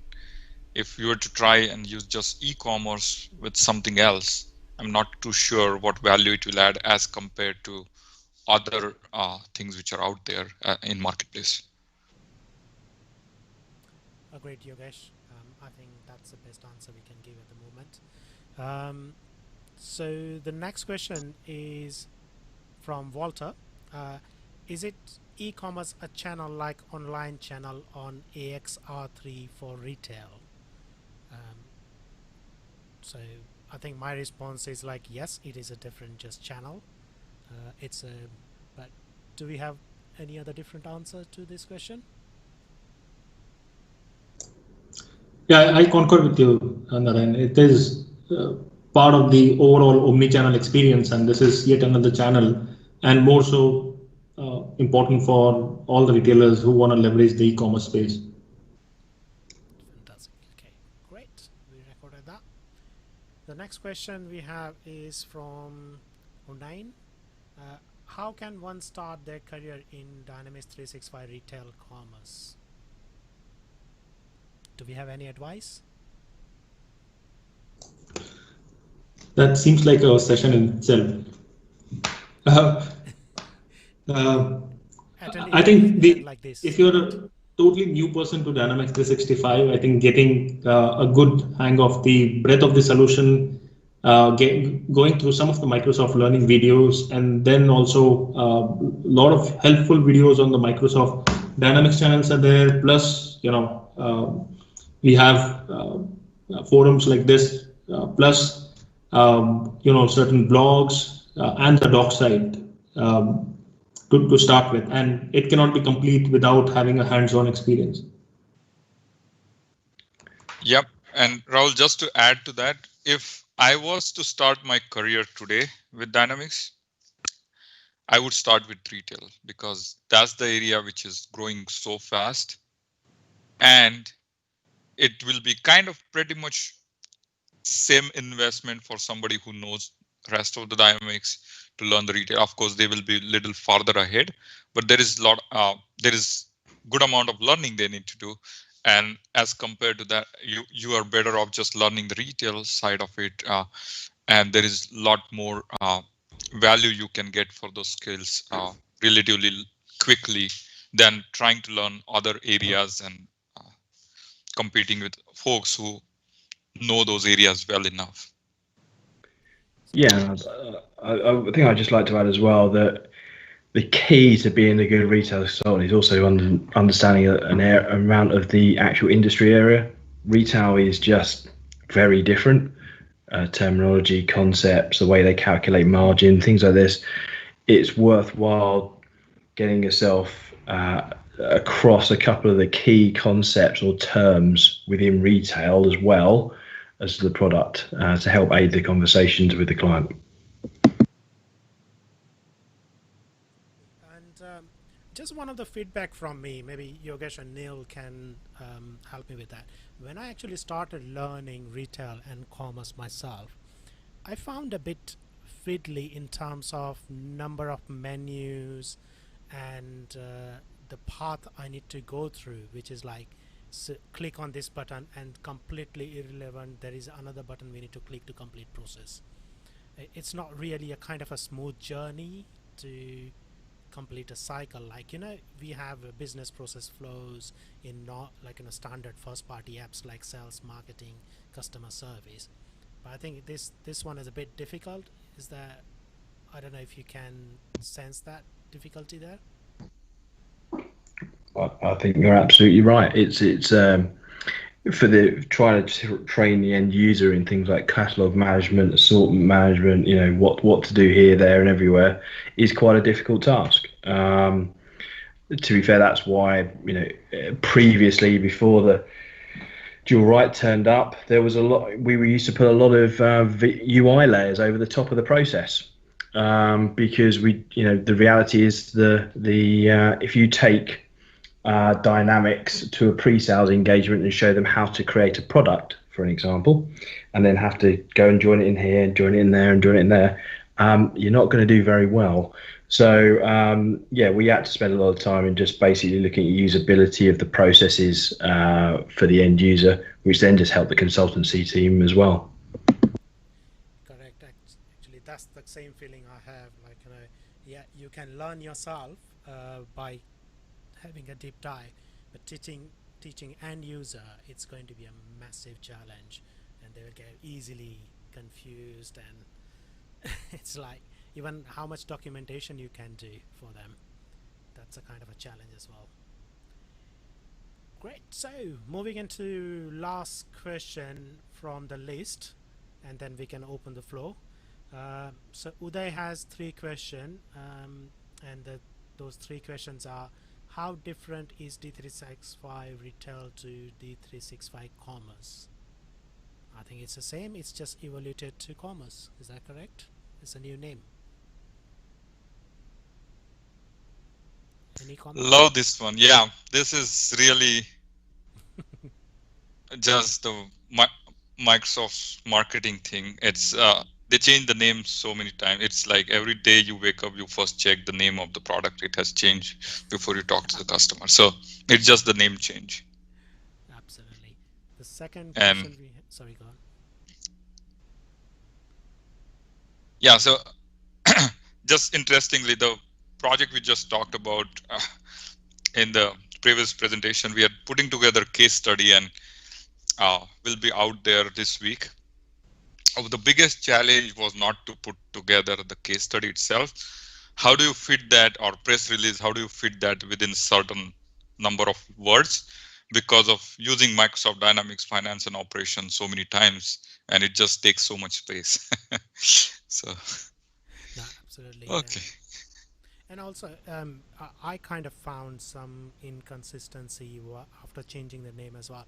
Maybe it's not fast enough to update it. Just give you one small example. So it used to call Microsoft Flow, and now they changed that Power Platform service to Microsoft Power Automate. But still, if you go in a Dynamics 365 in certain area, it's still called Flow, and new name is Automate. So it's not fully replicated everywhere either. So it does get confusing, yes. Okay, next question is, can we deploy D365 Commerce as a standalone solution? I'm not quite got this question, like, you know, it is standalone itself, isn't a commerce product.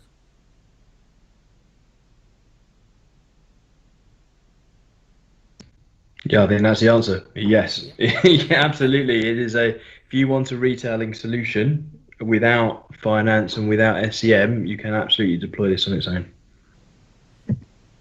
So just the last one on that one. Does D365 Commerce is complete e-commerce suite, or only retail terminology changed to commerce? I think it's been answered already, so we don't have to go in the deep unless you have different thoughts to say.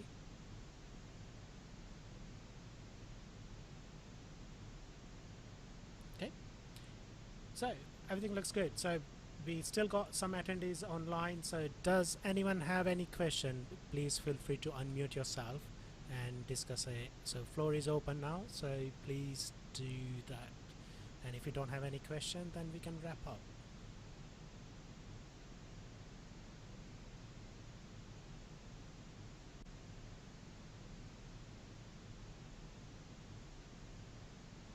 Okay. I'm not seeing anyone coming online. Great. If you still have any question, you got my email address. Please feel free to email it to me, and I will circulate it to relevant speakers, and we can get your answers. But so there's one that's popped in the chat actually, which is a great question. It's how much should I know or learn about commerce as a Power Platform tech lead? So I think there's you need to. I think Power Platform is becoming such an important piece of the toolkit in deployments and solutions. I think the reality is you have to know about the options that we have within commerce for how you can connect and how you can leverage the data that we're generating. I think that's the kind of level that you need to aim at. You definitely don't need functional knowledge, but having an understanding of what are the extensions I can do at the POS, what is the CDX, what is, all of those kind of technical elements about where we could hook in or try to retrieve data from. I think that's the bit you need to sort of consider, because at the moment, one of the pieces of the puzzle for me that isn't really there, I understand it is turning up soon, is we have the POS, we have the Retail HQ, we have Dynamics, and then we have the CDS via dual write. I would love to see a hijacking of that and maybe some calling directly from the POS into the CDS or DataFlex Flow. For me, that would be really quite intriguing. And also, if you go all the way back to the start of the day with the first session, where a Power App was shown with customer insights, and then maybe somehow enriching the data the other way, that's the kind of things I think really would be beneficial to focus on. And also, in that situation where if you want to implement, say, Dynamics 365 for marketing, do you want to implement another sales process, or some sorts of the customer service, all this element, definitely that's where we can leverage CDS. But now again, a question is something similar to the previous question. They're changing a name to DataFlex, and we don't know what impact is it going to be. Is it just a name change, or are there any kind of actual functional changes behind it as well?